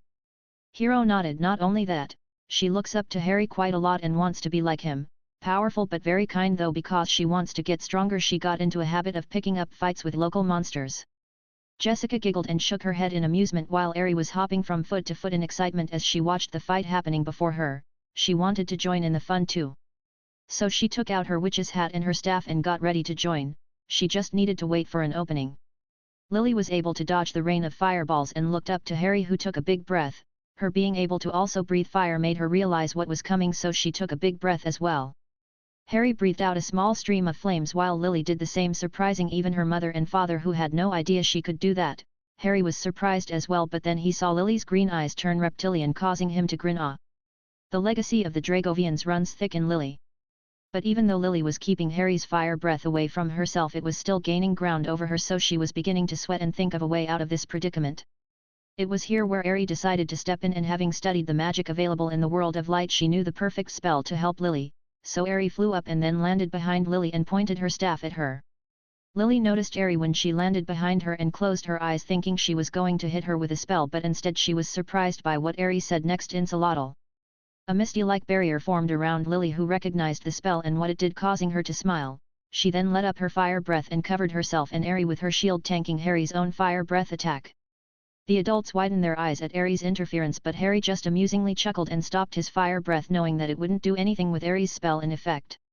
Lily looked out from behind her shield and grinned. She then turned her head towards Ari and smiled at her. She was very impressed with her, seeing as she seemed younger than her and knew such an advanced magic spell. Thanks. Ari excitedly nodded and smiled back at Lily. No problem. Let's take down this evil dragon together. Oh. I'm Ari, by the way. Lily excitedly smiled and pointed at herself with her thumb. And I'm Lily. Let's do this then, Ari. Ari nodded and got ready while Lily got in position. Harry fondly smiled at them and then roared to the heavens as he got ready himself. Play great battle in the vast sky, Dragon Quest 8. Ari raised her staff towards the heavens magic barrier. Both Ari and Lily were engulfed in a protective magical shield. The spell reduces the damage from opposing spells, and Lily, knowing this, grinned. The young princess of Trodaine rushed forward toward Harry while her new ally provided long-range support. Harry swung his free hand towards Lily, but she jumped and landed on top of his hand and took off running along the length of his arm. Harry used his tail to try to swat her away, but Ari pointed her staff at Lily. Accelerotl. With her speed increased, Lily was able to rush forward faster and avoided Harry's tail and then jumped towards Harry's snout, her sword glowing green as she approached her target. Falcon Slash. Lily swung her sword twice in rapid succession, her arm blurred from the speed she used on her sword technique as Harry's face was whipped to the side by the force of her attack. Lily jumped back and softly landed in front of Harry, who was awed at her sword skills. Harry turned his head towards the girls and grinned. Hero looked surprised, which made Jessica laugh. Looks like you didn't know she could do that, huh? Hero nodded. I knew she was great with the sword, but this is something else entirely. Falcon Slash is a high-level sword skill that takes quite a while to master. It seems like my daughter has been doing far more than just bullying the monsters around the area. Suddenly a knight from his court spoke. Your Majestic, Lady Lily has been training with the sword every day non-stop for years. She always wakes up early and practices well into the afternoon. Hero frowned. I didn't know. It seems like I've been too busy with ruling that I've neglected my daughter a bit. Jessica smiled at Hero and shook her head. No, look how happy and excited Lily is. Hero, she grew up on stories of our adventures, of battles against all sorts of monsters, and tales of amazing places in this world, and look how happy she looks. Hero looked at his daughter and noticed the proud and excited smile on her face, causing him to chuckle. She looks like Medea when she was up to no good and always getting us into trouble when we were kids.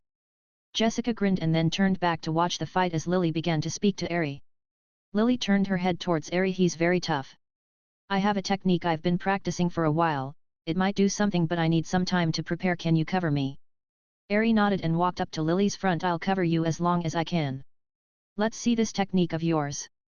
Lily grinned and began to gather her magic as Eri pointed her staff towards Harry with a smile. Harry grinned and got ready. Eri gathered her mana and began to cast the offensive magic spells she knew of this world. Crackle.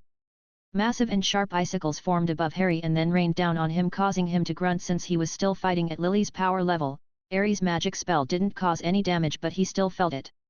Lily was awed at such high-level magic, but then concentrated on her own technique, not wanting to be left behind. All of her mana began to flow to her sword and she positioned her sword in a reverse hold on her hand. Jessica, Hero, and Medea's eyes widened in surprise at the massive amount of mana Lily was charging her sword with.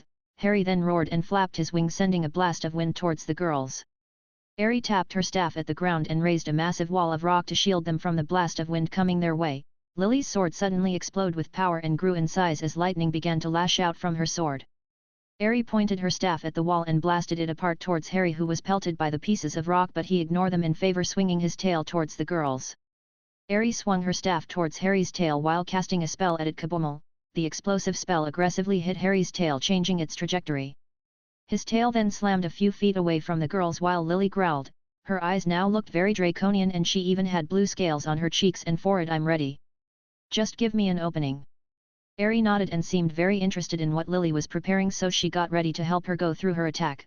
So she pointed her staff towards Harry and decided to use a spell that her mommy Jessica taught her. Jessica recognizing the spell right away, so she jumped in surprise and quickly raised a barrier to protect the castle and everyone.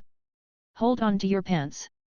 Eri gathered all of her mana and sweetly smiled at Harry, who began to nervously sweat as he felt the massive amount of mana his daughter was using. Eri then cast her spell Magic Burst. Harry's eyes widened and quickly covered his body with his wings as a massive explosion of pink energy engulfed his entire body. The spell shook the entire kingdom of Trodaine, but luckily for everyone, Jessica protected everything. Harry was pushed back by the force of Eri's magic spell. He wasn't hurt or damaged, but he did grunt from the strength behind the spell. It didn't help that he had lowered his power level to be the same as Lily's either. Lily saw Harry grunt and lose his balance as he was pushed back and decided to go through her technique. Let's see if this works. Lily took off running as fast as she could while Harry straightened himself and shook his head. Lily jumped up and then swung her copper sword as hard as she could towards Harry's body. Avon. Strash.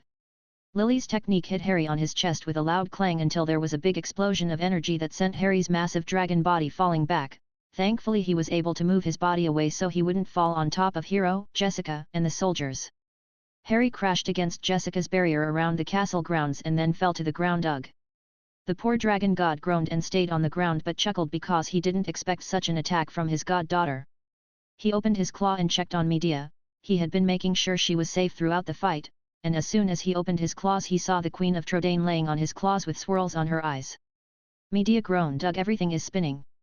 Harry grinned at her, while Hero was gaping at the fact that his daughter, the little princess of Trodaine, just pulled off an incomplete Avon Strash, an ancient technique he read about in the archives of the Dragovians. At first, he was confused about where Lily would have heard of such a technique, but then he remembered of the one person who could have shown her the books or history of such technique. Gramps. Hiro sighed but then chuckled at the fact that his grandfather was the most likely culprit to have told Lily of the technique, especially since both he and Lily go visit him often enough at his home in the Dragovian sanctuary. Jessica heard Hiro and grinned.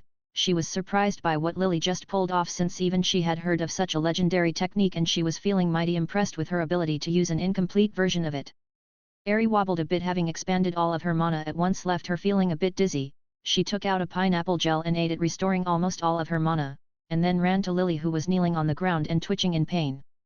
Lily kneeled down and watched as her copper sword began to break down into dust and ash. She then saw her hand and saw that it was badly burned, which made her wince in pain.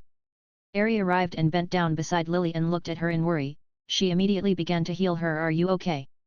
Lily tearfully smiled at Eri, happy that she was healing her and worried about her. "Yeah, I just haven't mastered this technique yet. Thank you for covering for me. Your spells were awesome." Eri smiled and finished healing Lily's hand and then gave her a pineapple gel as well. "Here, eat that to restore your mana and you're welcome. That technique was amazing and super cool." Lily ate the pineapple gel and smiled at the taste. She then stood up and stared at her hand, clenching it to see if there was any more pain. She smiled when she didn't feel any and grinned at Eri. "Thank you for the healing." Eri smiled, but then they heard a chuckle and a groan. Lily's eyes widened when she saw the dragon sit up on his hunches while still holding Medea in his claws. Harry shook his head. "Wow. I actually felt that." The dragon god opened his claw and poked Medea on her belly. "Medea, you alright?" Medea nodded and then sat up. "Yet. I just got a little dizzy from the tumble you took. You alright? You took that attack head on?" Harry nodded. "Oh, I'm alright. Even though I was fighting at Lily's level, her technique didn't do any damage. Still felt it though. Lily looked so confused right now that it made Eri giggle, so she decided to help her predicament, so she called out to her, "Daddy. You're confusing Lily." Harry turned his head towards Lily and grinned. He gently put Medea down on the ground and on her feet and then transformed into his human form, while Jessica took down the barrier and allowed her, the Niaraman, and Hiro to walk up to Harry and Medea. Lily, however, was staring at the man the dragon just transformed into. Something about him seems very familiar, and the fact that he seems to be very close to both her mother and father told her that he was a family friend. Eri smiled and grabbed Lily's hand and then pulled her with her as she took off running towards Harry. Eri didn't take long to reach her daddy and the rest, with Lily, who was still a little confused as to what was going on. Until Hiro patted her head and gave her a proud smile. "Lily, this man right here is your godfather, Harry Potter." Lily immediately turned towards Harry so fast that she scared everyone, thinking she might have hurt herself, but the young princess of Trodaine just stared at Harry with wide eyes full of disbelief. She knew who Harry Potter is, of course, a childhood friend of her mother and father, one that had saved their lives when they were children and become good friends with them after that. Harry stayed in Trodaine for a few years, becoming well known and cared about in the kingdom and by her grandfather Trode. She had heard how he left on a small journey while still a kid and met Jessica. He later came back with her and the four of them became good friends ever since. That bond just grew as they went through their journey to save Trodaine and break the curse that afflicted her mom and grandpa. Later they were joined by Uncle Yangus and Uncle Angelo plus Auntie Red as well, and the group who would later save the world was created. This group of misfits and friends would go on to defeat famous and infamous monsters. They saved and helped countless people and became quite famous, and Harry Potter was definitely one of the most famous and strongest members of the group of heroes. She knew that all too well. It was the reason she based her way of fighting on his and sought to go on an adventure as well. She wanted to be like the man whose mother's name she carries. Her godfather Harry Potter was here and she couldn't believe it, so she stared at him for a long time until he walked up to him with a big and kind smile and gave her a head pat. "It's nice to finally meet you, Lily." Lily looked up at her godfather and couldn't stop the tears from falling from her eyes, so instead, she hugged her godfather as hard as she could while hiding her face on his stomach. I wanted to meet you so much." Harry softly smiled and hugged Lily as she cried on his stomach, while Medea and Hiro smiled at their daughter, who was very happy to meet her godfather for the first time ever. Eri smiled while the Niarman excitedly jumped around. Jessica softly smiled and crossed her arms while she looked up at the sky. "It's good to be back." After Harry's reunion with old friends and meeting his goddaughter, everyone decided to go to the living quarters of the castle so they could speak in peace, especially after all the excitement they just had. After they all got comfortable, especially Lily, who sat beside Harry and refused to move away from her godfather, Harry then began to tell them about everything he has done, the worlds he has seen, and the power he now holds. Hiro and Medea were certainly stunned at everything Harry told them. The sheer scope of all he saw and must have experienced was overwhelming. especially for them who had lived a simple life as king and queen of Trodain for 11 years now. They, of course, knew that Harry was never normal, to begin with, and that he had come from another world since he had told them about his life before meeting them, but never in their lives could they have imagined everything he would live through. War, battles of epic proportions, and world-destroying events were a common deal with Harry, and that was just the tip of the iceberg, as he had to deal with all kinds of beings from all sorts of places. It all made them wish that they were there with him. Just how many times did he shed a tear in anger or sorrow? How many times was he so injured or bleeding only to stand up and continue fighting? Just how many times had he screamed in sadness and anger? How many times did he roar in rage? And how many times had he had to become a villain to save some of those worlds? Harry might be smiling and genuinely happy to see them, but they could see the weight he carries on his back. Their beloved childhood friend had changed. He might be an all-powerful dragon god now, and he might still have the strong and kind heart they know him for, but he was not the same Harry that had left them so long ago. But that didn't really matter to Medea and Hero. They knew that it was inevitable for him to change some or even lose some parts of himself during everything he went through. To them he would always be that shy, skinny, black-haired boy they met, and so they will always be there for him, just like he was there for them when they needed him the most. After all, that's what family does. Lily, however, was enthralled by everything Harry told them about his adventures. It all sounded so amazing to her. Aliens, all kinds of monsters, epic battles and adventures. She wasn't stupid though, and she knew that through all of that her godfather must have suffered and lost so many things during all those adventures. But that made her respect her godfather even more. The fact he can still smile and laugh after the life he led was incredible to her, and made her wonder if she had the same level of mental and spiritual strength her godfather has. Throughout the stories, Harry was telling them he kept saying that he wasn't a hero, that he wasn't qualified to be one, and that he would never accept such a title. At first, she was confused. Why would her godfather not want to be a hero? Why would he not accept the title? To her and the kingdom of Trodain already consider him a hero, so why? But as he spoke and told them about what he had been doing in his own world and for the yokai faction, she understood. Her godfather was being selfish. He had chosen a path that would lead him to clash against the world. He had to drench his hands in blood to protect and care for those he loves. He chose to become a monster to everyone else and make his entire faction into powerful beings, all just so they could be safe. And Lily couldn't see anything wrong with that. To her, her godfather was amazing, and even though he refuses the title of hero, he already was one in the eyes of many people. She was sure many would agree with her. His students, his friends, and family surely think of him as the kind of hero not everyone would want, but one that was needed. Lily raised her hands and stared at them for a while, catching the attention of everyone. As she stared at them, she couldn't help but think of her battle against her godfather. Now she knew he was just playing around and giving her a challenge. No, she knew that she still needed to learn more. Hero smiled, knowing exactly what was going through his daughter's mind right now. Hero then turned his head towards Harry. So what's the plan now that you're here? Harry grinned at Hero. Well, I was thinking of making a portal to this world in Trodain Castle to my home in Neo Kyoto. We can even have an official treaty too. Medea tilted her head. But we're pretty behind the times compared to the worlds you mentioned. I don't think we have anything to offer to Neo Kyoto. This treaty would be entirely beneficial to us. Harry shrugged and then smiled. And what's wrong with that? I did say that I wanted to see this kingdom thrive, remember? Back then we were just 3 kids getting into trouble, but this castle and town was my first real home. But Hero's and Medea's eyes widened in surprise, while Harry grinned at Medea. When King Trode told us that you were to get married to that oaf of a Prince Charles I was already planning to destroy that kingdom. I and Aruman had it all planned. And we would have done it too because I wanted Trodain to grow and become amazing.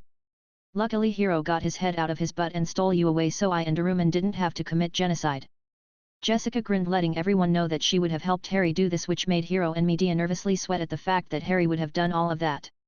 Hero sighed and then chuckled. Very well then, I'm more than happy to sign a treaty with the yokai faction and New Kyoto, but the people of Trodain will always be ready to aid you and the yokai in anything you might or they might need. Harry grinned and nodded. Great. I'll let Yasaka know about this. We'll prepare a portal to Neo Kyoto for Trodain, but for now, I'll work on making a portal for your personal use. Do you know of a safe place to put it? Hero crossed his arms and looked up as he thought about a good place to have this portal. Medea suddenly smiled and clapped. I know the perfect place. With that said, Medea excitedly stood up and ran out of the living quarters. Everyone just stared the way she left, confused, until she came back. What are you lot waiting for? Come on, follow me. Everyone laughed and stood up to follow the excited Queen of Trodain. Lily grabbed one of Harry's hands while Harry grabbed the other, making each other smile, and together they all went to wherever Medea was guiding them. Medea took everyone towards a big staircase leading to a big double-door gate. Harry and Jessica had recognized where the Queen of Trodaine was taking them halfway through their walk in the castle. Harry chuckled and nodded ah.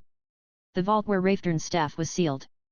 Medea nodded and began to walk up the stairs while everyone followed her. Yes. Since you made sure Raftern was really killed and the staff was no longer needed, this room has been empty and useless since then, but it is the perfect spot for the portal. Everyone nodded, knowing that Medea had a point. This secret vault was not only enormous, but it was the safest place where they can have something like a portal to another world well hidden. Everyone reached the massive double-door gate, which Jessica opened easily, surprising Hero and Medea with her physical strength. Jessica just grinned and flexed her arms at them. Hero grinned back while Medea giggled, and then everyone walked inside the vault and looked around. It was a big empty room bereft of the all-powerful and evil staff that was once kept here.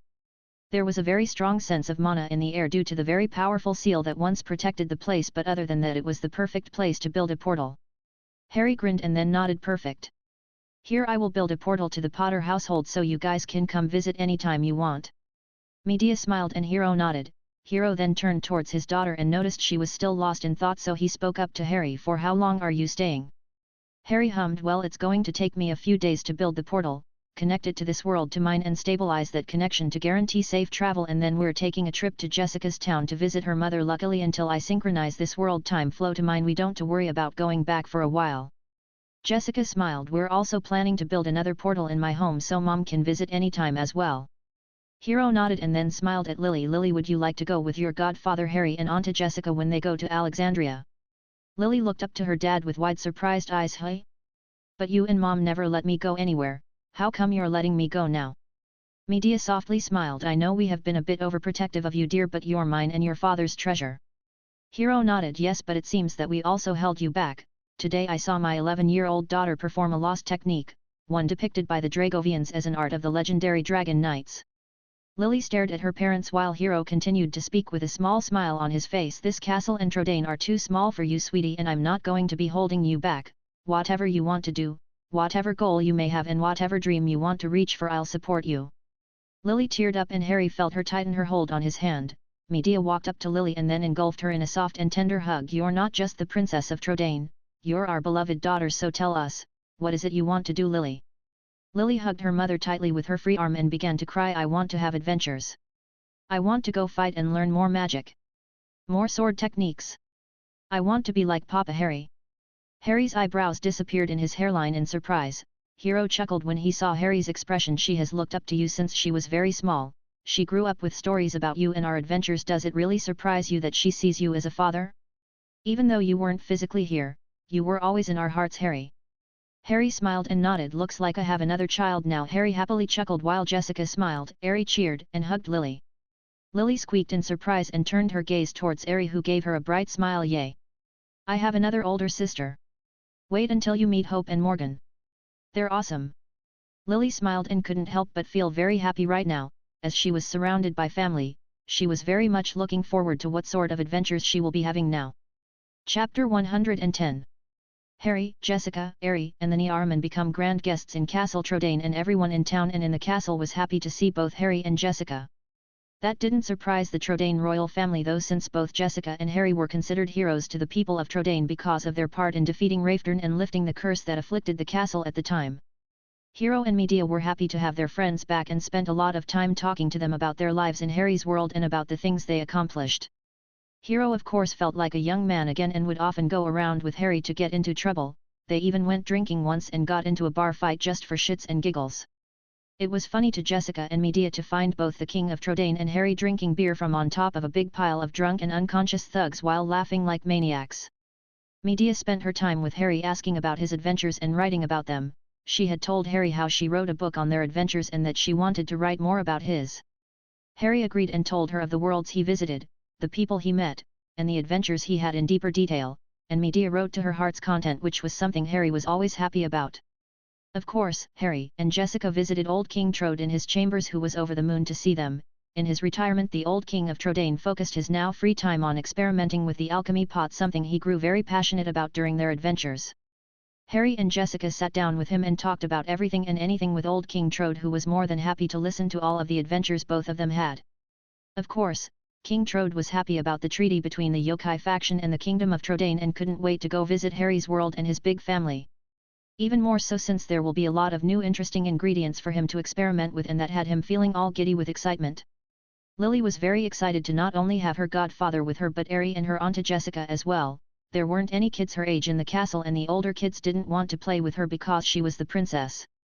So she spent a lot of time alone and training with both her magic and swordplay, but it was boring and lonely to do so all the time, which is why she would go out of the castle looking for adventure. But now she had Ari with her, who she thinks is super awesome with all the magic spells she can cast and for how strong she is despite being younger than her. Her Auntie Jessica was just as awesome to her and was even teaching her some mid to advanced magic, which was great. Her mommy is a good teacher but she focuses on healing and buffs and didn't have a lot to teach Lily about offensive magic. So the young princess of Trodaine was very happy to be able to learn offensive magic from a master mage like her Auntie Jessica. Then came her godfather, who despite always being busy with the portal or with the people of Trodaine always spent time with her. She didn't know how he did it, but no matter the time or place he would always be ready to spend time with her. Not that she minded, because it's exactly how she had always dreamed about having her godfather around. Spending time with her godfather, Harry was as awesome as she had thought. Especially with how he would teach her and practice with her. She noticed that his sword style was very dynamic instead of the very root yourself on one spot style of her father, and that had her very interested in it. She felt it matched her better, so she asked her godfather to teach her, and to her surprise and happiness, he agreed. In order to learn to fight and move like him, she had to be able to think, react, and move on the spot while keeping herself in constant motion. It wasn't easy and she hasn't gotten good at it yet, but she did feel more comfortable with this. It's been a few days since her godfather, Auntie Jessica, and Ari had arrived, and she was having a lot of fun plus learning a lot too. Today though she was watching her godfather work on the portal to his world with rapt attention. She didn't know what her godfather was doing, but it was impressive nonetheless. It didn't feel like magic, and it certainly wasn't anything simple either. Whatever her godfather was doing was something else entirely, and her instincts were telling her that it was dangerous, so she quietly stared. However, she was snapped out of her thoughts when something, or rather someone, poked her back, surprising her a lot. She turned around while holding her chest in fright, only to see Ari smiling sheepishly at her. Ari, you almost scared the dragon soul out me. Ari softly giggled and waved her hands in front of her in surrender. Sorry Lily. You were just very distracted watching Daddy work that you didn't hear me call out to you, so I wanted to know what caught your attention so strongly. Lily sighed and then smiled at Ari. Oh. I was just curious about what Papa Harry is doing. It doesn't feel like magic or anything I've ever felt before, but my instincts are telling me that is very dangerous. Ari nodded and smiled at Lily. Ah. I see. Well, your instincts are very right, because what Daddy is doing is manipulating the very concept of space and time to both link and synchronize this world with our home world. Lily tilted her head in confusion and tried to piece together what Ari just told her, but in her mind, she just couldn't understand everything she was just told. Concept. Ari crossed her arms and hummed. Conceptual control of something means having complete control of the nature of that concept. It goes beyond anything magic can do, or so that's how Mommy Luna explained it. I don't get it very well either, but Morgan and Hope do. I think. Lily smiled at her friend's efforts to help her understand. I see, it must be very powerful. I wonder if anyone can learn to control concepts. Harry stopped what he was doing, and suddenly a gap in the very fabric of space and time opened up in front of him, signaling that the portal was ready.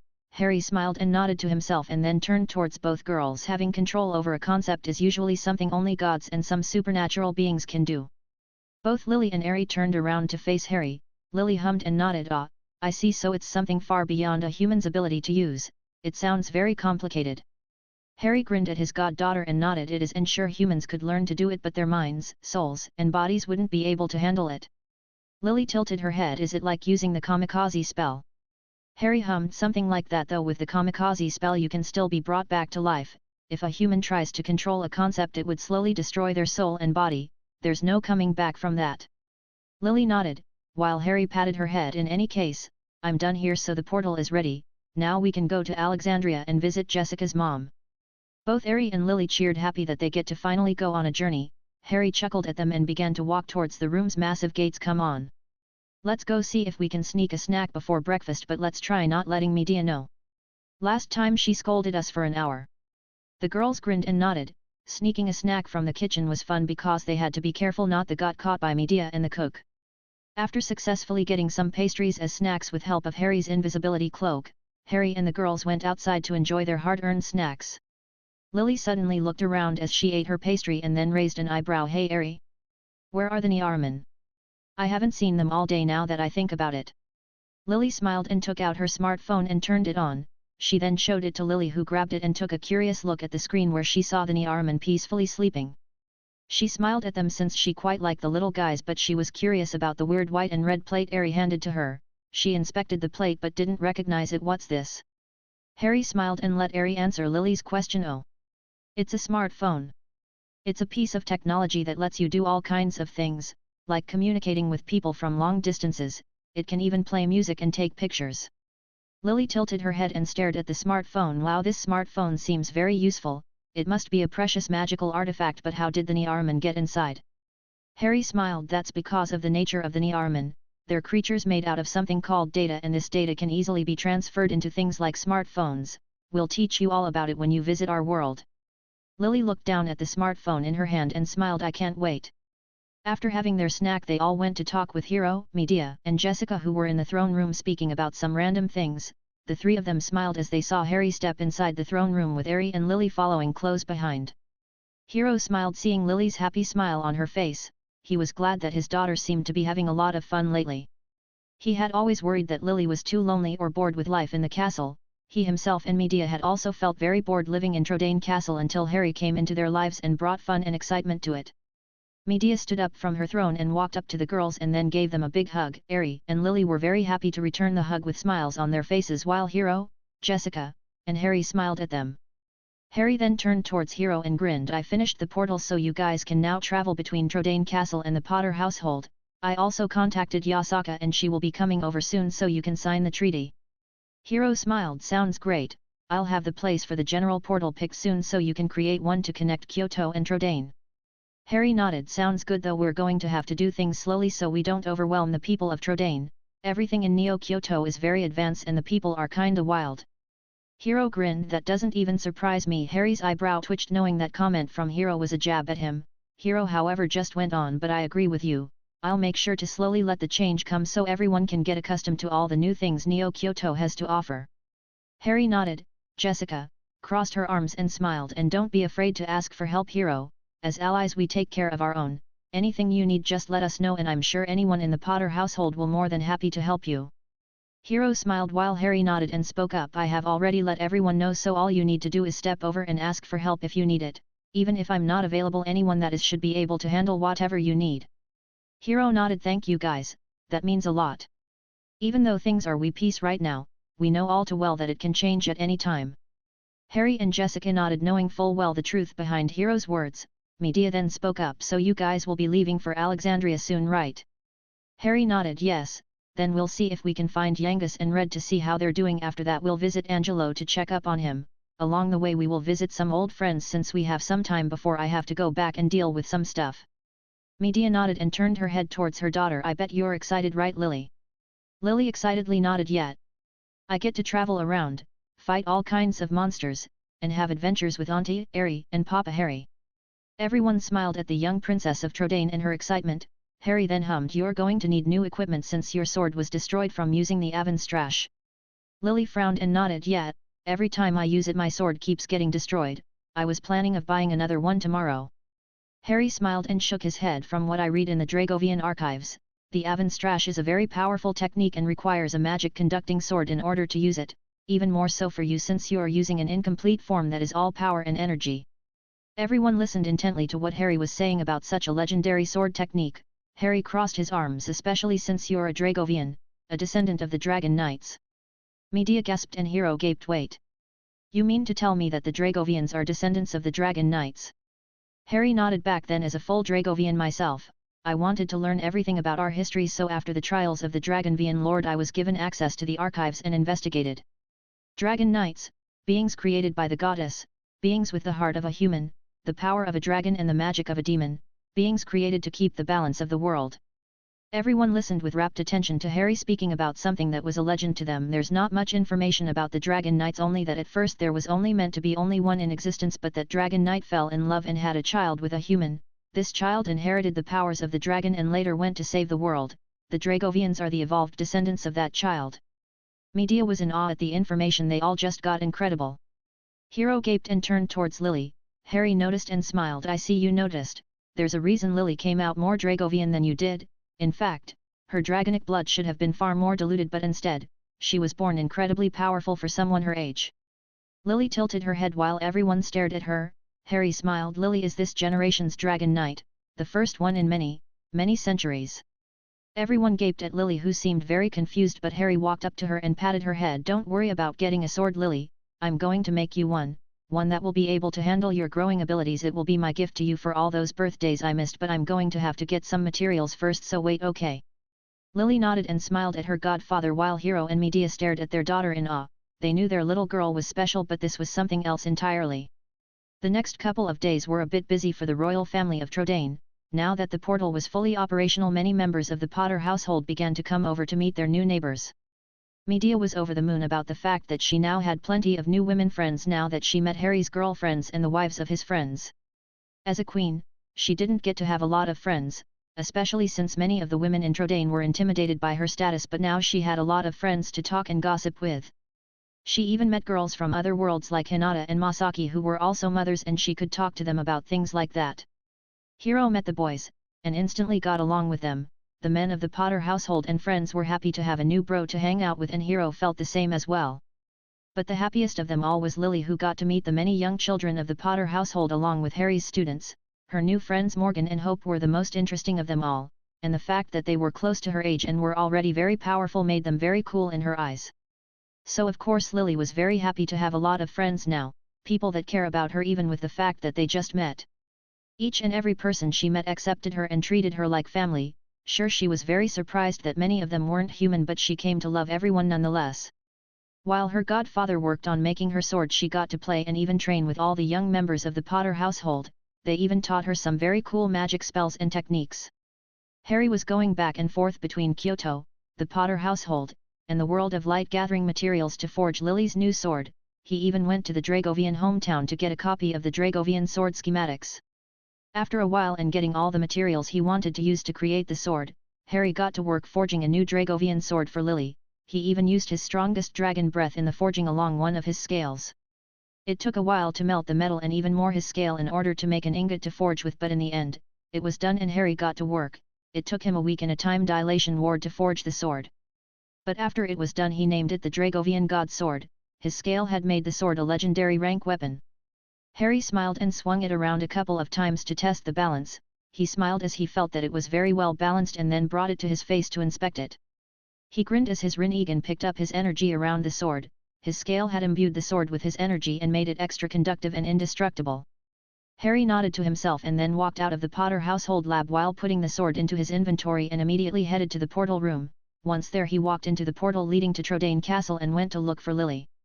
He sensed her somewhere outside the castle walls along with Ares, so he took off flying and flew out of a window. It didn't take him long to find the girls.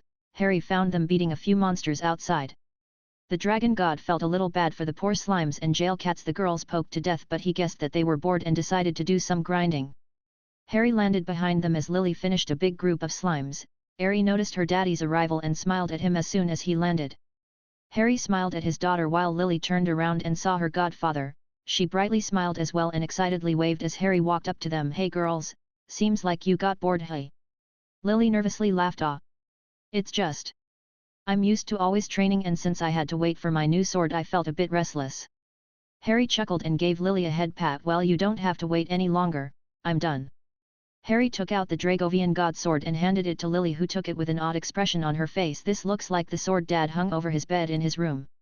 Harry grinned. So that's what he did with his Dragovian sword. Lily tilted her head. Dragovian sword. Harry nodded and then smiled at Lily. You've visited the Dragovian sanctuary, right?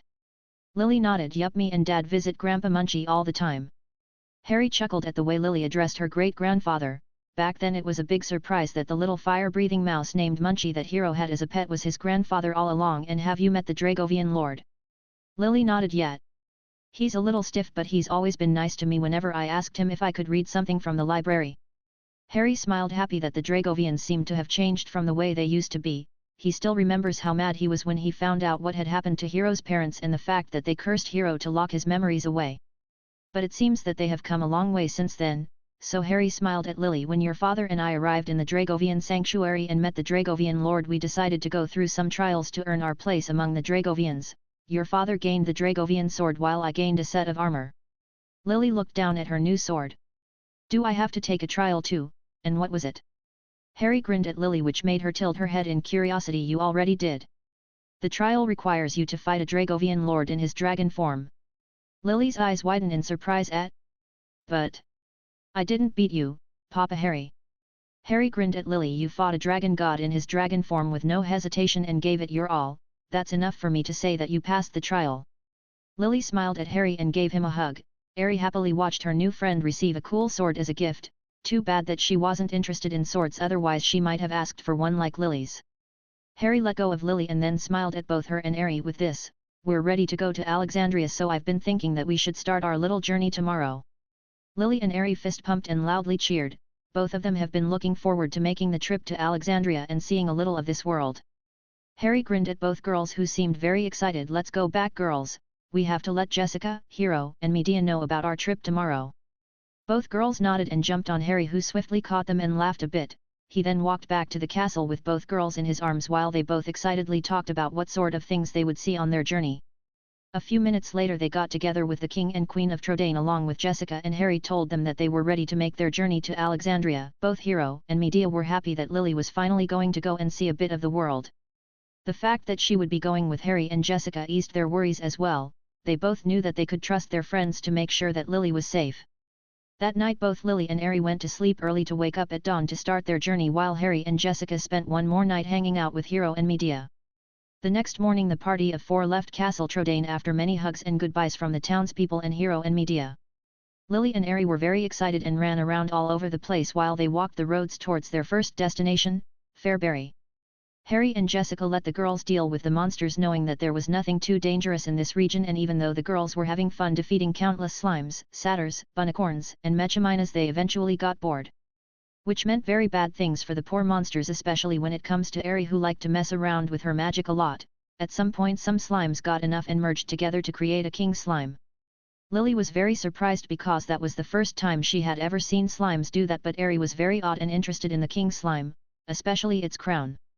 Harry took one look at the crown and decided that she wanted it, and so the poor king slime was whacked over the head by a very enthusiastic Harry until it finally passed away to the safety of the afterlife.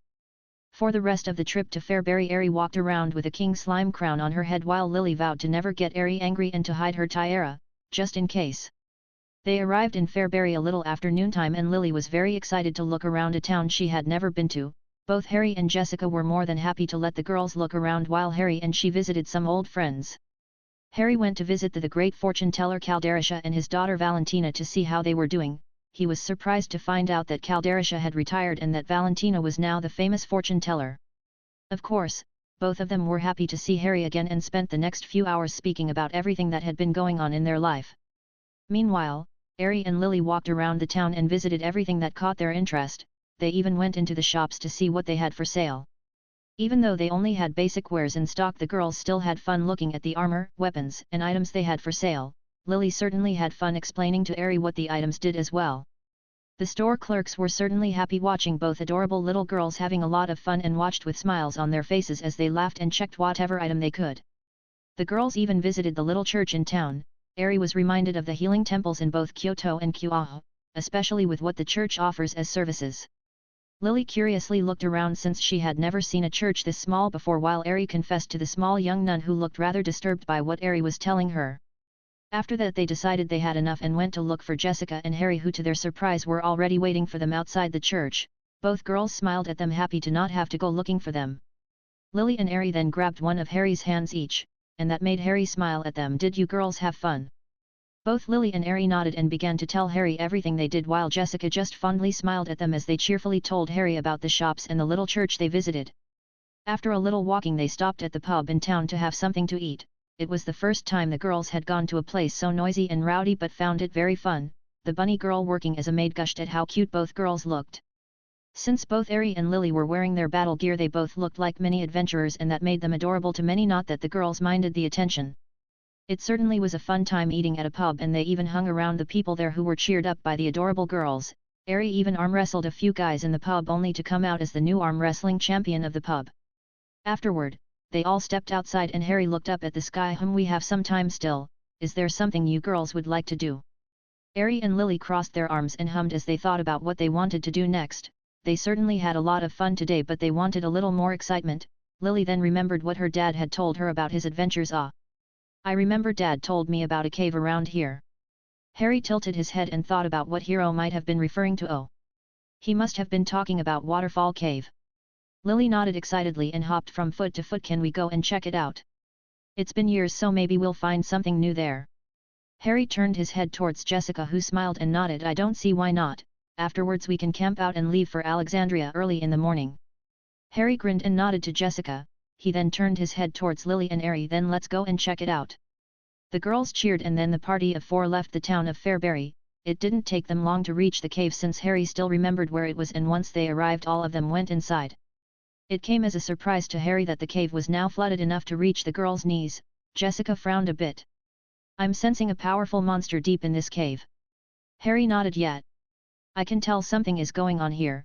This cave wasn't flooded 11 years ago in this world. Suddenly Harry saw a man-o-war and a king kelp roaming around. Those are sea monsters too. Something is definitely wrong here. Jessica nodded while both Ari and Lily looked around. Suddenly from the water, a trio of wild boarfish jumped at the group. Lily reacted quickly and cut 2 of them down with a falcon slash, while Ari batted the other one with her staff, which was sent flying until it crashed against the head of the king kelp, killing both monsters. Lily scratched her head and looked around. I've never seen nor fought monsters like these before, but they aren't that tough. Ari nodded in agreement, since she herself didn't see them as a threat. Harry smiled at the girls. Well, these types of monsters are only found in areas close to the ocean, and of course, these monsters aren't tough for you girls, but to the people of the Fairbury continent these monsters are very dangerous. Lily widened her eyes, since she had forgotten about Fairbury. The town is too close to this cave. Jessica nodded. That's right. If this cave continues to flood, then all of these monsters will eventually reach outside and Fairbury won't be able to handle it. They aren't used to fighting these types of monsters. Ari nodded and then walked up front. Then we have to fix this. We can't just leave the situation like this. Harry smiled at Ari and gave her a head pat, which made her happily smile. The dragon god nodded and then grinned. Well, looks like adventure found us. Lily, you and Ari will be up front. Jessica and I will help if needed, but I think you can both handle it just fine. Lily brightly smiled and nodded. Leave it to us, Papa Harry. Ari nodded while Lily drew her Dragovian god sword. Anything we should know about these monsters? Harry and Jessica smiled proudly at Lily, glad that she had asked for information. Harry then answered her question. C-type monsters specialize in status conditions like paralysis and poison, plus they're physically inclined when attacking, though some have some very potent magic, mostly ice or water magic though. Lily nodded and looked around with a frown. I think it's best not to use lightning magic in here. Lily then turned towards Ari. I know the healing spells, Tingle for paralysis, and Squelch for poisoning, and you Ari? Ari hummed. I'm very good with healing magic. I even know a few resurrection spells, so you can leave the healing and long-range support to me, you focus on attacking. Lily grinned and nodded. Jessica then took out a shield with a beautiful goddess engraved into it and handed it to Lily. Here, I had this made for you. Lily took the beautiful shield and awed it. Harry smiled and then turned his head towards Jessica. So that's what you've been working with, King Trode? Lily grinned and nodded. Yup. It took a bit of work getting the materials for the alchemy pot, but since I knew where to find most of them, it didn't take me that long. Lily looked up at Jessica and smiled at her. Thank you, Auntie Jessica. Jessica ruffled Lily's hair and grinned at her. You're very much welcome, dear. You needed a good shield to go with your new sword, so your granddad and I worked on that. It's called a goddess shield and it will halve the damage of any fire or ice-based attack coming at you. Lily's eyes widened in awe. She quickly equipped her new shield and moved it around a bit, and she was once again surprised when the shield didn't weigh anything to her. Harry, Jessica, and Ari smiled at Lily as the little princess of Trodane looked mighty proud with her new equipment. She nodded to herself and then grinned. All right. Let's find out what's going in this cave. Chapter 111. The party of 4 set out to investigate and traverse the cave now flooded with seawater. Harry noticed the cave had changed a bit over the years, as it seemed bigger and there were even more tunnels around. He did wonder how those tunnels came to be, but in the end, he supposed that it must have been a monster trying to burrow or make some sort of home for itself. Still, all of these new tunnels could compromise the structure of the cave, so he kept a close eye as he followed both Ari and Lily deeper into the cave along with Jessica. Lily was at the front with Ari behind her as they both walked a bit ahead of both adults of their party. Lily kept a close eye on everything happening around her and the sea monster roaming about. Eventually, they reached a big chamber and Lily noticed right away a bunch of chests spread around the place. She smiled, knowing that there was probably something useful in them. Though she tilted her head and seemed lost in thought for a few seconds, the group waited for her to get her thoughts together, which she did a few seconds later. The little princess of Trodaine turned her head towards Harry. Papa Harry, do you know where the treasure that we find in chests comes from? I asked Mommy and Daddy before, but they didn't know. Harry chuckled and smiled at Lily. Your mom asked the same question before, and to be honest, at the time I didn't have a clue. I even searched all over the world once for answers to that question, but I've never found it. Lily frowned and sighed, but Harry patted her head, causing her to look up at her godfather, who continued speaking. But that was then. Now that I have far more abilities, I can see divine power coming from those chests. I think the goddess of this world creates those chests and leaves things inside them to help heroes, though some are human-made and only have things that were stored in them. Jessica hummed and crossed her arms. I see. I've always wondered where some of these chests came from, but it makes sense that the goddess is the one putting them there, especially how we found some in some places where there's no way other humans got there. Airy brightly smiled. The goddess of this world must be really nice. I even heard that it's thanks to her power that the church can do everything it does. I wanted to meet her. In heaven, a young-looking goddess was looking down towards the mortal realm, and having heard Ares' praises made her blush, though she still had a happy smile on her face. She had been surprised when one of her heroes had returned, and even more so when he had reached a realm of power and station way above hers, but she was glad to see that her little dragon hero was still as kind as ever. He's a little rough around the edges, but the little dragon has grown into a fine man. The goddess smiled happily to see how much that small and skinny boy she saw traveling her world had grown. Lily scratched her head and awkwardly giggled. I guess I should visit the church more often and say thank you to the goddess. Mom is never going to let me live it down though. Harry chuckled in amusement. After that little talk, both girls continue forward. A bunch of calamari kids attacked the girls, but they quickly took them down with physical strength alone. Punching and whacking over their heads with a staff seemed very effective ways to deal with such monsters, though the girls did have to be careful when fighting the man-o'-wars. Despite looking like they belong to the slime family of monsters, the fact is that they're sea monsters, and very dangerous one that have a habit of breathing a paralyzing breath attack. Despite being very agile, the close space and the fact that these monsters attacked in hordes made it a bit difficult for the girls to fully dodge their attacks. Lily in fact was hit and paralyzed a couple of times and left floating in the water, unable to move, forcing Aerie to stop attacking and chase Lily's floating body before it drifted away. Though Harry and Jessica found it funny how Lily would be yelling at the monsters for being cheaters as her paralyzed body slowly floated away in the water. But eventually, the girls were able to reach the chests and look inside. Aerie and Lily obtained some very basic but useful items like a chimera wing, an item that can teleport you to the last town you visited, a great item to have in case of emergency. Some herbs that Lily was planning to take to her granny Tsunade, and even a leather hat that Lily put on with a smile on her face since it was the first piece of gear she ever found. Harry smiled at the girls as they had fun and eventually reached the second level of the cave where the whole area was completely flooded. Lily looked down at the water with a frown. How can we continue on? The water is too deep and we can't really fight monsters underwater. Jessica grinned. Don't worry, there are magic spells that can help with situations like these. Just give me a second. Jessica closed her eyes and began to chant a long spell. Once she was done, everyone's body glowed blue for a few seconds. Lily looked around her body in awe. Whoa! What was that on to Jessica? Jessica grinned. It's a spell that helps with water exploration. It allows you to breathe underwater and move around as if you were on the surface. Aerie was already taking notes so she could go look for this spell in the library and learn it later. Lily was awed at such a useful spell. That's amazing.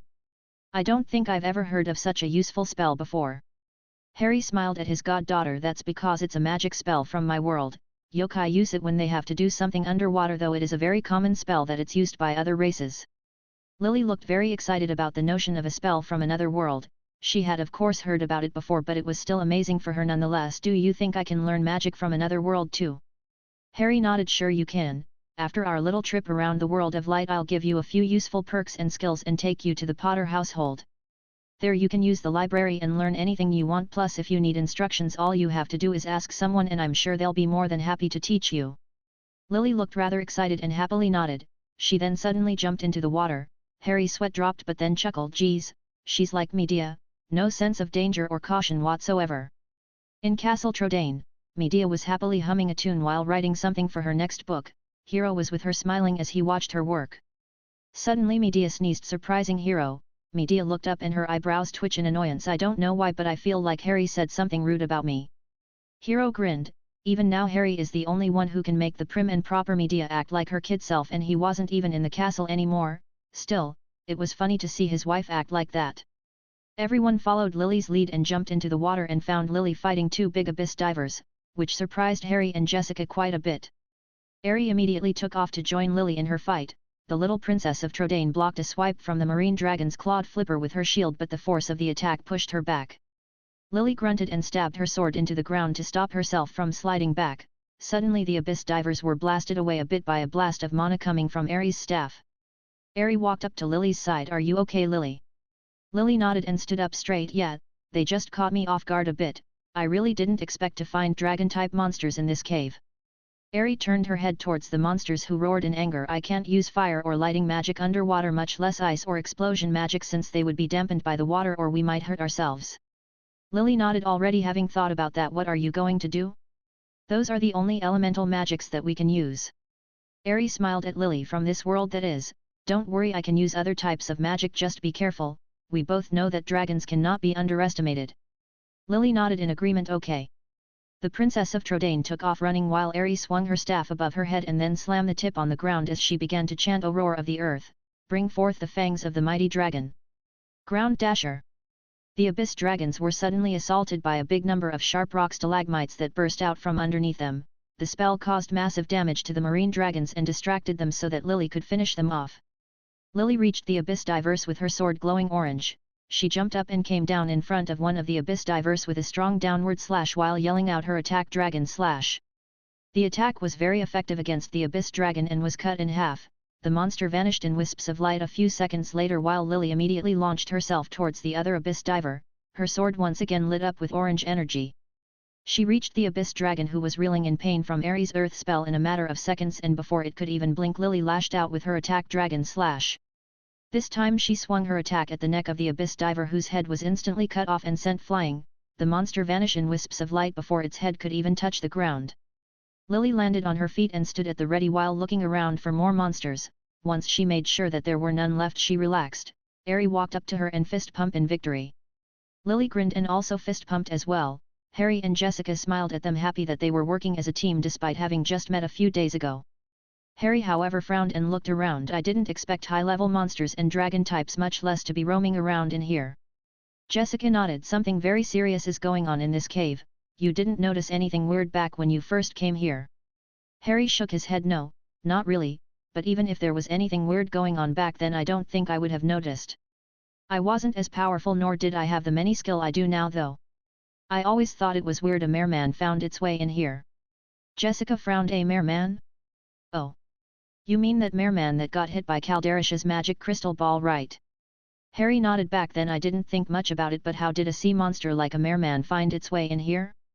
This is a freshwater cave, and even more so with the waterfall it's named after in here." Jessica crossed her arms. "Now that you mentioned it, does seem strange. You don't think this cave connects to the sea, do you? We're pretty far from any sea water after all." Harry hummed. "That's the only explanation I can think of, and it would explain how monsters like abyss dragons got in here." Harry turned his face towards Jessica. "We can't leave things like this. This could become a bigger problem than we thought." Jessica nodded. "Yet, no one on this continent is powerful enough to deal with these types of monsters except Hero and Medea." Harry turned to look at the girls, who were excitedly talking with each other, and smiled. "For now let's trust the girls to handle this. We will step in if it gets too crazy." Jessica nodded. Sure, she was a bit concerned with what was going on right now, but she knew she could trust the girls to handle it for now, and so the party of 4 took off to continue to investigate. The group traversed the now underwater cave with relative ease, and luckily they didn't find any other monsters like the abyss divers, but they were big numbers of other smaller types of monsters. Ares' wide area of effect magic spells came in handy, and Lily focused on taking out any single monsters that either avoided the spells or weren't reached by them. Though Harry did notice that he would have to teach Lily some more techniques to widen her skill set and some wide area of effect or multi-target skills to help her with big groups. Eventually, the group reached a fork in the tunnel.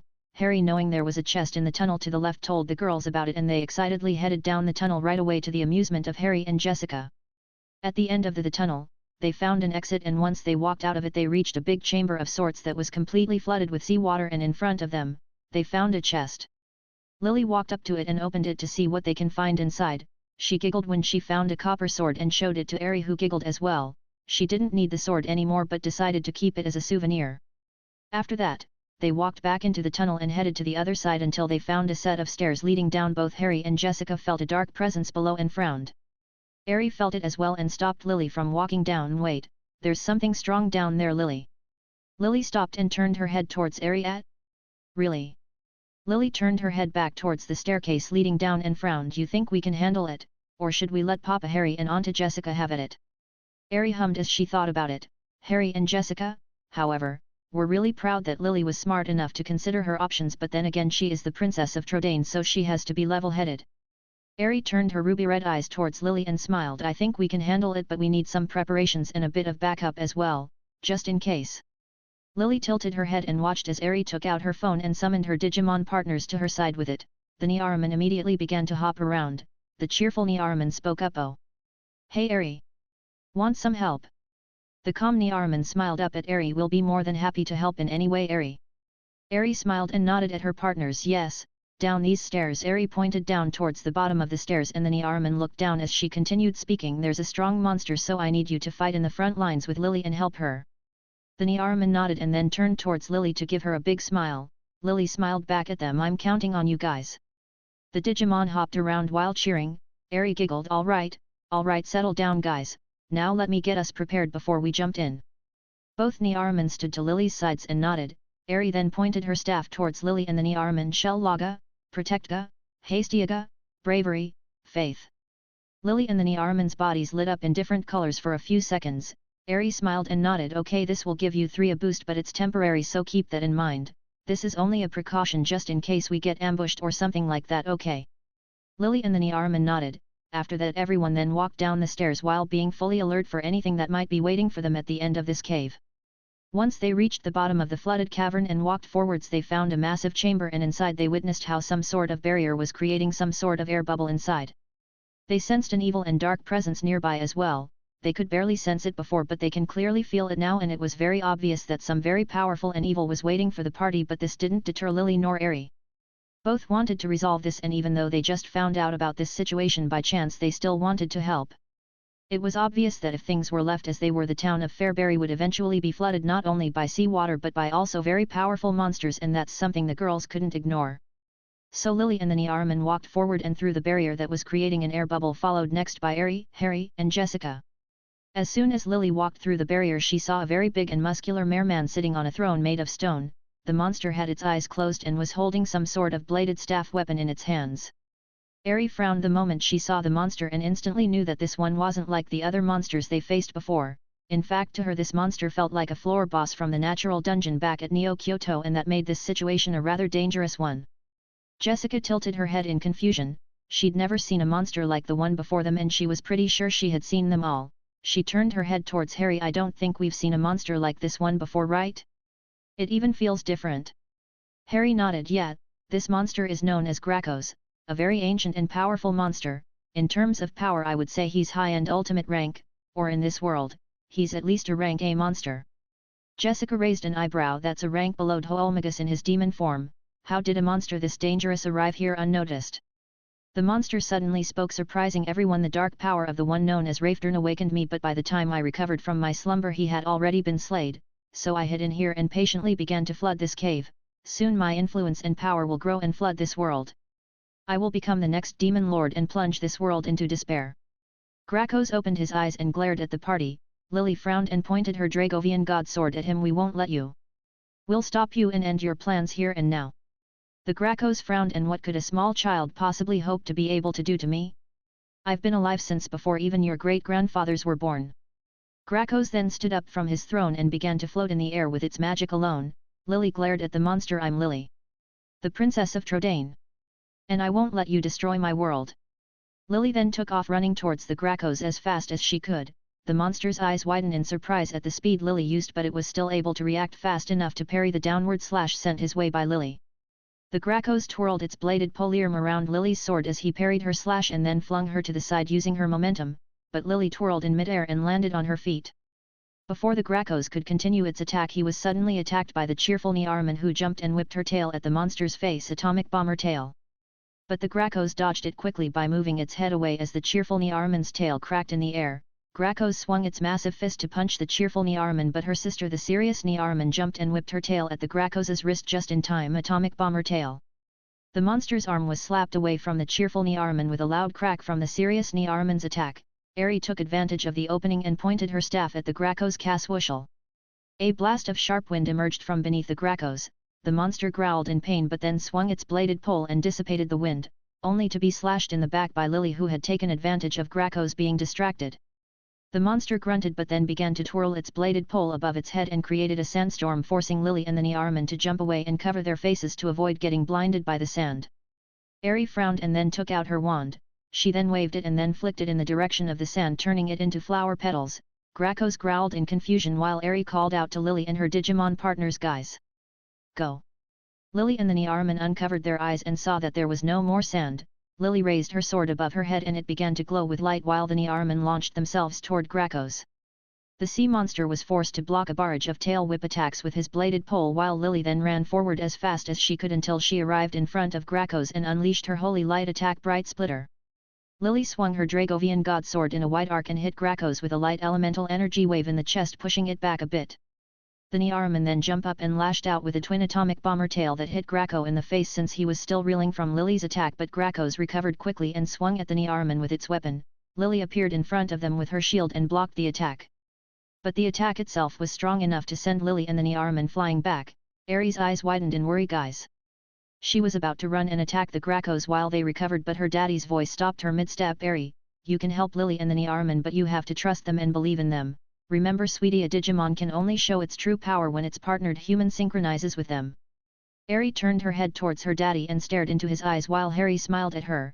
She then took out her phone and stared at the DG Vice app. "All right. Niarman. We can do it. Come on." The Niarman who were on the floor quickly rolled upwards, and as they heard Eri's voice, both of their eyes widened as they felt Eri's trust and love for them. Lily sat up and rubbed her head in pain while the Gracchus got ready to attack them. But the Niarman's body suddenly exploded with light, forcing both Gracchus and Lily to cover their eyes, though Lily gasped, having heard of this from her mom and dad. Her godfather's Digimon partner Daruman was pretty famous around the kingdom of Trodain, so everyone knew about Digivolution, so Lily grinned in excitement. "Yet! Go guys! Play Digimon Ghost Game Evolution theme song, first writers." Both Niarman suddenly called out from within of light. "Niarman Digivolve 2. Eri's smartphone began to vibrate with energy as zeros and ones began to flow out of it. Meanwhile, both Niarman were suddenly engulfed in an egg of energy which pulsated once before cracking and then shattering. Once the eggs of energy exploded outwards, they revealed both Digimon to everyone, but they now looked completely different from their previous forms.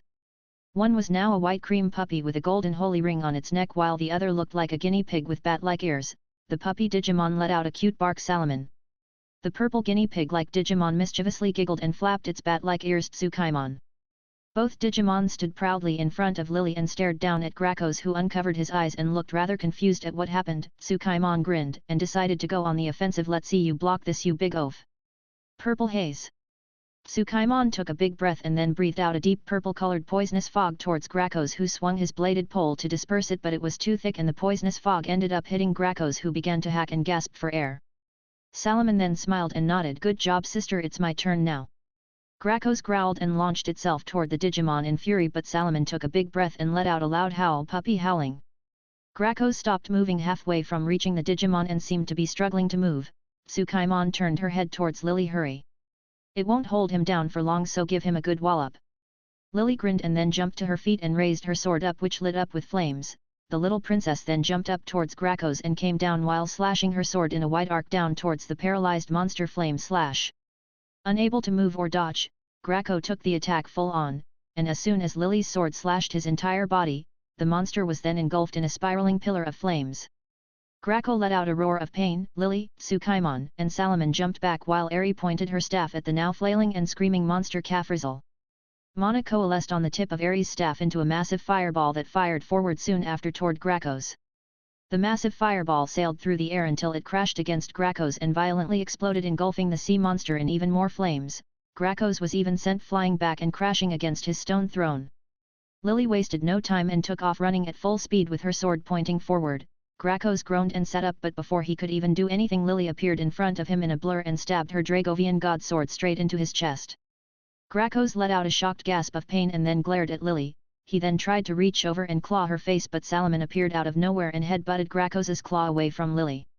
Tsukaimon then appeared above Lily's head flying with her bat-wing ears and fired a small fireball at Gracchus's face, causing the monster to growl in pain. Tsukaimon then yelled out at Lily, "Quickly finish the oaf off." Lily growled and then gathered her mana and transferred it into her sword. The blade lit up with energy and Gracchus roared in pain as the energy began to destroy him from the inside out. Lily then twisted her Dragovian god sword causing Gracchus to roar again, but then he froze mid-roar and twitched once before exploding in a massive storm of light wisps signaling its defeat. Lily sighed and then fell on her butt breathing hard. Salaman sat on her hunches and sighed. Well, he was tough, that's for sure. Tsukaimon grinned and floated down into the ground. Ha ha ha, take that. It didn't have a chance against Osamus. Lily giggled at Tsukaimon while Salaman sighed and shook her head. Sister, that was intense, not fun. Tsukaimon just widely smiled at her sister. Eri suddenly ran towards her friends and hugged all three of them. We did it. Lily, Tsukaimon, and Salaman smiled and hugged Eri back while the party of four cheered for their victory, but suddenly the ground began to shake, alerting the girls and Digimon.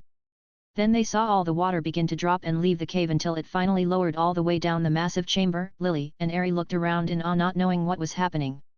Until Harry's voice called out from behind them. Without Gracchus's evil influence the seawater couldn't maintain its rise, and so everything went back as it should be. Good job girls, you saved the continent from a boss-type monster, one that was known as the Fiend of the Seas in ancient times. Harry smiled at the girls as they blushed from his praises. The dragon god then turned his head and smiled at the Digimon. And congratulations on reaching your rookie forms. Both Digimon smiled at Harry, proud that they had reached a new level of power. Jessica walked up to Harry's side and smiled at the girls. Now that all of this is resolved, how about we go back outside and But she was suddenly cut off when Eri and Lily's bellies growled, causing both girls to blush in embarrassment while Harry chuckled. Jessica grinned and then put her hands on her hips. But first let's have dinner, shall we? But the girls groaned in embarrassment as the Digimon, Harry, and Jessica laughed a bit, much to their dismay. In Fairberry, watching the whole thing was a smiling Valentina. Her father sighed and shook his head, causing Valentina to giggle. See? I told you we didn't have to worry. Calderisha huffed. Right, you were correct with your prediction. Still, you have to admit that things could have gone sideways with a monster of that caliber out and about. Valentina nodded. Yeah, but I saw in my vision how a little witch, a little princess knight, a light and a darkness would save us all and defeat Gracchus, and as you saw, it happened as I predicted. Calderisha grinned and nodded. Well, you certainly have become an extraordinary fortune teller, Valentina. Valentina smiled. Just like my father. Both father and daughter shared a laugh and then decided to go to sleep. Tomorrow was another busy day in Fairberry after all. By the time everyone made it out of the cave, it was already getting dark, so they decided to camp out, and so everyone worked together to get everything ready. Harry set up the magic tent he had brought with him while Jessica was preparing dinner. Lily was digging a hole for the campfire while Eri went to look for firewood with Tsukaimon and Salaman. After about half an hour or so they had everything ready, and as Jessica cooked, Harry, Lily, and Eri along with Tsukaimon and Salaman talked about their fight with Gracchus. According to her daddy, Eri came to learn that Gracchus had the potential to reach a level of power a demon lord of this world can obtain, and that made it extremely dangerous. Lily scratched her head, confused as to why her godfather would trust them to handle it when he could have dealt with it himself, and probably very easily, especially since it was a very dangerous situation, to begin with. Harry smiled at Lily and explained how he wanted to give them a chance to grow and learn. Gracchus was powerful, but he knew that she and Eri were more than enough to handle him. In fact, he confessed that Lily was already more powerful than her dad Hero was by the end of their adventures, and that what she needed the most right now was experience. Of course, the little princess of Trodain was shocked to learn this, but was also excited about the fact that she had gotten so strong on her own. Her godfather smiled and nodded at her. He then told her that she should be proud of the strength she had obtained from her hard work, that even if she was a dragon knight she still had to have put in the effort to learn and train. Hearing that from her godfather made Lily very happy. After their little talk, Jessica began to serve the stew she had made, and everyone enjoyed a family dinner among the stars. Chapter 112. Harry woke up early in the morning and got off his bed in the magical tent they had brought with them for this trip. He looked to his side and saw Jessica still sleeping, so he grabbed his smartphone from his inventory and checked the time. It was almost time for dawn, so he decided to get up and prepare breakfast for everyone since they would be waking up soon enough, and so he gently got up from the bed, careful not to awaken Jessica, and walked out of their room. He first went to check on the girls and went to Eri's room first. He found her still soundly asleep, with both Salaman and Tsukaimon peacefully sleeping with her. He found it funny to see Tsukaimon sleeping on top of Eri's face while Salaman was on top of Eri's belly. Harry smiled and shook his head in amusement and then left to check on Lily. He found his goddaughter sleeping sideways on her bed with her head hanging off the edge of her mattress. Harry raised an eyebrow in amusement but still walked up to her and gently moved her so she could be comfortable in her bed. He wasn't surprised both girls were still sleeping. Yesterday was a very exciting day for them and Lily had used a lot of energy. She's still not used to prolonged fights and Gracchus was definitely a tough opponent. So Harry left the little princess of Trodaine to her sleep and rest and headed out of the magical tent to start with breakfast. Not feeling like cooking, he decided to make some sandwiches for everyone, and by the time he was almost done, Jessica had already come out of the tent. She saw Harry making breakfast outside and smiled. "Morning, love, you woke up pretty early today, hey?" Harry turned his head towards Jessica and gave her a smile. He then nodded. "I figured we could start heading towards Alexandria early and reach it by noon, though I figure we should let the girls sleep a little bit more." Jessica nodded and walked up to Harry's side. They must be tired with all the fighting and walking they did, or at least Lily is. I'm sure Harry is already used to all of this. Harry nodded. True, but since she helped both Salomon and Tsukaimon digivolve yesterday, she must be a little tired as well. Jessica tilted her head. "They're progressing rather quickly, hey? It's completely different from Daruman back when we met. She took quite a while to digivolve." Harry hummed and nodded. "Well, I didn't have a Digivice back then and was still pretty new to the whole Digimon tamer thing. Apparently Digimon do grow that fast as long as the conditions are met." Jessica nodded in understanding while she took a sandwich and began to eat. "Do you know how Gracchus was able to do all of that? I don't think anyone would have noticed. It was lucky that Lily wanted to check the waterfall cave." Harry sighed. "I've been thinking about it since last night. You remember how Rafturn would fly around in his massive form all over the place before we defeated him?" Jessica frowned and looked down. "Yeah, I remember. It was rather annoying to chase him all over the place. It was only thanks to Emperia that we were able to catch up to Rafturn." Harry sighed and scratched his head. "Well, he was letting out massive amounts of dark energy all over the place, so whenever Gracchus must have been hibernating must have gotten a blast of that dark energy and revived him. Still, I've read stories about him in the Dragovian archives and the fact that he was alive all of this time is quite disconcerting." Jessica frowned as she chewed on her sandwich. "You don't think there could be more of these ancient monsters hiding or roaming about, right?" "I honestly don't know. I haven't sensed anything so far, but then again I didn't sense Gracchus until we were really close to Waterfall Cave, so they might be able to cloak themselves. I already sent a shadow clone back to Trodaine to let Hero know about this. I'm sure he'll spread the word around the rest of the kingdoms and our friends to keep an eye open." Jessica nodded. "I guess all we can do for now is wait. You don't think there's anything to worry about, right? Otherwise you would have been trying harder to find them if they're out there." Harry smiled at Jessica. "The goddess in this world is very active, so if there was something to really worried about she would have already begun to do something about it. Besides, we're now connected to this world, so we can come help anytime it's needed. Plus, if there are any more ancient monsters like Gracchus, they'll provide very good experience for our demigod children and the girls, plus my students need a challenge once in a while." Jessica grinned at Harry in amusement. "Ah, I see, you're already thinking ahead then, but are there any real powerful monsters? Gracchus was tough, sure, but he was at best ultimate rank in power. Any of your students could have defeated him." Harry hummed. "Well, Gracchus at best was just a general in the army of Demon Lord Zoma, so he wasn't exactly the toughest, but there were some very powerful monsters in ancient times, some even reached super devil or god ranks, and don't get me started on the Demon Lords as well, some of those guys were truly terrifying." Jessica nodded and then tiled her head. "Makes you wonder how they were taken down. To think humans fought them and defeated them. I still remember our fight against Rafturn, and it was single-handedly the toughest fight we had back then. We almost didn't make it." "I remember as well. We only defeated him because we had each other. All of us fought with everything we had at the time. Yangus, Red, Angelo, Hero, you, and I went past our limits and fought with everything we had and more. That's how I think those ancient heroes defeated the demon lords of old. They must have had help and friends that fought with them." Jessica looked up at the sky and hummed. "I see, that does make sense. What were those demon lords you keep talking about?" Harry closed his eyes. "Zoma, Dragon Lord, Malrith, those are some of the most known and powerful demon lords in this world. Each one engulfed the world with darkness and brought nothing but destruction and death. They also almost succeeded in fulfilling their desires for destroying humanity." Jessica turned her head towards Harry. "I see, and I bet there's even more too. Could they return somehow?" Harry opened his eyes and stared into Jessica's. "I want to say no, but we both have seen how absurd the world can be, so who knows, but..." Harry turned his gaze toward the entrance of their magical tent and smiled. As soon as both a smiling Harry and a still sleepy Lily stepped out of the tent, Jessica followed Harry's gaze and smiled when she saw the girls walk up to them, while Harry then finished his sentence. "But we can trust the future to the next generation. After all, they will soon be far more powerful than any hero to have ever lived." Jessica nodded and brightly smiled at Harry as Lily, who was still sleepy, demanded a hug and to be picked up to eat, which Harry happily did for her. It was amusing to see Lily act like a spoiled princess, and even funnier when it only happens when she's sleepy. And so the party of 4 and 2 Digimon had breakfast and began to talk about their upcoming trip to Alexandria, and after finishing eating they all cleaned up and packed everything to continue on their way. The trip to Alexandria was easy compared with what the girls experienced yesterday and was actually pretty fun for them as they were able to run around and explore as much as they wanted. Eri even found some chests in the meadows and plains of the Fairberry region. They only had gold and a cypress stick, but it was free loot nonetheless, and Eri thought it was fun. Eventually, they reached the bridge connecting the Fairberry region to Alexandria's.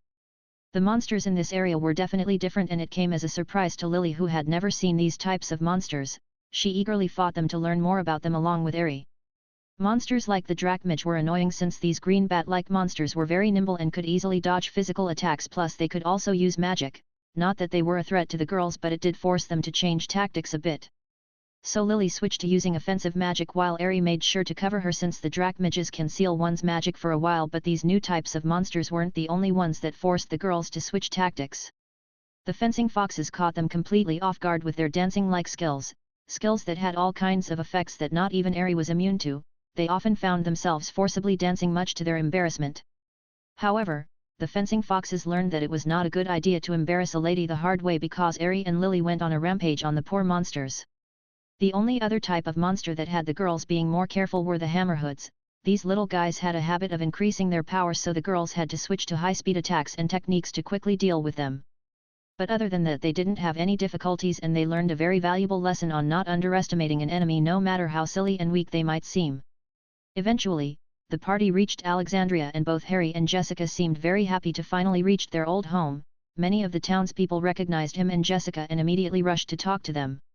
Harry and Jessica spent some time speaking and saying hi to everyone, but eventually had to move on since they still had one person to see, one that was due some explanations, and so Harry, Jessica, Eri, and Lily headed to Jessica's home. They didn't even have to reach the door because Jessica's mom Rosalind was already waiting for them outside her home. She still looked stern as always, but had a small soft smile on her face. Jessica brightly smiled and took off running. Once she was in front of her mom, she hugged her, causing Rosalind to smile and hug her daughter back. "Jessica, it's good to have you back home." Jessica nodded on her mother's shoulder. "It's good to be home, and I'm sorry I disappeared on you, Mom." Rosalind smiled and shook her head. "It's okay, I knew that you were with Harry the moment you disappeared. Now let me have a look at you." Jessica let go of her mother and then took a step back. Rosalind grabbed her daughter's face and gave her a warm smile. "You look younger and very happy." Jessica happily nodded. Rosalind then looked to her side and raised an eyebrow at Harry. "There you are. It seems like I have to thank you for kidnapping my daughter rather than scold you, Harry." Harry sheepishly smiled and then walked up to Rosalind, who let go of Jessica and gave him a hug. "Welcome home, Harry. It's very nice to see you here again." Harry chuckled and hugged Rosalind tightly, since this woman had taken care of him when he lived in Alexandria for a few years a long time ago. "It's good to be back." Rosalind then looked behind Harry and noticed Eri and Lily. She recognized the young princess of Trodaine, of course, since she had met her a while ago when she and her daughter went to visit the young king and queen of Trodaine, and it seems like Lily recognized her because she was waving at her. But the other little girl beside her, who is wearing an adorable red witch's hat, looked at her with a tilted head and a confused expression. Rosalind raised an eyebrow when the little girl suddenly smiled at her and waved as well. Harry noticed who Rosalind was staring at and decided to introduce her. "Rosalind, this is Harry Potter. She's my daughter and your granddaughter as well." Rosalind's eyes widened in surprise. She then turned her head towards Jessica, who only grinned and nodded at her. "Yup, that's my daughter too." Rosalind looked so lost and confused that it made both Harry and Jessica laugh at her expression. Rosalind sighed and shook her head. "All right, you hooligans, let's go inside so you can explain yourselves." Rosalind then turned to Eri and gave her a warm and kind smile. "Please don't turn out like your daddy and mommy, sweetie. I can barely handle the both of them." Eri giggled and then walked up to Rosalind and grabbed her hand. Rosalind smiled at her granddaughter and began to walk into the Albert mansion with Eri excitedly speaking to her new grandma. Lily grabbed Harry's hand, and with that done, Harry and Jessica followed Rosalind into the mansion with grins on their faces, since they knew that it was too late, since Eri often enough acted as wild as them. Rosalind took everyone to the living quarters, and there Harry told her of everything that had been going on with him, the worlds he's seen and everything else. Rosalind was very surprised and impressed, and even though she still had a stern expression on her face, there was a glimmer of worry for Harry after everything he had experienced and lived through. Harry of course noticed and let her know that he was okay and very happy now, and that despite having lived through a lot he wouldn't change anything about his journey. This calmed Rosalind's worries, and thus they continued to talk about anything and everything while Eri enjoyed sitting on her new grandmother's lap. Lily, having heard this before, opted to take a nap beside Harry. Rosalind sighed and began to run her fingers through Eri's white hair. "What a life you've lived, Harry. but at least you're happy. Harry nodded. It had its ups and downs, but it has been a whole adventure, now though all I care about is protecting my family and loved ones. Rosalind smiled and nodded. You've been like this since you were a kid. Still, I'm surprised Jessica decided to join a harem. She doesn't like to share after all, and she had always been very jealous when it comes to you. Jessica blushed and pouted at her mom. Well, the others are so nice and caring that it was hard to say no. Besides, it's hard to blame them for falling in love with Harry, plus it's apparently normal in the supernatural world. Rosalind giggled. As long as you're happy, Jessica, you always did want a big family and now you have it. Jessica smiled and nodded to her mother. She can't ever deny that she was very happy with her life and loves everyone in their family, which Rosalind noticed. The matriarch of the Albert family could see the happiness in her daughter's eyes, and she couldn't be any happier for Jessica. Of course, she knew that Harry would always take care of and love her, so she was happy with this entire situation. Plus they made her a grandmother, and isn't that a big surprise? Rosalind looked down at the adorable little girl in her lap and she couldn't help but smile. Now she couldn't wait to meet the rest of her grandchildren. It made her feel giddy with excitement. So what's next? Harry smiled and began to explain his plans. We'll stay in Alexandria for a couple of days so you can spend time with Jessica and the girls. Meanwhile, I'll create a portal in this house connected to our home so you can visit and meet the rest of the family anytime you want. A soft smile appeared on Rosalind's face as she nodded at Harry, who continued to explain. Then we'll go to Simpleton and visit Angelo, see how he's doing. After that we'll go to Pickham and see if we can find Yangus and Red before I have to go back. I still have a few things coming up in about a week. I'm so lucky I can manipulate time, otherwise I wouldn't have time to do all of this. Jessica, Ari, Lily, and Rosalind giggle at Harry's expression while the poor dragon god just sighed and then grins at them, and so they all stayed talking about many things with Rosalind for the rest of the day. The next 2 days had Harry working in the portal while Rosalind spent time with Jessica, Ari, and Lily. They did all kinds of things, though most of them weren't of Jessica's liking. She still did them because Ari and Lily seemed to be having fun. Things like going shopping for dresses, having tea parties, or even being taught proper ladylike behavior. Lily, as the Princess of Trodaine, was used to stuff like this and didn't mind it much. She might be a very powerful dragon knight capable of fighting powerful monsters, but even she liked wearing dresses and looking cute once in a while. For Ari, this was a new experience since she hadn't worn such pretty dresses like the one Rosalind bought for her nor gone to a real tea party before, so this was all very fun, and acting like a proper lady was something she seemed to find entertaining. Jessica just deadpanned at it all, not believing such adventurous and powerful little girls would like things like this, but to each their own, she supposed, though she could do without being dragged into all of this. Rosalind was very happy at the moment and had a lot of fun with Ari and Lily. Despite her daughter being a stick in the mud, she even convinced Harry to join the tea parties, much to Jessica's confusion. The fact that Harry behaved like a proper gentleman just made her eyebrow twitch. She keeps forgetting that despite everything, Harry is still a lord and knows how to behave in events like these. Still, she was glad her mom was happy and smiling as much as she is. Hopefully, she'll get to smile even more once she meets the rest of her crazy and chaotic family. 2 days after Harry finished the portal and then led Rosalind to the Potter household where she got to meet the family, Harry then left the Albert matriarch there to get to know her new grandchildren and extended family while he, Ari, Lily, and Jessica continued their journey. Harry was glad that Rosalind seemed very happy to meet everyone, especially Hope and Morgan, who immediately won her heart with their cuteness and friendly demeanor. After Harry came back, the party of 4 immediately set out since they didn't have much time left, since Harry had to go back to Kyoto to deal with the Greek gods and Artemis when they arrive. Still, with a little bit of time manipulation, Harry was able to slow the time in his world so he would be able to do everything he wanted in this one. Once they returned, he'll synchronize the time flow once he goes back to his world.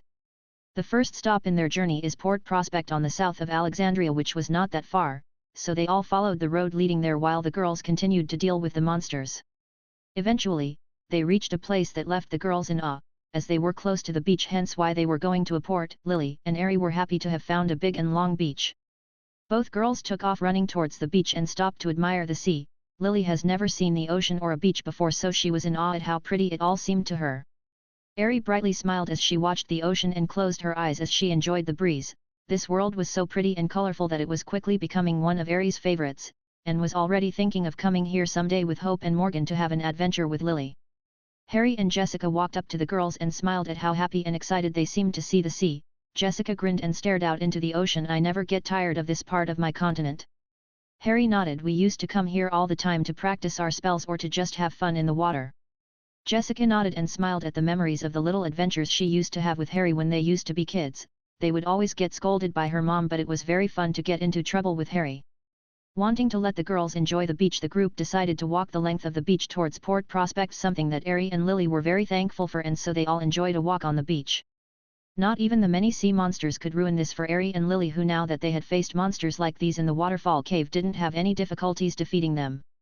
This is how it went for the small party until they finally reached Port Prospect, and once again the girls were filled with excitement at being able to be in a new place.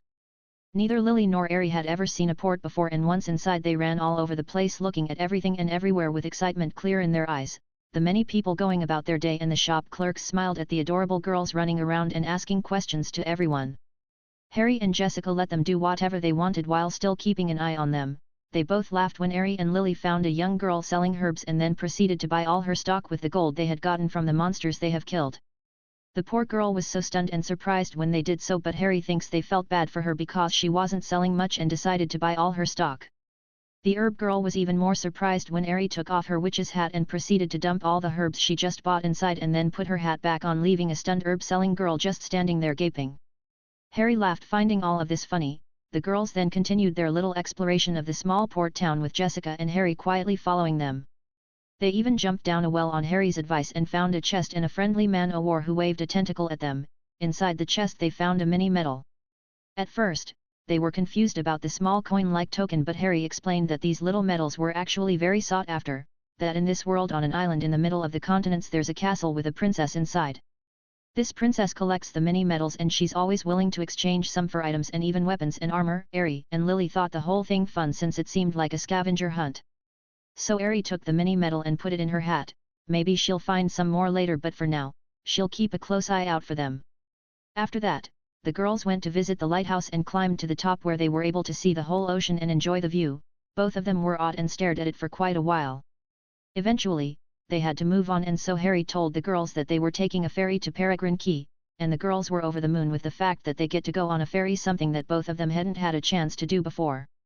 And so the group went to the bay and paid for tickets to take a ferry to Peregrine Key. Once on the ferry, the girls had fun watching all the sailors do their work. They even went to the captain and bombarded him with questions. It was a good thing the captain is a good and friendly fellow and was more than happy to answer the girls' questions about sailing on a ship and his travels on the seas. The captain eventually had to get to work, and the girls happily let him go and then proceed to explore the ship and even climbed all the way up the spotter nest and looked out into the ocean. Everyone on board the ferry was enjoying the girls' antics and just watched them run all over the place. Harry and Jessica just smiled, content that the girls were enjoying themselves a lot. But as any sailor who has sailed the seas of this world can tell you, that danger was always at every corner, and this proved to be true when monsters suddenly attacked the ship.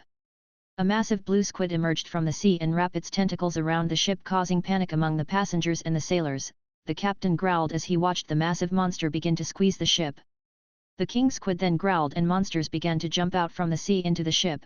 The sailors got ready for a big fight, seeing some very dangerous monsters on the ship. Monsters like Octavian pirates, merkings, and even sirens, truly terrifying monsters that no sailor would ever want to find facing off against. The captain was at a loss on what to do since this attack had come out of nowhere, and as he watched the humanoid octopus-like monster known as an Octavian pirate get its harpoon ready to attack the passenger, all he could do is close his eye, not wanting to see the death of a passenger. But then a voice caught everyone by surprise except Jessica and Harry, who just smiled. Everyone looked up toward the voice and watched as Lily was dropped down from the bird's nest with her sword at the ready. Take this! Thunder slash! Lily's Dragovian god sword lit up with electricity that danced around the blades as she dropped. She slashed the Octavian pirate with her technique. The monster was cut in half as a boom and a crackle echoed throughout the ship. The monster instantly exploded into wisps of light, and Lily immediately continued her attack. Training with her godfather has taught her many things, and among them was to always keep in motion, and so the little princess of Trodaine twirled her sword and took off running towards a group of merkings. The sirens snapped out their shock and began to cast spells towards Lily. But from the sky they were suddenly bombarded by fireballs which stopped them mid-casting and killed them off. Meanwhile Lily reached the merkings and immediately attacked. She quickly cut off the head of the closest one, and at this point, the merkings snapped out of their stunned states. One of them tried to claw at Lily, but she lowered her body, and her being pretty small caused the merkings to miss her entirely. Lily, now below and in front of the merking, bisected the monster with a quick slash to its belly, and before the merking could disappear, Lily jumped up and used its head as a platform to kick off and bash another merking with her shield, while the one she had bisected exploded in wisps of light. Harry smiled. Looks like she's improving a lot. Jessica nodded. She is. Your dynamic style seems to be perfect for her, and the fact that she's learning so fast is amazing. By this point, the monsters were now panicking since they were not expecting a fight, much less being taken down like flies, but they didn't get to even ponder too much as Eri appeared flying on her broom around the ship and smiling. She then pointed her staff at the massive king squid and began to gather her mana. Let go, will you? Cassizzle. On the tip of Eri's staff, a small fireball formed and Eri then waved her staff, unleashing a massive wave of flames that hit the massive king squid's face, causing it to screech in pain. Lily was running in zigzags around the monsters and cutting them so fast that all they could see is a blur. Lily smiled, happy to see that she was becoming faster and stronger thanks to her godfather's training and all the fighting she has been doing lately. She then saw a group of Octavian pirates rush at her. It looked like they can see her move, so Lily took a big breath and then breathed out an orange blast of fog that hit the monsters. The monster twitched and then fell down paralyzed by Lily's new technique, Burning Breath, a dragon technique that causes paralysis. This one is one of the many dragon techniques her godfather taught her.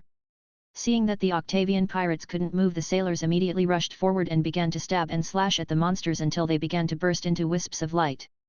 Lily smiled at them and the sailors gave her a thumbs up, causing her to giggle. She then turned to look at the king squid, which was the only monster left on board, and was angrily glaring at everyone in both pain and anger.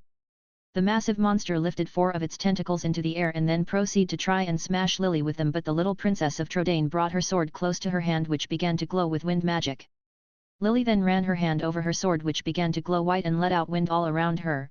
She then waved her sword towards the incoming tentacles as hard as she could, wind sickles. Massive crescent moon-shaped waves of wind rushed forward from Lily's sword and sliced the tentacles apart into many pieces. This forced the king squid to let go of the ship and roar in pain. Eri, seeing an opening, waved her staff and the sea water around the king squid suddenly exploded outwards, and out from its depths massive dragons made out of water wrapped the king squid tightly, preventing it from escaping or attacking, while Lily changed the position of her sword into a backward hold and began to charge her magic into her Dragovian god sword. This was the first time she would be using the Avonstrash with her new sword, and she immediately felt the difference. The sword let her mana flow so smoother compared to her old copper sword, and she wasn't getting hit by the backlash either. So with a smile on her face, she got ready to use her strongest technique, Take This. Lily took off running and then jumped off the ship towards the king squid, and as soon as she got close to the massive sea monster, she let loose her attack, Avonstrash. The little princess of Trodain slashed at the king squid as hard as she could, and as soon as she hit the monster with her technique, the king squid was not only cut in half but blasted apart by the mana in the sword. But that wasn't all her technique did. It actually released a massive wave of energy that hit the ocean and split it in half, much to Lily and the rest of the people watching the fight's shock. Lily then began to fall towards the sea, but Eri arrived just in time and caught her while flying on her broom. Lily excitedly hugged Eri. Eri, did you see that? I cut the sea. Eri looked down and saw the massive cut in the sea begin to get filled with water again and nodded to Lily. Yup, I saw that, was amazing, Lily. Lily then looked at her hand and happily smiled when she saw that there was no damage or burns. She then closed her hand and tightened her fist. I'm getting stronger. Eri smiled at her friend and nodded. She then took them back to the ship where the passengers, the ship's crew, and the captain were gaping at them, but the girls ignored that and instead looked at Harry and smiled when they saw the proud look and smile on his face. Their journey is only halfway done and they're already getting into so many adventures and learning a lot. Both young girls couldn't wait to see what else they will see in this world. Chapter 113. The rest of the way to Peregrine Key was a quiet affair, with the passengers and the ship's crew was still quite stunned at what the girls were capable of, but both Lily and Eri were in too much of a good mood to notice or even care. Lily especially, since she was able to use the Avonstrash without her hand and arm taking damage or her sword being destroyed, so she was very happy right now. Harry was of course proud of them and happy that what he had taught Lily came in handy so soon. Still, he was going to have to help her fully master the Avonstrash. She could already do a lot of damage with it, and she hasn't even mastered the last step and technique to be able to make full use of the powerful sword technique. According to Lily, she has mastered the Earth Slash and Wave Slash but has difficulty mastering the last technique known as Air Slash, which is why Harry taught her how to use air sickles with her sword, which in principle, the two techniques were similar enough that she would eventually learn how to use the Air Slash. Still, Air Slash is the most difficult of the techniques to master. From what he had learned of the technique when he read about it in the Dragovian Sanctuary archives is that it's a sword coup de grace of the Avon sword style and is the legendary evil repelling Air Slash, a sword technique that represents aura of light and control that can cut through the unseen and be able to distinguish presences which can destroy an opponent's weak point.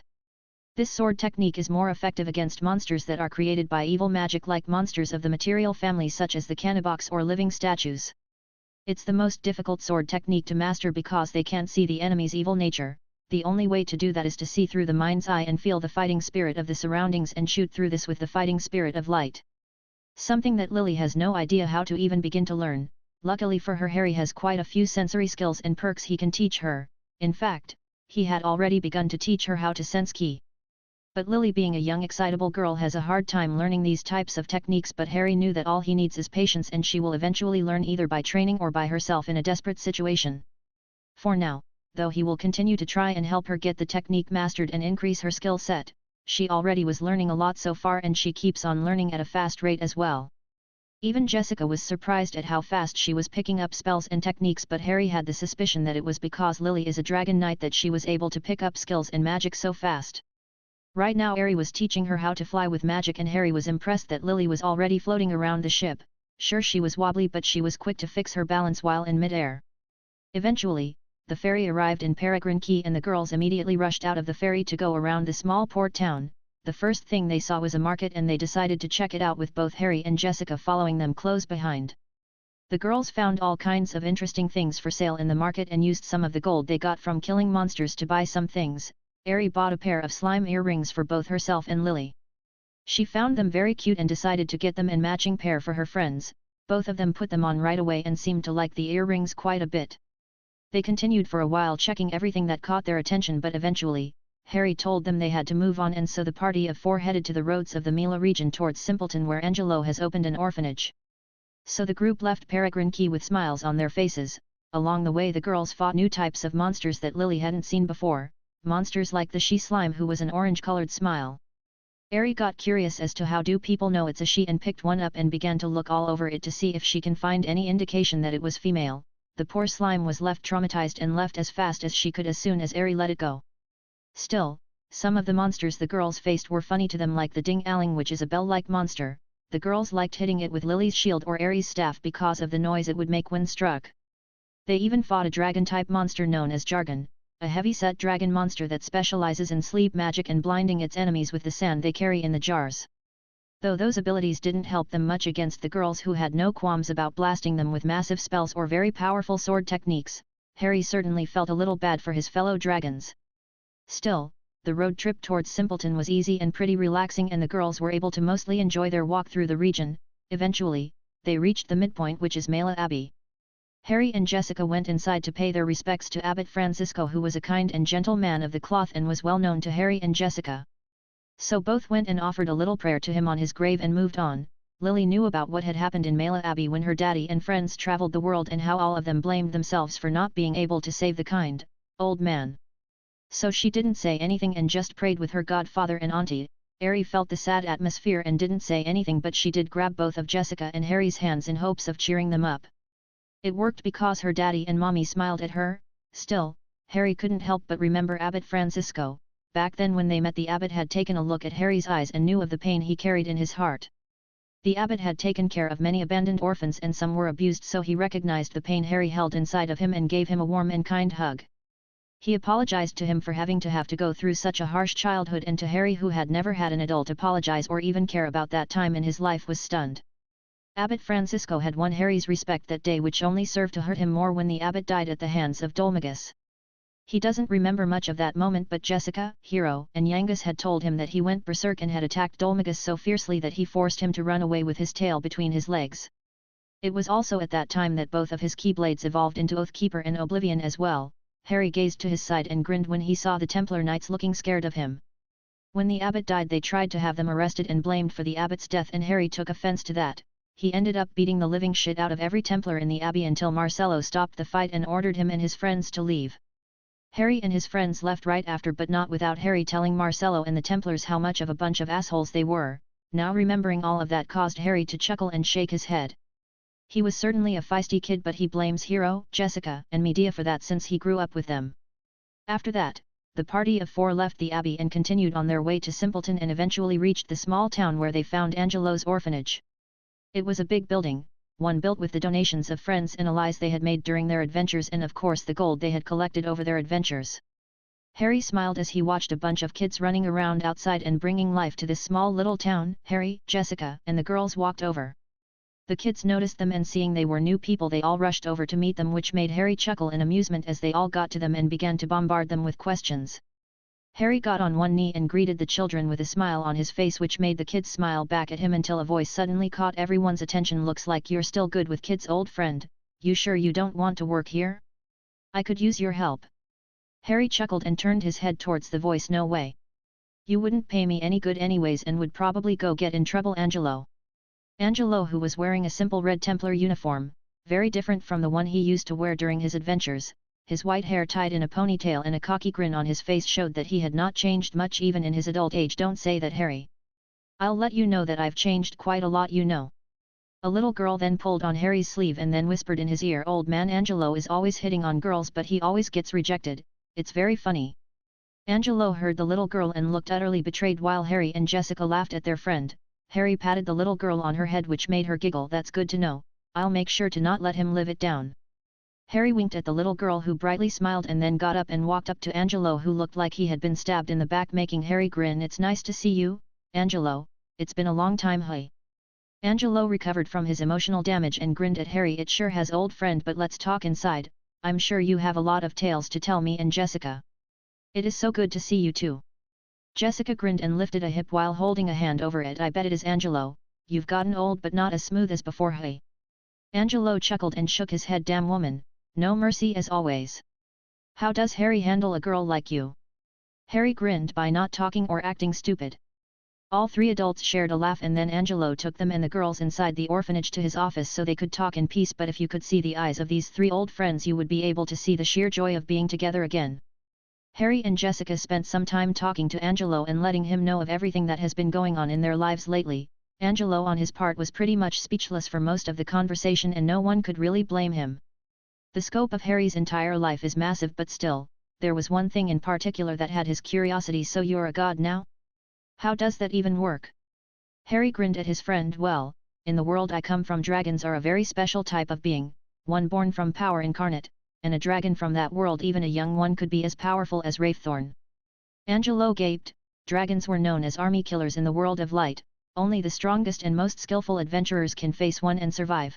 He and his friends faced many types of dragons during their adventures and it was always a tough battle to face one. He still shudders whenever he remembers fighting the Lord of the Dragovians back when they were making their final preparations to face Wraiththorn, but to think that the dragons in Harry's world were even more powerful than the ones in his world was a scary thought. "Great goddess, that sounds terrifying, Harry." Harry grinned and nodded. "It's not that bad. The dragons in our world are sentient and can talk. Their rankings are also very clear: Dragon, Dragon King, Heavenly Dragon, and then Dragon God." Angelo nodded in understanding. "I see, so they can be bargained with to some extent." Harry shrugged. "Well, most dragons are content with just being left alone, but most of them just care about doing their own thing. Luckily for everyone in my world, the dragons now have a home away from most of the world and are all under one faction now." Harry then turned his head towards Aerie and smiled. "Aerie here is a dragon herself and of the heavenly dragon rank. As you can see, she's a very kind and gentle girl, when she's not fighting, that is." Angelo turned his head towards Aerie, who brightly smiled and waved at him, causing him to chuckle. "I see, to think such a small and adorable little girl is a dragon, but how does one become a dragon god?" Harry hummed for a little bit. "Well, a heavenly dragon has to reach a certain level of power and then obtain control over a concept. My daughter Hope was born as dragon god, but her concept is cosmic fire, and my niece Morgan is on the verge of becoming a dragon god. More than likely she will gain control over the concept of power or multiplication." Angelo sighed. "It sounds quite complicated. There are not many dragon gods, are there?" Harry shook his head. "No, before me there were only two, Ophi's the dragon god of infinity, and Great Red the dragon god of dreams. It's very rare for a dragon to ascend into a dragon god as it is. I myself became one after many years of training and battles." Angelo nodded. "I see. No offense, but I am glad that there are not many dragon gods around, and the few that exist are nice and kind dragons." Harry chuckled. "Well, with me and Hope there's a total of 4 dragon gods, and Ophi's is one of my girlfriends, so I can tell you that she's very nice as well. I don't know much about Great Red, but according to Ophi's he's an idiot who likes to just spend his days doing air tricks in the dimensional gap, so as long as no one provokes us there's no need to worry." Angelo nodded. "But the Grin girlfriends, hey? First you steal Jessica's heart and now I found out that you're a bigger ladies' man than me. How funny." Harry rolled his eyes and shook his head. "I keep saying that I had no control over my girlfriends. They all sort of just decided to form a harem and I had no say in it." Jessica nodded and then grinned. We all love Harry and we didn't want to fight or hurt the other girls, so in the end we all just decided on forming a big family. It has been amazing. Harry smiled at Jessica while Angelo grinned. I don't know if you are lucky or not, Harry. Harry shrugged and shook his head. Well, at the very least I'm very happy. The three adults shared a laugh for a few minutes while Lily and Harry just stared at them in confusion. Angelo then smiled. So what's next, and why is the little princess of Trodain with you? Don't tell me that the big bad dragon finally kidnapped a princess. Harry chuckled. Nah, nothing like that. My girlfriends don't let me kidnap princesses. Pretty mean of them if I say so myself, but anyways, Lily is with us because Hero and Medea thought that it would be a great idea for her to see a bit of the world. Angelo turned his gaze towards Lily, who gave him a grin which made him chuckle. In amusement, an adventurous one it seems, but she looks like she's having a lot of fun and that's what matters. Where are you going next? Lily just continued to happily smile since she was really having a lot of fun with this trip. Harry smiled at her while answering Angelo's question. We're going to Pickham and see if we can find Yangus or Red, maybe even find some information on their whereabouts since I would like to see them before we have to go back to my world. Angelo nodded and leaned back on his chair. Yangus and Red, hey? I must admit that I haven't heard much about them in a while, though the last thing I heard was that they were treasure hunting all over the place. Harry nodded. Yeah, that's what Hero and Medea said too, which is why we went to Fairbury and spoke with Calderisha and his daughter first. Angelo grinned. Ah, the fortune teller, I see, so you already have an idea where to go then? I nodded, but it was Jessica who answered Angelo's question. Yes, they told us to go to Pickham and that we would find clues about their whereabouts there. Angelo nodded and then looked out the window. Well, it's getting close to evening, so why don't you guys stay the night here and set out early in the morning? Harry nodded. That sounds great actually, we were going to camp out but we won't say no to a bed, that's for sure. Angelo chuckled. Only you would let a princess camp in the wilderness, Harry, I swear. Lily tilted her head and seemed confused. But it's fun to camp out though. We even roasted these things called marshmallows and they were really delicious. Angelo just chuckled and shook his head. You're definitely Hero's daughter, little princess, but for tonight you're my guest, so let me host you and my friends, okay? Lily smiled and nodded. That night Harry spent his time playing with Lily, Harry, and the orphans while Jessica and Angelo watched on with big smiles on their faces. Harry even cooked a big dinner for everyone which everyone enjoyed. That night all the kids went to sleep with smiles on their faces. The next morning everyone got up early and followed Harry and his group outside after having breakfast. Angelo then decided to ask, so how are going to Pickham? Are you walking back to Peregrine Key and getting on a ferry? Harry grinned and shook his head. Nah. I don't have the time to take the long route, so we're flying there. Something about Harry's grin unnerved Angelo, but before he could even voice out his concerns, Harry transformed into his dragon form and roared into the sky. Everyone in Simpleton gaped at the massive gold and silver dragon in the middle of the little town while the kids of the orphanage were awed as they looked up.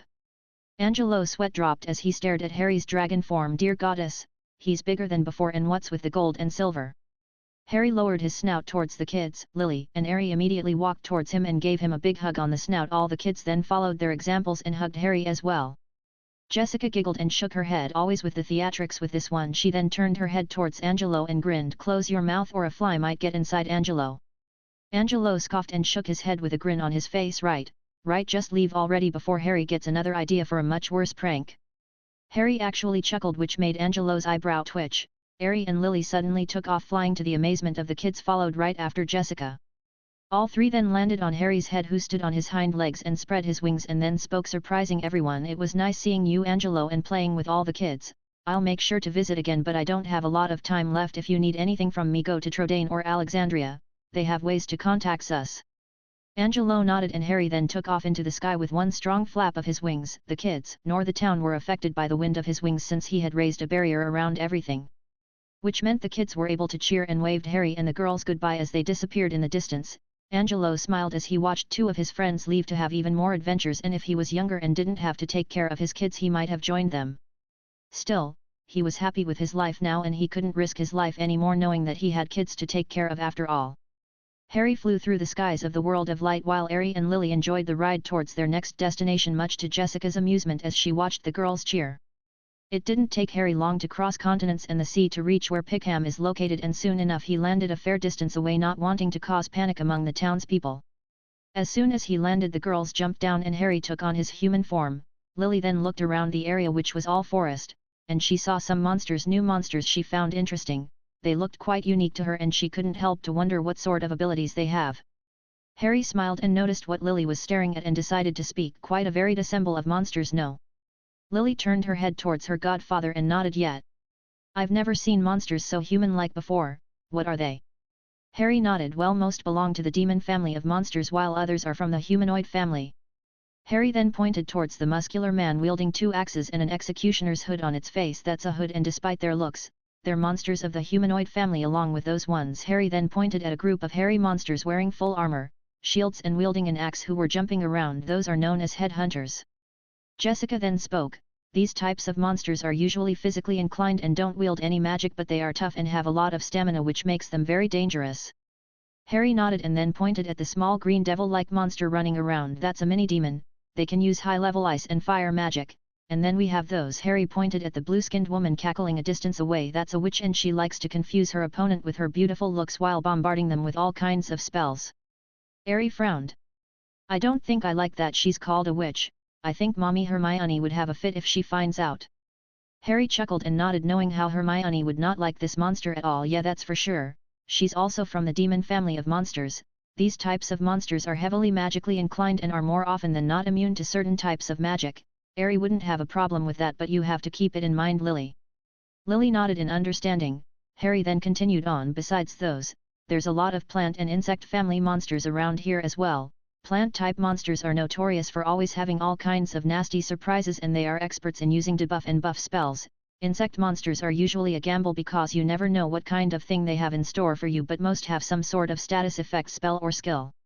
Lily nodded and then stared at the monsters in silence for a few seconds. Harry then walked up to her side. So what's the plan, Lily? Lily turned her head towards Harry and gave her a smile. I'll handle the demons and humanoids. You take care of the plants and insects. Make sure you don't let them use their spells or skills. Harry smiled and nodded. Lily then turned towards the monsters. I'll make sure to stop the demons from casting magic and keep the humanoids busy so you can use your magic. Harry took out her staff while Lily drew her sword. The monsters felt the change in the air and immediately turned toward the girls who were ready to fight them all. Harry smiled and watched on as the girls rushed forwards towards the monsters who all pounced to attack the girls. Harry watched as the girls easily took care of the monsters, but he also saw when they realized that there was one big problem with these types of monsters. They usually attack in big groups and hordes, which forced the girls to jump back and regroup. A few minutes later they jumped back in. This time, however, they used wide area of attack, spells, and skills plus whatever other skill that would allow them to attack big groups freely.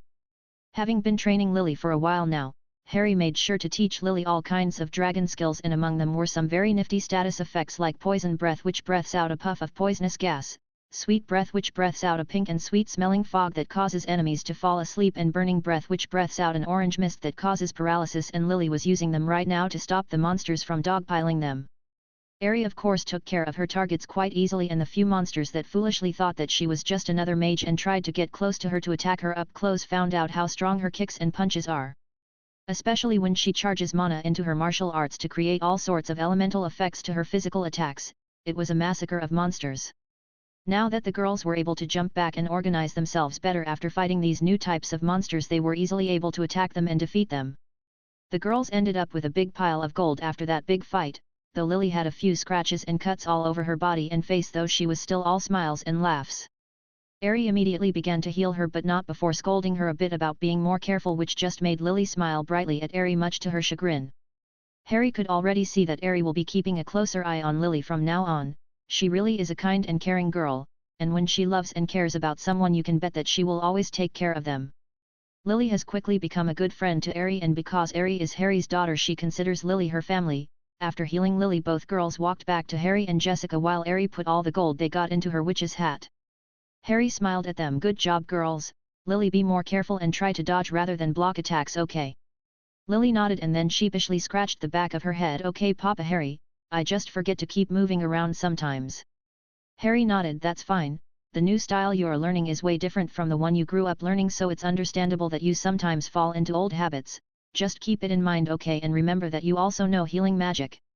Lily blushed in embarrassment but nodded to Harry, since she always forgets about her healing spells during mid-battle, but her godfather was right. She can't keep doing that since it's a very bad habit to have, plus she really shouldn't let injuries and wounds pile up on her. Harry patted Lily's head, causing her to look up into her godfather's eyes. But overall you did good. It seems like you are very comfortable using dragon skills, so I'll be teaching you some more of them as well, plus Jessica will continue to teach you the magic of this world. Lily smiled and nodded. Onto Jessica is teaching me how to use fire and wind magic, but I need more help with my lightning magic. Dad taught me how to use zap and kazap, but that's it. Harry nodded and then hummed. And how did you learn thunder slash then? Lily tilted her head. Well, one day I was practicing flame slash and thought, how come no one does the same thing with lightning magic, so I decided to do the same thing I do when I use flame slash but with lightning.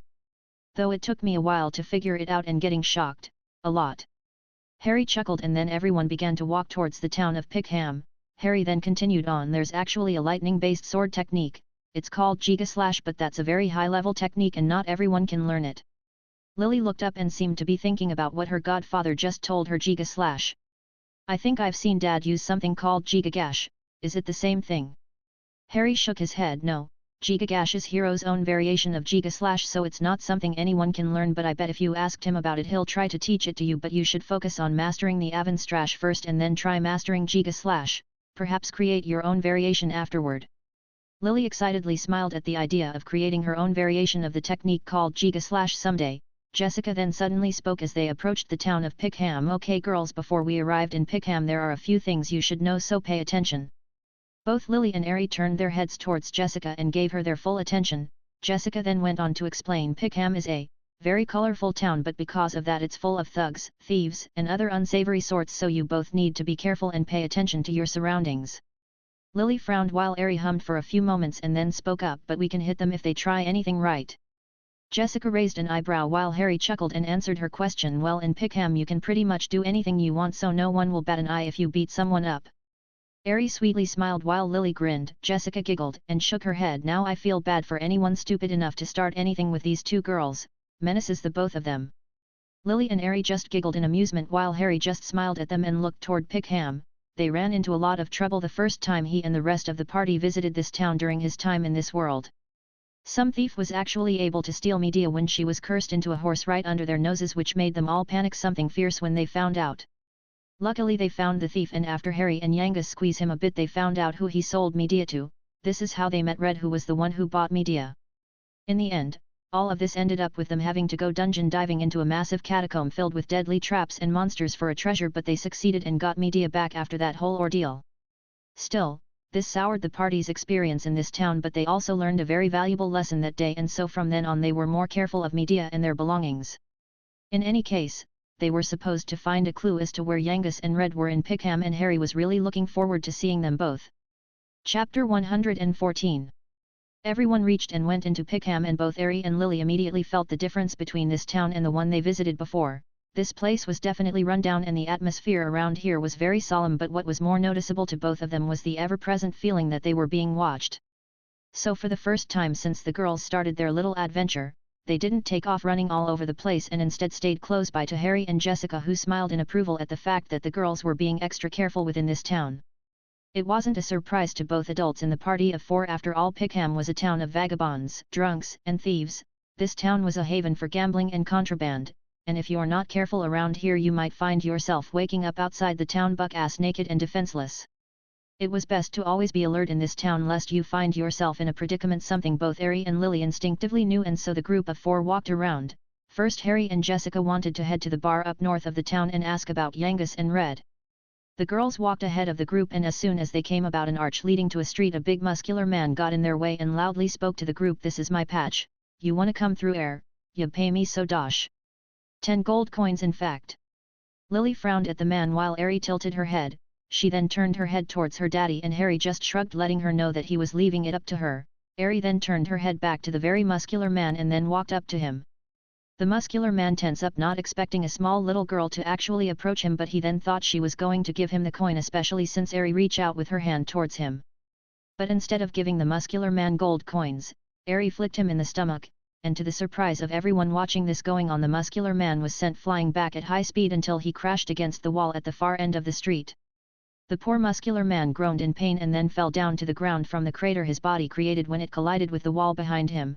The muscular man just twitched and groaned in pain while being on the floor face down.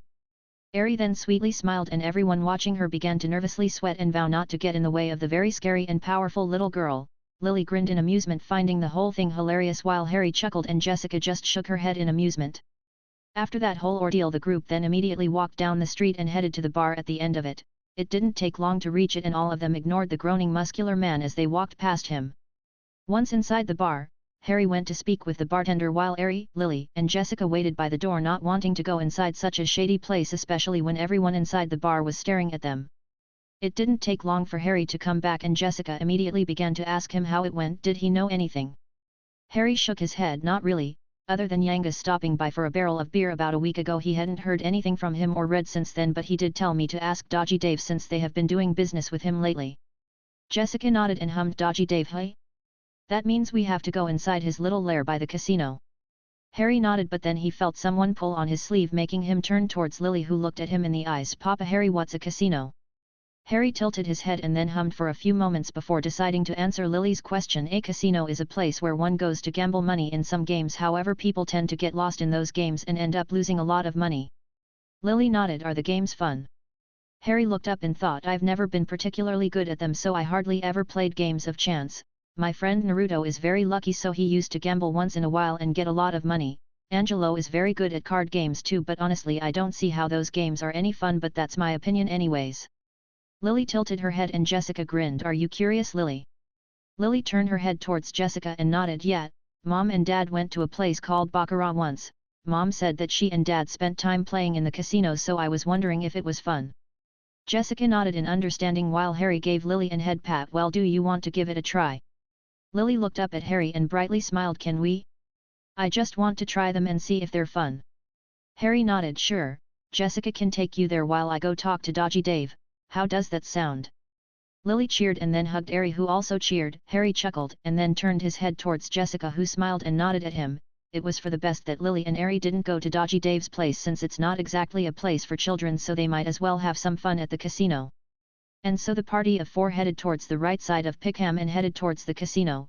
Once there, Harry gave a bag of gold to Jessica and the girls, who immediately ran inside the casino.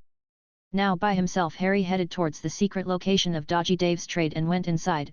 The place hasn't changed and neither had the people inside, all of them thieves and shady individuals. But Harry ignored them and immediately headed to where Dodgy Dave stood.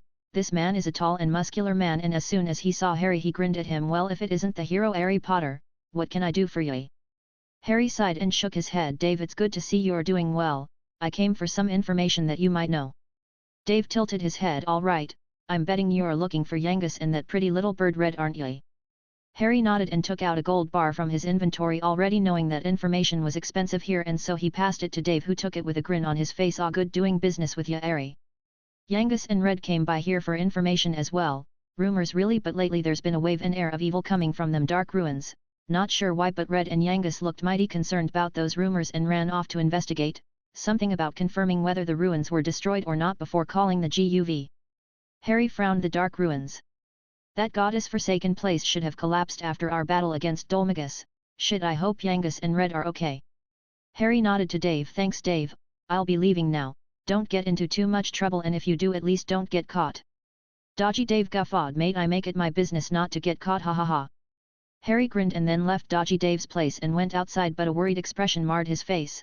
The dark ruins and the islands where they're located are filled with very powerful undead and demon-type monsters. That place is a horrid island filled with darkness, and the ground is poisoned to the point that nothing grows there. It is a completely desolate place and one not many would dare to go into unprepared, which is why he's worried about Yangus and Red. As Harry walked towards the casino, he couldn't help to dread the place. He knew it was absurd to do so now that he was multiple times more powerful than the first time he went there, but the place truly was very hard to forget, and it had left an impression on not only him but Hero, Jessica, Yangus, and Angelo as well. Which is why he was surprised Yangus went there. That in itself is proof that Yangus truly believed something bad was happening there, otherwise you wouldn't catch him going there if his life depended on it. Dave said that they came a week ago, so at best they should have been there 2 days, 3 tops, so we have to hurry. If something like what happened in the waterfall cave is happening there, then they might not be fully prepared for it. Harry reached the casino and went inside only to stop and watched as Jessica gaped to Lily, who was sitting in front of a slot machine and being buried in coins, while Harry was happily cheering. Harry raised an eyebrow and walked up to the girls. Jessica noticed the look on his face and immediately knew something serious had happened, but Harry shook his head, letting her know that they will speak of it in a bit. Mean Lily noticed her godfather and brightly smiled. Papa Harry. Look, I won with my first coin, hee hee. Harry raised an eyebrow. Your first coin? Wow, that's actually a little scary, Lily. Harry chuckled in amusement. Jessica smiled and shook her head in disbelief. I have never seen anything like it before. First we tried playing bingo but we weren't very lucky, but as soon as Lily sat in front of the slot machine, put a coin in, and pull the lever, she hits the jackpot. Harry smiled and with a wave of his hand he lifts all the coins and then takes out an enchanted bag from his inventory and puts all the coins inside. Afterward he hands them to Lily, who smiled at him and ran with Harry to the exchange counter to see what they can get. Meanwhile, Harry and Jessica decided to talk. Jessica stared into Harry's eyes and saw the worry in them. I take that Dodgy Dave gave you some bad news. Harry sighed and nodded more or less. Yangus and Red went to the Dark Ruin to investigate some rumors. Jessica's eyes widen in surprise and concern. The Dark Ruins. Didn't it collapse after we killed Dolmagus? And why would Yangus and Red go to that goddess-forsaken place? Harry frowned and looked down. That's the thing, apparently the rumors Yangus and Red went to investigate were about some kind of dark and evil wave coming from it. I remember all we saw that day was the entrance collapse, but we don't know if the entire place collapsed from the inside. Jessica frowned and then crossed her arms. You're right, and we never went back to investigate after that. No one wanted to go back there for that matter. Honestly, I'm surprised Yangus went there and took Red with him. Harry nodded. Yeah, which means that he was really worried about these rumors, enough that he went to investigate and hasn't come back in about a week. It takes 3 days by boat to reach the island where the Dark Ruins are located, and about a day to traverse the desolate island. Jessica began to bite her thumbnail, which means Yangus and Red have been in the Dark Ruins for about 2 days tch. We need to go there and check on them. Yes, I agree, something is going on, and if I'm right then we're dealing with a situation similar to the Waterfall Cave, so who knows what we'll find in those Dark Ruins. I remember that it was all very strange, how it seemed like some sort of ancient temple. Jessica then looked down while still biting her nail. Yeah, you're right, so we might find another one of those resurrected monsters, right? Harry nodded. Yeah, and more than likely it will be a demon lord down there. The thing is, that place is not one I want to take the girls into. Jessica nodded and was about to speak when Lily suddenly spoke from behind them. I'm going. Both Harry and Jessica turned their heads toward Lily and stared at her for a few moments. Harry sighed. Lily, that place is horrible and there are really powerful monsters in there. Your daddy and I barely made it alive the day we had to go there. Are you sure you want to go to such horrid place? Lily nodded. Yes. I'm not afraid. And I want to help Uncle Yangus. He always visits and plays with me. He always comes on my birthdays and brings me all kinds of cool gifts. I can't just stay somewhere knowing he might in trouble, so I'm going. Harry walked up to Lily's side holding a few mini medals and a bottle of elfin water. Harry instantly knew that those were the prizes they chose in exchange for the coins they got. Harry looked up at her. Daddy, we can handle it, Daddy. Let us go and help. Besides, you and Mommy Jessica are going too. Harry turned his head towards Jessica, who sighed and then turned to look at both girls. Listen, that place is very dangerous and there are all kinds of powerful monsters, so you have to be careful, okay? Both Harry and Lily nodded with serious expressions on their little faces. Harry sighed. Honestly, both of you are too young for this. Not even Morgan and Hope got to fight at your age. Still, both of you are dragons and dragons don't show fear, so let's go. Our friends need us. Lily smiled while Harry put away their prizes into her witch's hat and then fist pumped, and a Potter never abandons a friend in need. Lily cheered and fist pumped as well while Harry and Jessica smiled at them. Of course, both were still worried about the girls and the situation, but they know that can trust them to take care of themselves. They knew that all of this caution was because of their experience with the Dark Ruins and that in reality they don't have to worry, but they can't really help it. Even Harry, who is a dragon god and so much more powerful than the first time he went there, was worried. Still, they had to deal with what was going and the girls wanted to help. Harry knew that this would be a great experience for them. He just wished they would have gotten it when they were a bit older like Hope and Morgan. But he also has to have faith in them, and so Harry will believe in these two adorable and quite capable little girls. Besides, he will be there and he will be damned if he would ever let them get hurt. Alright then, let's go. I'm taking everyone there in my dragon form. The quicker we get there, that faster we can find Yangus and Red, and find out what's going. Jessica, Morgan, and Lily nodded, and then the party of 4 left Pickham and headed outside and walked a fair distance away. As soon as they were far enough, Harry took on his dragon form and the girls got on his head. Soon after, Harry flapped his wings and took off, flying towards where the Dark Ruins lay at high speed, hoping to get there to help Yangus and Red in time. It is only time for Harry to arrive at the island where the Dark Ruins are located, and as soon as he landed and lets the girls get down on the ground, he could tell that something was seriously wrong here. Harry immediately took on his human form and looked up, only to frown as a swirling mass of darkness on top of the Dark Ruins was coming down onto the ruin themselves. Something is happening here. There's something very old and powerful coming. Jessica frowned and walked up to Harry's side and also looked up. How powerful are we talking about? Harry sighed and turned his head towards Jessica. At least super devil in rank. Damn, we have to find Yangus and Red quickly and stop whatever is going on here. Harry turned towards Lily and Airy. Airy, don't hold back, I want you to go full out from the get-go, and Lily, pick your battles carefully, make sure you can take down whatever you choose to fight, and don't hesitate to ask for help.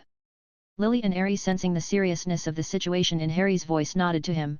Harry smiled at both girls. Jessica and I will be active this time, but you're the leader, Lily. Keep in mind that we need to find Yangus and Red quickly and use light elemental attacks, there's only demons and undead here. Lily nodded while Airy took out both her wand and staff. Airy then looked down in thought for a few moments before looking up at her daddy. Daddy, should I summon Salomon and Tsukaimon to help? Harry smiled at Airy but shook his head. Not this time, sweetie, the monsters here are a little above them, plus Jessica and I will be fighting this time and you know how wild we can get. Jessica then spoke up as she brought out her gingham web. Plus there's not a lot of space inside the ruins and a lot of monsters, it's best for both Salomon and Tsukaimon to sit this one out. Airy nodded and got ready. Lily took out her Dragovian god sword and her goddess shield and got ready herself. Harry nodded at them and then summoned both Oblivion and Oathkeeper. Lily awed at both legendary weapons. She had heard so much about her godfather's keyblades, but this was the first time she had seen them, and not only are they amazing to look at, but Lily could feel their power as well. Harry turned to look towards where the dark ruins lay and frowned as he could already see countless undead and demon monsters gather around to get in their way. Lily, take the lead. Lily snapped out of her odd state and nodded. She then walked to the front with Airy and began to walk towards the ruins. Monsters began to immediately get in their way. Monsters Lily has never seen before but has heard of from both her mom and dad: great trolls, gigantes, archdemons, foul fighters, dullahans, white priests, and even hell gladiators. These types of monsters weren't only very high level, but they possess skills beyond the norm. These were the type of monsters anyone would run away from, ones that no one would not want to ever face. But Lily was the daughter of heroes, a dragon knight, but most of all the goddaughter of Harry Potter, and she wasn't going to be intimidated by a bunch of monsters. No, she was going to prove herself here. She wanted adventure, she wanted excitement, and she wanted to fight powerful monsters, and she was getting what she wanted. So with a grin on her face, Lily called upon the dragon within her and it immediately answered. Her little body exploded with power as blue scales began to appear around her cheeks and forehead. Her green eyes took on a reptilian look, and as Lily brandished her Dragovian god sword, she suddenly roared and took off running as fast as she could. Which was pretty fast since she became a blue blur that the monsters weren't expecting. Suddenly Lily appeared behind a massive great troll that froze and then suddenly fell apart, having been cut to pieces. The monsters growled and stepped back from Lily a bit in both shock and fear as she stood up straight and widely grinned at the monsters, showing off her fangs. Harry chuckled in amusement and then smiled in amusement. Well then, let's not keep the princess waiting, shall we? Jessica grinned and nodded while Airy cheerfully giggled. Harry then disappeared in a flash of light and darkness, followed by Jessica, who disappeared in a flash of red energy while Airy just operated. Harry appeared beside Lily in a flash of light and darkness and then immediately rushed forwards with both Oblivion and Oathkeeper glowing black and white. Lily there bore witness to her godfather's fighting for the first time, and even though she knew he was holding back a lot, it was still an amazing thing to see. Harry immediately began to dance around the many monsters in the area who took too long to react to him, and most of them were taken out by a single attack from Harry, but then they all reacted soon after and attacked back. A Dullahan swung his flail at Harry, who batted it away with Oblivion with ease and then smacked the Dullahan's body away with Oathkeeper. The Dullahan's body immediately exploded in wisps of light. Harry suddenly jumped up and avoided a thrust attack from three foul fighters' swords. He then landed on top of the swords and swiftly cast a spell Aeroga. An orb of powerful and sharp wind engulfed Harry's body and burst outwards, blasting the monsters away and destroying them. A Gigantes suddenly swung its massive club at Harry, but he just grinned and didn't move. The Gigantes was then whipped in his blue face by Jessica. She had whipped the massive monster so hard that its head flew off. A group of white priests pointed their dark wands at the group, but before they could even gather any mana, they were suddenly impaled by multiple spears made out of white holy light. Lily looked back and smiled as she saw Airy standing close by with her staff extended towards where the white priests stood. Airy smiled at Lily and then waved her wand towards the ground. Lily gaped when from the very ground beside Airy massive stone golems rose up and then took off towards the hell gladiators, who suddenly rushed towards the group. Lily watched as the golems began to swat the four-armed undead monsters and sent them flying. All of this was amazing to Lily, and she grew excited to be able to fight with her godfather, auntie, and now best friend Airy. Not wanting to be left behind, she suddenly brought her sword towards herself and ran her hand on the blade. As she did so, her Dragovian god sword began to shine with light. She then rushed forward towards a group of gigantes that were heading towards the golems to destroy them, but Lily jumped and then twirled around in midair until she landed sword first into the head of one of the massive blue monsters. The gigantes instantly died and Lily then took off flying with magic. She blurred from the rest of the gigantes' sights only to appear in the middle of the group with her shield arm extended towards the sky. Kazapple.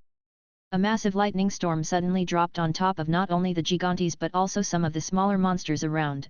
The holy lightning shocked the monsters and killed them in seconds. Lily sighed and then turned towards a group of monsters rushing towards her, but then two massive fireballs flew past her sides and crashed against the big group of monsters, exploding in contact. Lily smiled knowing it was her godfather Harry and Auntie Jessica who did that, something that was confirmed when both Harry and Jessica rushed forward from her side with smiles on their faces. Jessica then cracked her whip on the ground twice, and from the ground in front of her a massive snake of flames and molten rock rose. It then shot forward and launched itself towards two great trolls heading her way. The monsters roared in pain as Jessica's serpent's bite crashed into them and burned them alive. Jessica then pointed a hand towards a big group of foul fighters. Kisnos. The foul fighters suddenly fell asleep as Jessica's spell hit them. Harry appeared above them in a blur of darkness and then dropped to the ground with Oblivion hitting the ground first. As soon as Oblivion touched the ground, massive pillars of darkness rose from the ground and began to spin around Harry and destroying any monsters in their way. Harry then raised Oathkeeper into the air and charged it with light and then slammed it into the ground right where Oblivion had hit before. A massive dome of white light shot outwards from Harry and then exploded into many beams of light that immediately flew out and seeked any monsters nearby. Many of the monsters were struck by the beams of white light from Harry's technique and exploded in showers of white light, killing the monsters instantly, and so the party of four kept fighting and fighting while moving forward towards the dark ruins. No matter how many monsters got in their way, they were immediately defeated. Harry and Jessica were holding back in order to allow the girls to grow not only in power but experience, plus this would present a valuable battle experience for them. Both Harry and Lily proved to be very capable of fighting big numbers with ease. Even Lily, who had never gotten the chance to fight big numbers of monsters or fight with all her power, was easily mowing down groups of monsters and keeping up with the level of power Harry and Jessica were using at this moment. However, none of them forgot that they needed to hurry nor that they needed to stop whatever is going on in the dark ruins. Even now, as they drew close to the ruins, all four of them could feel the power and darkness gathering around it. Even though both Harry and Jessica had bad memories of this place and much rather never have to go to it again, they knew they needed to do so, and so the four of them rushed forward until they reached the entrance to the dark ruins and left nothing but destruction and dead monsters in their wake. Monsters that might have disappeared in wisps of light, but their howls and roars of pain still echoed through the area for a while. The group finally stopped at the entrance of the dark ruins and Harry immediately inspected the entrance. Looks like we don't need the mirror to get inside, nor do we have to worry about that strange darkness. Jessica nodded. Yeah, plus I'm sure both Red and Yangus are already pretty deep into the ruins. There were a lot of monsters, but they weren't anything we haven't faced before. Still, being back here certainly makes me feel uncomfortable. Harry nodded as he frowned. He certainly felt uncomfortable being back here as well, but he knew Yangus wouldn't have come in here if the situation wasn't serious. Lily then walked forward. Anything we should know about these dark ruins, Papa Harry? Harry smiled at Lily, proud that even now she was being smart and cautious. There's probably even more monsters inside, which means we have to be careful because of the space. Plus these ruins also empower monsters a bit. Lily turned her head towards her godfather. The ruins empower monsters? How is that possible? Harry hummed. Has your father ever told you about this place? Lily shook her head. Not really. Usually when he tells me stories about his adventures, he skips a lot about the dark ruins and goes almost immediately to the fight against Dolmagus, but even then it seems like he skips a lot of details. Harry nodded and then snapped his fingers, slowing the time flow of this world, something that Lily didn't notice but Jessica and Harry did, but they didn't say anything about it. Harry then sighs and shocked his head. I don't blame Hero for not wanting to speak about this place. Back then when we arrived here in our pursuit of Dolmagus, we had a difficult time with all the monsters around, though back then they weren't as powerful as the ones we fought right now. In fact, this island was inhabited by other types of weaker monsters. Lily listened intently to her godfather's words as he continued on. Even still, we fought as hard as we could. We truly gave everything we had in this place and more. I don't know how many times we came close to dying or worse, but things got even worse when we finally faced off against Dolmagus. Harry then turned his head towards the dark ruins. There's something very wrong about this place, and it was made worse with whatever Dolmagus did here. By the time we got to him, he already had forsaken his humanity and become a demon. Lily's eyes widened in surprise. There's something here, something that no one noticed before, but whatever it is must be the cause of all of this, right, Papa Harry? Harry smiled proudly at Lily and gave her a head pat which made her smile. That's right, you're a very smart princess, way smarter than I was back then. Your father and our group desperately fought Dolmagus here and back then we just didn't have the time nor the need to investigate this place, but now that I think about it, it was weird that Dolmagus chose this place to transform into a demon. Jessica gaped as she came to a sudden realization. This isn't some kind of ruins. This is a dark temple, isn't it? Harry smiled at Jessica and nodded. I'm afraid so, we didn't notice it back then, plus we just didn't have the knowledge of such things before either, but yes, these so-called dark ruins are in fact a dark temple. Jessica frowned and looked down. Harry walked up to her side and grabbed her hand to try and cheer her mommy up and got a kind and soft smile in return. Lily, however, was a bit confused. A dark temple? What is that? Harry turned his gaze towards Lily. They're places where monsters and evil people worship the demon lords of this world, places that gather all the darkness and evil emotions of the world and serve as a place of rebirth to these demon lords. Lily's eyes widened in surprise. What? The demon lords? I read about them in the Dragovian archives. They were known as very powerful monsters and beings. In fact, they were so powerful that a specific rank was created solely for them. Harry nodded, already knowing what Lily was referring to. That's correct, that rank is known as X, and truly powerful and evil monsters belong in this rank. Wraithorn, even in his larva form, had this rank. Lily nodded and then turned towards the dark ruins. So a demon lord is about to be reborn? Harry nodded. I think so. The amount of energy and darkness that this place is gathering is massive, plus the number of monsters here is too big even by the normal standards of this goddess-forsaken place. Lily hummed and seemed to be thinking about something for a few moments. Do you think I can handle it? I know I'm not anywhere close to any of you in both power and skill. I don't want to get in anyone's way when things are this serious. Harry smiled and then got on one knee right in front of Lily and then caressed her cheeks with both of his hands. He could feel her hard scales on his fingertips. You're powerful, Lily. So much that you don't have a clear idea of the extent of your power yet. You've never gotten a chance to be pushed to your limits, so you don't know just what you can really do. Lily stared at her godfather's green eyes and listened intently to his words while Harry went on. Right now you're at the place where you'll find out what exactly it is you fight for. You will soon realize that, and you will raise in power the which you can never imagine. You're a dragon knight, Lily, a dragon, and a dragon does not hesitate nor doubts itself, so believe in yourself as you have all this time. Lily teared up as Harry smiled at her. She then nodded and Harry let go of her face. She then sniffled a bit, but then she nodded at herself and smiled. Then let's go get Uncle Yangus and Auntie Red. And prevent this so-called demon lord from coming back.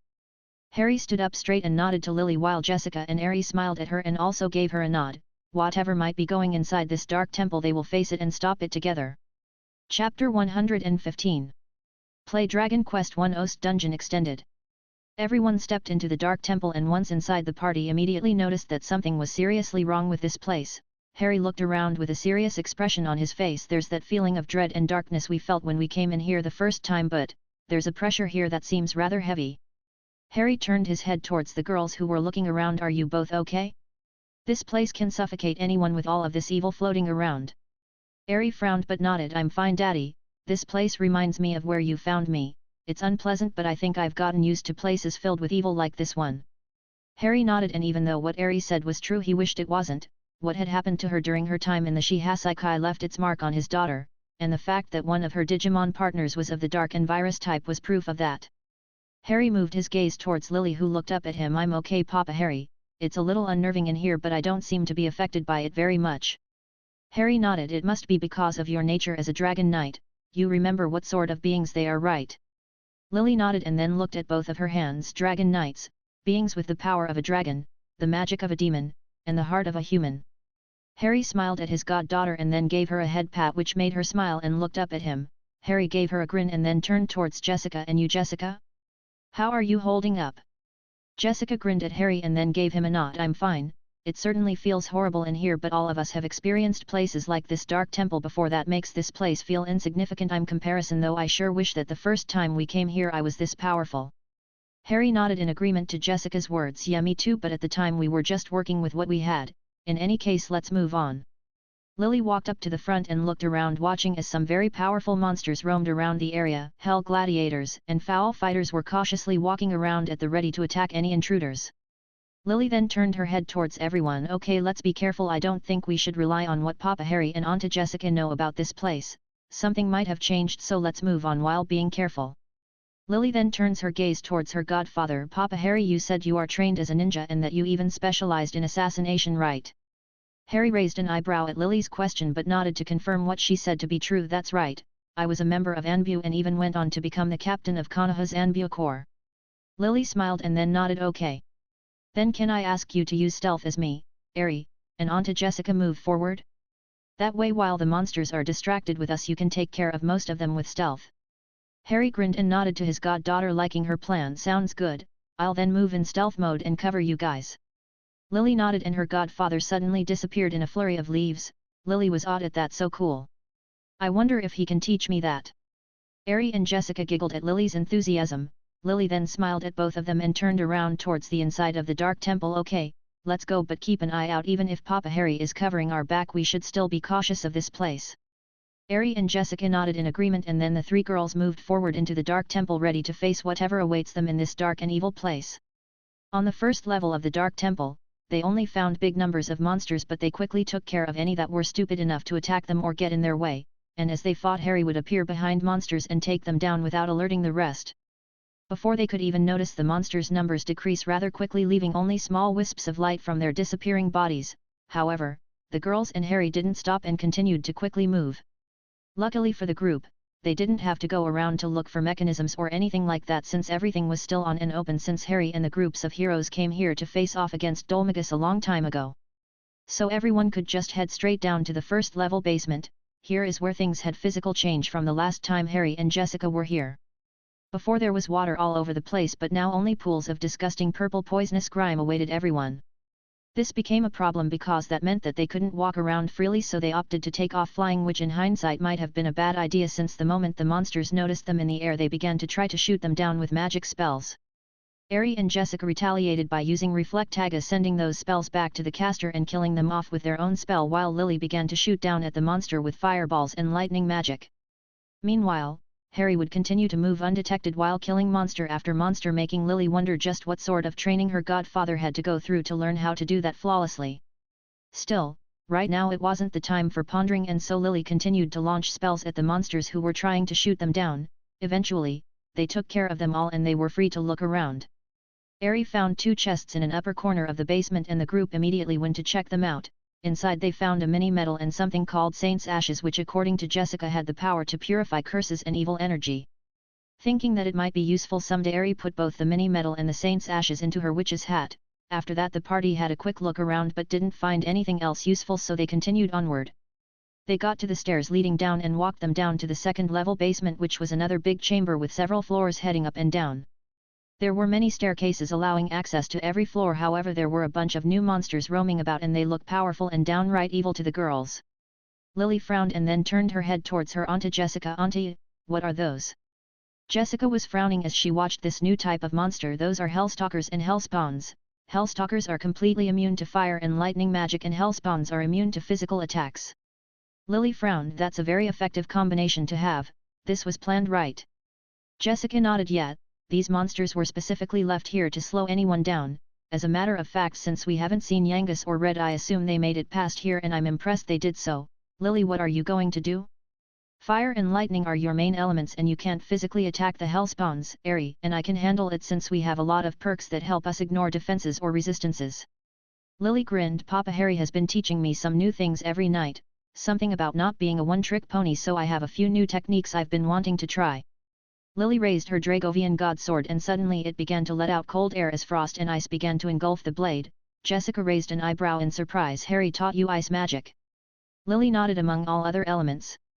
He said that being ready for anything is always the best course of action, and so he's been teaching me all sorts of sword skills and magic spells. This is the Blizzard Slash. Lily tapped the floor with her Dragovian god swords engulfed in frost and ice, and this technique is the Frost Wave.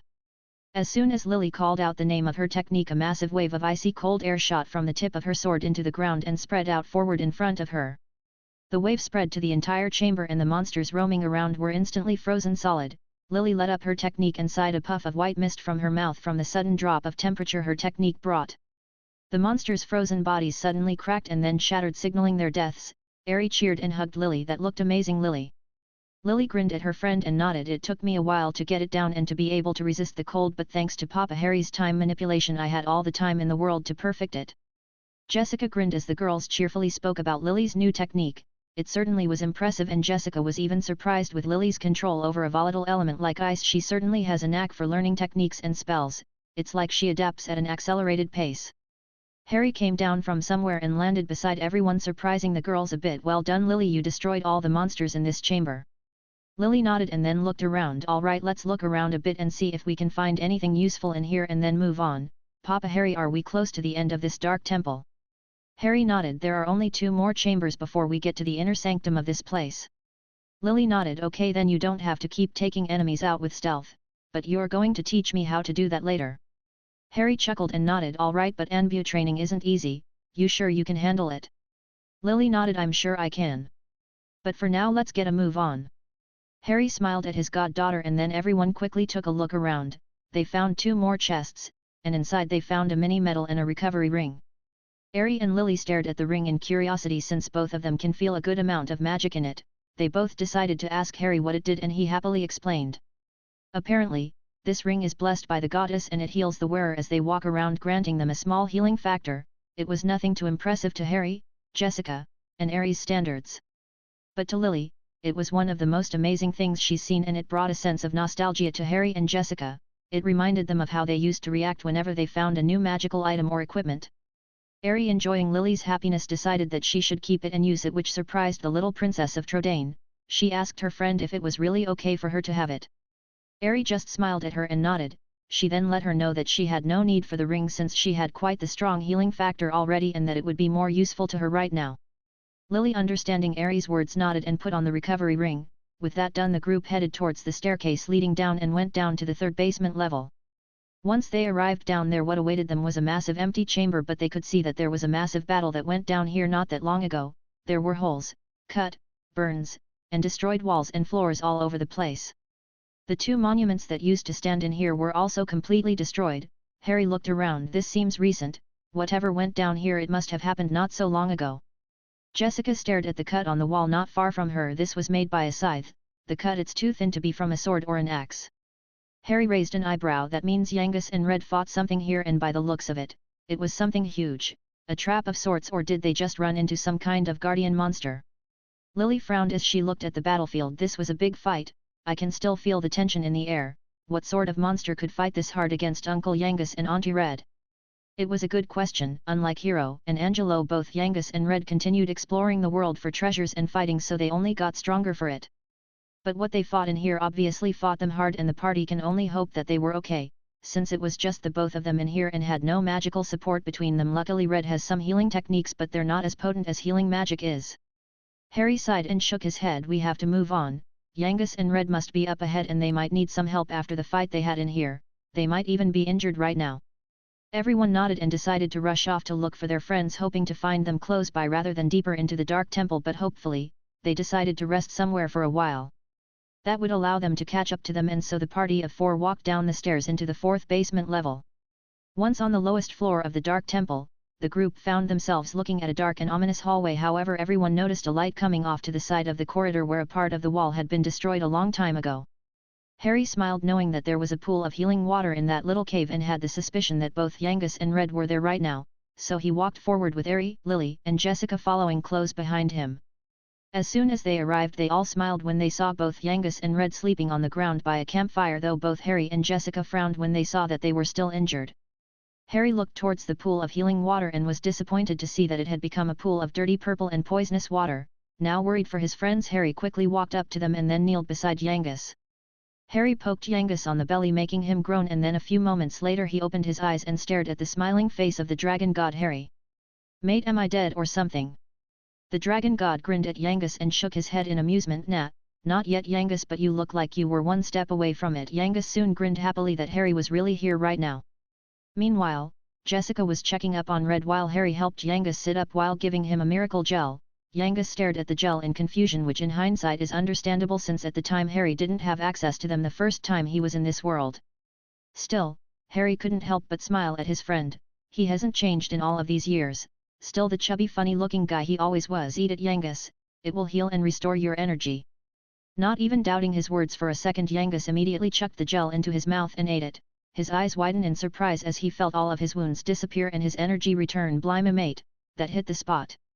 Harry nodded and helped Yangus up to his feet. A voice suddenly brought our attention towards where Jessica is. They sure do, these might have come in handy a while ago. Harry grinned at Red, who was now on her feet and grinning at him, and Yangus with her arms crossed under her chest. Red, looking good and tough. Red shook her head and laughed a little. Harry, it's good to see you again, and I'm certainly glad you're here right now. We didn't know what we were going to do to get back to the surface. Yangus huffed. You saved both our butts, that's for sure. We were both too injured and tired to go on, but what are you both doing here? Oh, it's good to see you again too, Jessica. Jessica grinned at Yangus and nodded while Harry began to explain. Well, we came to visit this world and I wanted to see all of our friends, but no one knew where you both were, so I went to Calderisha and he told me how to find you guys. Jessica nodded and went on. Imagine our surprise when we heard that both of you headed here, but that raised some very loud alarms in our heads. We both knew that Yangus wouldn't have come back here unless something serious came up. Yangus and Red frowned. Yangus then nodded. And you're right, I wouldn't have come here unless something serious was going on. Red and I had been hearing about something strange going on here in these ruins, and for some reason, I just couldn't get this feeling of dread that appeared in my heart to disappear, so Red and I decided to come and investigate. Red sighed and shook her head. And it was a good thing we did too. The amount monsters that are spawning here and the fact that all of them are very high level ones just smelled of something shady going on here. Harry nodded. Yeah, we saw, plus the current of evil and darkness flowing in from the top of the mountains and the dark ruins is a little disturbing, but it is a big sign that something very big is going on in here. Yangus and Red narrowed their eyes. Yangus then spoke up. Current of darkness and evil? That wasn't there when we arrived here a few days ago. Damn, whatever is going on must be close to happening. Jessica then spoke up. Why did you guys come here alone, and why were you that hurt when we found you? Red sighed. In the last room we found a monster we hadn't seen before. Not only was it huge but very powerful as well, and took everything we had to take it down, but we were left in no condition to continue. We were resting and trying to recover a bit so we could leave and get everyone together. Yangus nodded. I didn't want to make the GUV nervous without at least confirming that something was really going on in here. He's a very busy guy, you know. Suddenly Lily, who was quietly listening to everything that was being said, suddenly spoke. But Dad would have at least sent someone to check. You didn't have to risk yourselves like this, Uncle Yangus. Yangus, who hadn't noticed Lily nor Airy, jumped in both surprise and fright. Cor blimey. Lily. What have I told you about sneaking up on old Yangus? Do you want me to die of a here? Wait a minute. Lily. What are you doing here, princess? Harry and Jessica shared a laugh because this reminded them of how King Trode would surprise Yangus all the time. It seems Lily had the same knack for doing that to poor Yangus. Lily grinned at her uncle. I've been here all this time. It's your fault you didn't pay attention, Uncle Yangus, and I'm here to help you. Yangus huffed but then grinned at Lily and gave her a head pat which made her giggle. He then turned towards the other little girl who smiled and waved at him. And who are you? Airy twirled while colorful sparks shot everywhere from her body. I'm the Witch of Destruction. Harry Potter. Airy stopped in a cool pose while smiling. Lily clapped in excitement while Harry and Jessica's sweat dropped. Red laughed a bit while Yangus just stared at Harry Potter. Airy nodded. Harry then decided to explain. She's my daughter in all but blood, Yangus. Harry then turned to Airy. And you little missy, you have been hanging out with Seraphal too much. Airy giggled but didn't respond to Harry's words, practically confirming what he said. Red walked up to Airy and picked her up in her arms. Well, aren't you the cutest witch I've ever seen? Airy brightly smiled at Red while Yangus chuckled. Well, isn't that a surprise? Harry Potter the Dragovian hero has a little daughter. Harry grinned at Yangus and nodded. I actually have a lot of kids now, but let's catch up later after we deal with whatever is going on here first. Yangus nodded and everyone put on serious faces. Red put Airy down and then turned towards everyone. There's another big monster blocking the door to the inner sanctum, and it's very powerful too. Yangus frowned and nodded. Yeah, it looks similar to a Gigantes, but it's bigger and orange in color. I've never seen a Gigantes like that. Harry raised an eyebrow and hummed. An orange in color Gigantes? I think I know which monster it is, but I have to see it first. Everyone nodded while Harry turned towards Lily, confusing Yangus and Red. What do you want to do, Lily? We can get out of here and inform everyone, or we can go ahead and deal with this. Lily frowned and crossed her arms while she thought about her options. Jessica, noticing the confused looks on her friends, decided to explain. Harry decided to bring Lily with us on this trip in order for her to see a bit of the world and have an adventure, so she's the leader of our party. Red nodded in understanding, and having had to fend for herself since she was a child, she can certainly see the benefits to this. Yangus grinned and nodded. Also, the little princess took the GUV's place. Jessica nodded, confirming Yangus's statement. He knew that Harry knew what he was doing, so he trusted him with this decision, so he would follow Lily's orders. Lily then nodded to herself and then looked up to her godfather. Going by what you said and what Uncle Yangus explained, it seems like whatever is going on here is about to happen. I would have gone out and told Dad about all of this but we might not have time, so I think we should deal with it now. Everyone nodded agreeing with Lily. The little princess of Trodain then nodded. Okay then let's go see these weird gigantes monsters first. Everyone smiled or grinned at Lily and nodded, then the party of 6 now followed the corridor and looked around the corner to see the monster. Like Yangus had described, the monster is a massive orange gigantes, a cyclops that looked both very powerful and intimidating. Harry frowned at the monster and then turned towards everyone. That's an Atlas, an S-class monster. Lily, who had read the Dragovian archives, recognized the name Atlas. That's a fiend and a demon-type monster. Harry nodded. Yes, as you can see this monster is mostly a physical type and a very dangerous one. Any hit that connects might cause massive damage, but he also has access to ice and death magic. Yangus huffed. Great, that overgrown monster is going to be hell to take down. Lily nodded and then looked up to her godfather. Papa Harry, what else do you know about it and what would you recommend? Harry smiled at Lily. He's highly vulnerable to debuff spells and status conditions, so let's weaken it first and then hit him hard. Lily nodded. Harry, on to Jessica. And you are immune to instant death magic, right Papa Harry? Harry nodded and waited to see what his goddaughter had planned. Lily smiled. Okay, so let's hit him with as many debuff spells as we can. If it starts throwing death magic, then Papa Harry, on to Jessica, and Harry can block them. The Potter nodded in agreement while Yangus and Red smiled at Lily. After that everyone began to get ready for the upcoming fight. Atlas was keeping guard of the gate to his master's chamber while he was busy when it was suddenly blasted off his feet by a big explosion. Luckily for the massive monster, his back crashed against the big sealed gate behind him and stopped his fall. But before he could even right himself up, he was suddenly hit with a bunch of debuff spells. Atlas felt its strength, speed, and defenses lower, and that made it angry, not appreciating the sneak attack he was hit with, so it got up, grabbed his massive oaken club and rushed forward towards the tiny humans that dared attack him. The ground shook with every step Atlas took as it approached the party. Yangus suddenly yelled, "It's on its way towards us. Look alive everyone, it's frothing mad at us." The Atlas approached and then swung its oaken club at the party. Everyone quickly jumped out of the way, but Yangus, Red, and Lily felt the air blast that was released as the massive club passed them. Red landed on her feet and then looked up at the Atlas. She then began to juggle a few knives before throwing them in rapid succession toward the Atlas's face. The monster protected its face with its free hand but growled in pain as the knives stabbed into his hand. It then raised its club to try and hit Red, but Lily appeared flying at his side and kicked the club away from Red. Losing its balance, the Atlas couldn't protect itself as Jessica whipped at its face, causing it to roar in pain, but he wasn't even allowed that because Yangus jumped onto his arm and then kicked off it with his scythe at the ready. The Atlas was then slashed in his single eye by Yangus, who was sent flying when the massive monster began to flail around in pain, but he was caught by Aerie, who appeared on her boom and caught him by the collar of his vest. Aerie then quickly flew down and let go of Yangus. As soon as his feet touched the ground, she pointed her staff at the massive Cyclops while she began to chant gentle whines, "Gather before me and transform into blades of air." Cyclone. A massive green cyclone sprouted from beneath Atlas's feet and raised up. The monster began to roar in pain as his entire body began to get cut by Aerie's sharp wind spell. Lily then took a big breath and then breathed a big gout of red-hot flames toward the Atlas. The flames mixed with the wind of Aerie's spell, turning the cyclone into a fire tornado. The monster flailed around as it roared in pain, but then it suddenly stomped into the ground, releasing a blast of ice outward. Everyone jumped out of the way while the flames were snuffed out by the icy cold air of Atlas's spell. Harry then flashed forward in a burst of darkness and appeared above the massive orange Cyclops. The dragon god then raised Oblivion while it began to release a big amount of darkness. Harry then stabbed his dark keyblade into the Atlas's head. Dark impact. The monster's body was engulfed in an explosion of darkness as soon as Oblivion collided with its head.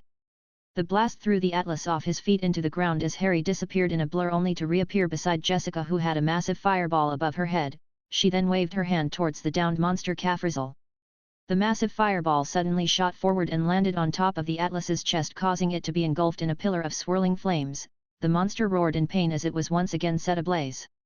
The flames soon dissipated and Lily got ready to finish the monster off while it was struggling to get up. The little princess of Trodain held her Dragovian god sword up, which then let out a massive amount of light. Lily then took off running towards the down monster and jumped up. She then twirled in the air a few moments before dropping sword first on top of the Atlas's chest, causing the massive monster to gasp in pain. Lily then pushed the sword as deep as she could into the orange Cyclops' chest and then loudly yelled, "Take this!" If you enjoyed this video, please give it a like and subscribe to the channel so you are notified of future uploads. You can find the next parts in the playlist visible on the screen or on my channel. Thank you for watching, and I'll see you in the next one.